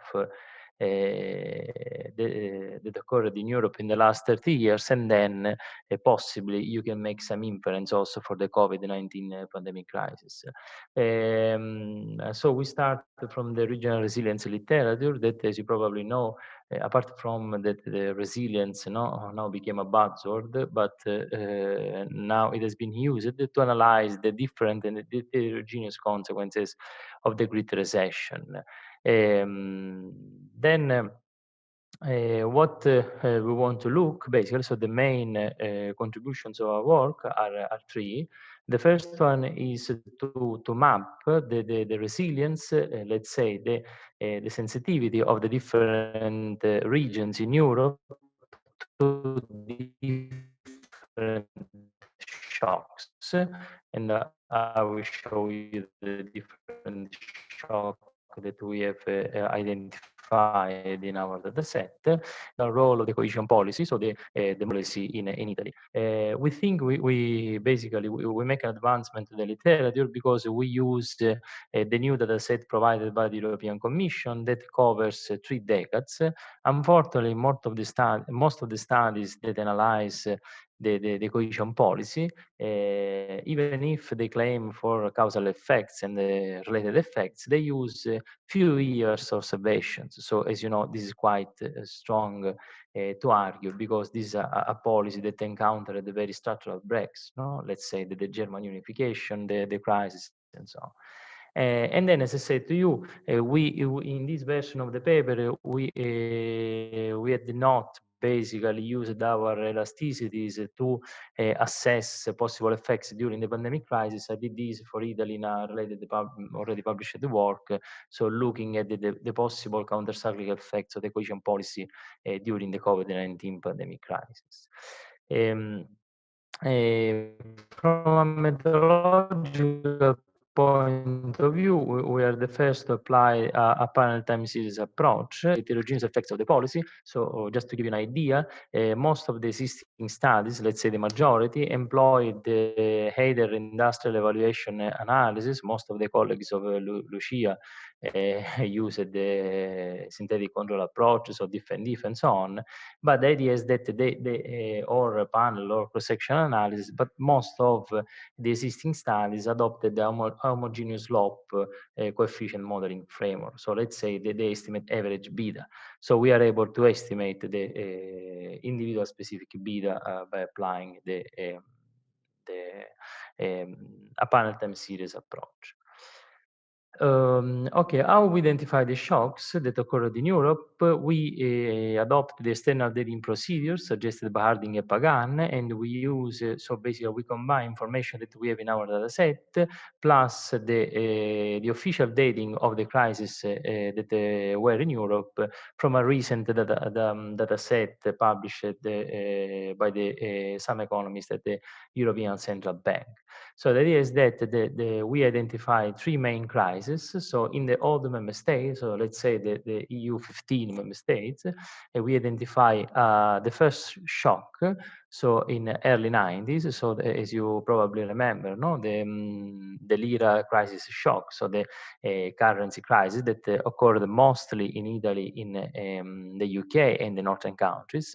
And then we identify the 2 shocks that were part of the Great Recession. So let's say the first part that was the global financial crisis, and then the Euro sovereign debt crisis that we keep separate, as suggested by different economists, because they had different origins, but also they had different implications for different states. Regarding the new, so the EU 12 countries, so the new member states in Europe, so the Central and Eastern European countries, also we identify a third shock that is at the beginning of early 2000, basically based on the it was a structural transformation following the independence of such state. What we have also as a novelty with respect to existing literature, that we have the EU cohesion policy data that covers years from early 90s to 2015 for most of the regions in our sample, and from late 90s to 2015 for the remaining of the European regions. Also, we can count on modeled data. What does it mean, modeled data? Basically, are data provided by the European Commission that avoid the spikes that you have at the end of each programming period of the European cohesion policy. So this is quite important for avoiding spurious problems like instability issues in your estimates. Okay, just to give you an idea, basically, of our data set, so we look at the employment levels of in our sample. So we have a different representations for the old member states, so in red and green, because without East Germany, we have accurate information prior to the German unification. And then we have also information for the Central and Eastern countries in terms of employment, total employment. As you can see, basically this graph shows you or illustrates the shocks. So early 90s, as you can see. Then you have early 2000 for the new member states, and then the most recent crisis, let's say before the pandemic crisis. What is interesting to note is that we want to look at possible irregularities. So if some regions are systematically less resistant than other regions, tough the different origins of the crisis, because as I said, we are looking at different shocks here in terms of magnitude, in terms of origins, in terms of possible consequences. So the first contribution that we make basically is in the spirit of the resilience literature is just apply one indicator of resilience that is a relative growth decline in a given region with respect to a given benchmark. The benchmark can be either the European Union as a whole or a single country. So in the mapping, what we show basically is that with respect to the EU average, so the relative decline was quite different, so heterogeneous in the different European countries, so mostly reflecting the different, basically, patterns of the crisis. As you can see here, the northern European countries were quite affected during the currency crisis. No, this is quite present in the literature. The picture changed if you look at the global financial crisis, or let's say from 2008 to 2010, so the official dating of the first instance of the Great Recession. Then we also look at what happens if you compare the region with respect to the same country. So we observe differences both across member states, but also within member states, even if less marked, let's say. So for instance, in Germany, as you can see here, there was the shock, no, mostly occurred for the eastern part of Germany following the unification. So we detect basically there are some regions, let's say not so many, but there are some regions that are systematically less resistant, so let's say more affected by the different shocks than the rest of Europe or than the rest of the country. So the first policy implication, let's say, of our study is that you can map the resistance, at least in terms of labor market growth in Europe, and look at the regions that need more countercyclical instruments. So if you look also at the recent studies and evidence provided by the European Commission, the region that we identify as less resistant as the same, basically, that during the COVID-19 pandemic crisis suffered more from the crisis and then the lockdown. Okay, the second contribution, as I said to you, is basically we apply an augmented regressive distributed lag model in the spirit of Pesaran and so on. So basically the idea is that we're trying to identifying, apart from trying to distinguish between the short and the long run effects of the crisis. This methodological approach, let's say, is quite important, it's quite useful and innovative, because this allows you to add an I here. So basically you estimate beta high, so region by region estimates, not averaging. So this is quite important, we think. And also this allows you to separate between long short-term effects. So basically you have a co-integrating equation and then you have a short-term equation. In the companion work that we are going to publish, we also did, you know, the canonical panel co-integration, you know, a panel time panel co-integration, panel stationarity test, and we detect for the majority of our regions, let's say, a long-term co-integrating vector between the main variable of interest. So we define three dummy variables, so for each shock that we identify in our sample, and then we add an interacting variable, so basically EU found times crisis, to look at the possible effects of the policy during the crisis. Okay, then we add as a standard control in labor market growth models, basically the growth, the log of regional population, and this is the baseline specification. As usual in the sensitivity checks, we enlarge the set of controls, but as you know, the message does not change much if you have enough data and enough time observation. Okay, the results that we find, I will skip basically the tables, and then if you want, I can go back. But the results so that we find from the mean group estimators that we apply is that in general we confirm that a positive variation of the EU funds per capita produce a positive regional employment growth. So this is just a check of previous works, and this is in line with a related works where the authors have used the same data set that we have here. We find that the dummies associated with the different crises have different effects, with the global financial crisis having the major impact among the regions. So this confirms, let's say, the severity of the criticization on the old member states.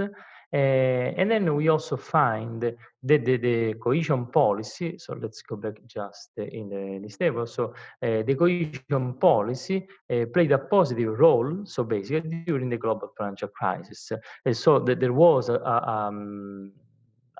let's say a countercyclical or short-term role of the cohesion policy during the first years of the crisis.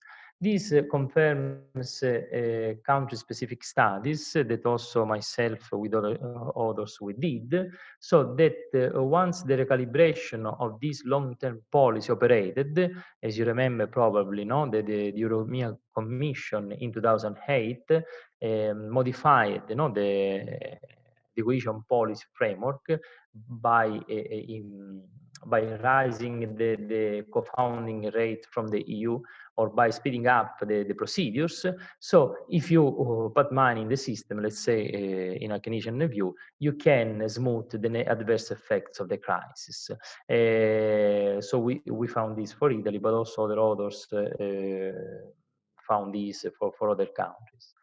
So the second message of our study, of our empirical analysis, is that there are both region and crisis-specific aspects to be considered when you look at the resilience of regional markets in Europe, but also we confirm in a union-wide perspective that the European Union cohesion policy can add as additional public expenditure during crisis, at least during the most recent crisis. So this, if you want to, let's say, to extend our study, but we are working on it, can be, let's say, a good premise for the usage of a part of the next generation EU, the so-called REACT EU. As you know, the part of the cohesion policy will be used for achieving short-term objectives. So this can be a good premise, let's say. Then the last part that Ugo mostly did is to look at possible not explanatory factors that we look at in different papers, but let's say at possible regularities. So the idea is that compare the different coefficients, so region-specific coefficients that we obtain from our estimates, and then look if also the regression results confirm the preliminary evidence that we find. So the idea is that to look at the number of regions and the significance of coefficients for the different crises, and then also for the differential effects of the founds. So what we also in a let's say an exploratory exercise, Ugo tried to make some correlations and to obtain some messages. That is that, say to you, that there are regions that systematically were crisis, independently from the type of crisis, let's say. The eastern regions, so most of the eastern regions performed better over the most recent crisis. The main explanation that we make is that if you look at the euro sovereign debt crisis was, let's say, a crisis of all the member states, no? Because as you know, Poland is not the euro, no? So Poland, that is the main recipient of the EU funds, performed quite better during the second part of the financial crisis. And also because the new member states, the regions in the new member states, in Poland, but also in the Czech Republic, benefited from a large amount of funds. In this paper, we consider all the EU funds, so from the cohesion fund to the European Regional Development Fund, to European Social Fund, and so on. So used quite a lot as a counter-cyclical mechanism. Okay, as usual, we run basically the main sensitivity checks that you can run in this type of analysis. Also, for the we checked if our average coefficients could be affected by possible endogeneity by running the canonical dynamic panel GMM approach in these sort of studies. But as I say to you, basically the approach in the presence of co-integration, the specifying an autoregressive distributed lag model with sufficient number of years, of course, provide you a super consistent estimator and at least resistant to weak endogeneity issues. Okay, also we added the period, the regional economic trends, so the usual, let's say,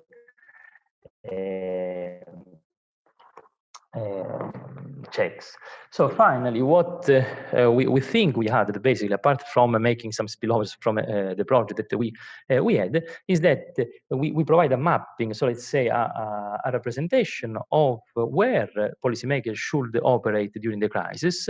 As I said to you, at least to our knowledge, we're the first to look at different crises, because most of the resilience studies look at the Great Recession only, I think, for data availability. Then, so you can use, let's say, your elasticities, no, estimated for the different crises, to predict, to make some prediction, no, for the COVID-19 sensitivity. Of course, we do not look at the recovery phase, so after the crisis. Why? Mostly because we have annual data. So as you know, the recovery to be adequately measured need to be looked at least at quarterly frequency. So for this reason, we prefer to look only at the shock absorption phase. And then we confirmed the analysis that at the EU-wide level has been confirmed by research at the Joint Research Center, that in the short run, if adequately modified, the cohesion policy can play a role. So let's say this can be a good premise for the implementation of the new REACT EU part of the next generation EU. Thank you very much for your attention, and these are our addresses. So if you want to have further information, or please let email us. Okay, thank you very much for the presentation. And then I open the discussion. Do we have questions from the floor? Please start raising question if you have some question to raise.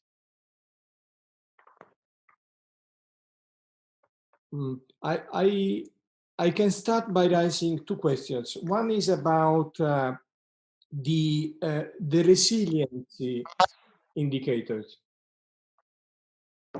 And you said that you spent a few minutes about these resilience indicators.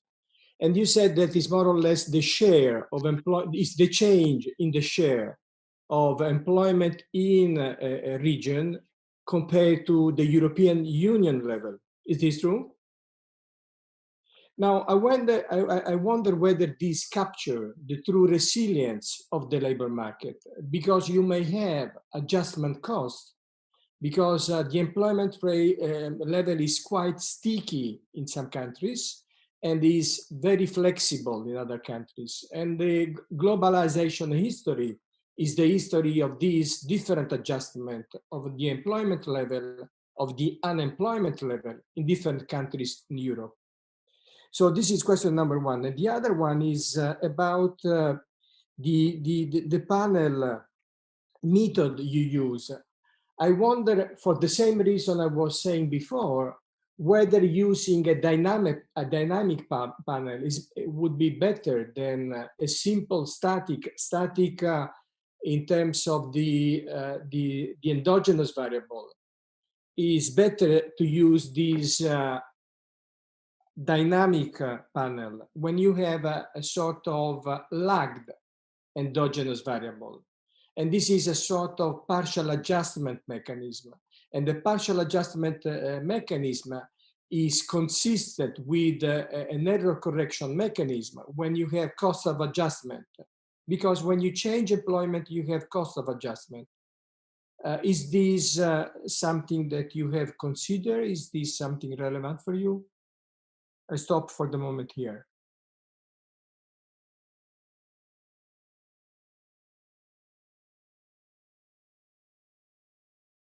Grazie, thank you very much. Basically, resilience indicators, we use this as motivating evidence, to be honest. So we, in the end, let's just switch the, can you hear me? Yes, I can. Okay. So basically, let's go back. So here, if you look at the literature, no, you can use different indicators. No, this is just let's say an index, no, that we have used.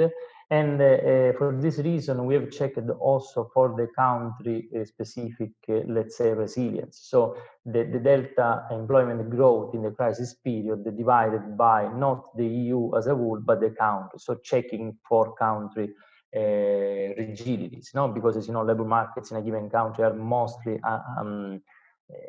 set at the national level. Let's say in Italy, the main difference between Italy and France is not the within institutional setting, but the between. No? So for this region, we provide two maps, and also for this region, we obtain two different representations. No? When we look at the country-specific indexes or the EU-wide indexes. Also, we tried, the different indicators proposed in the literature, but the message is the same. So the mapping is the same, at least with a degree of correlation higher than 0.9.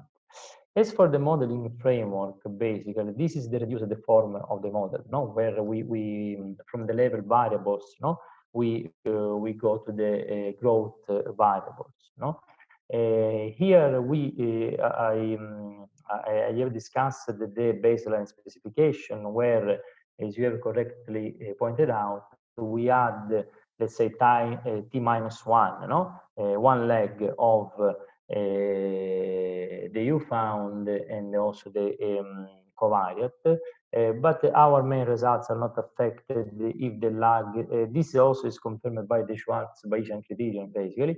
But if you extend the lag structure of our model, so let's say by adding YIT-1, and T-2 of your covariates does not change the main message.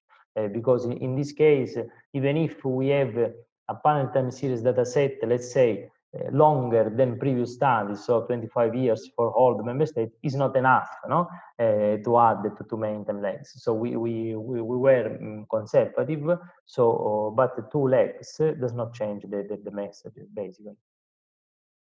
I hope that I have answered your question. Yes, thank you very much. Other questions from the floor? I don't see any questions, so we can close this session. Few people, high quality papers, high quality discussion. Thank you very much. And I wish you all the best for the final outlet of your paper, to publish your papers in good journals. And thanks a lot. I wish you all the best. Thanks a lot. Bye-bye. Bye-bye. Bye-bye. Thank you very much. Have a nice evening. Bye. Thank you all. Thanks a lot. Bye.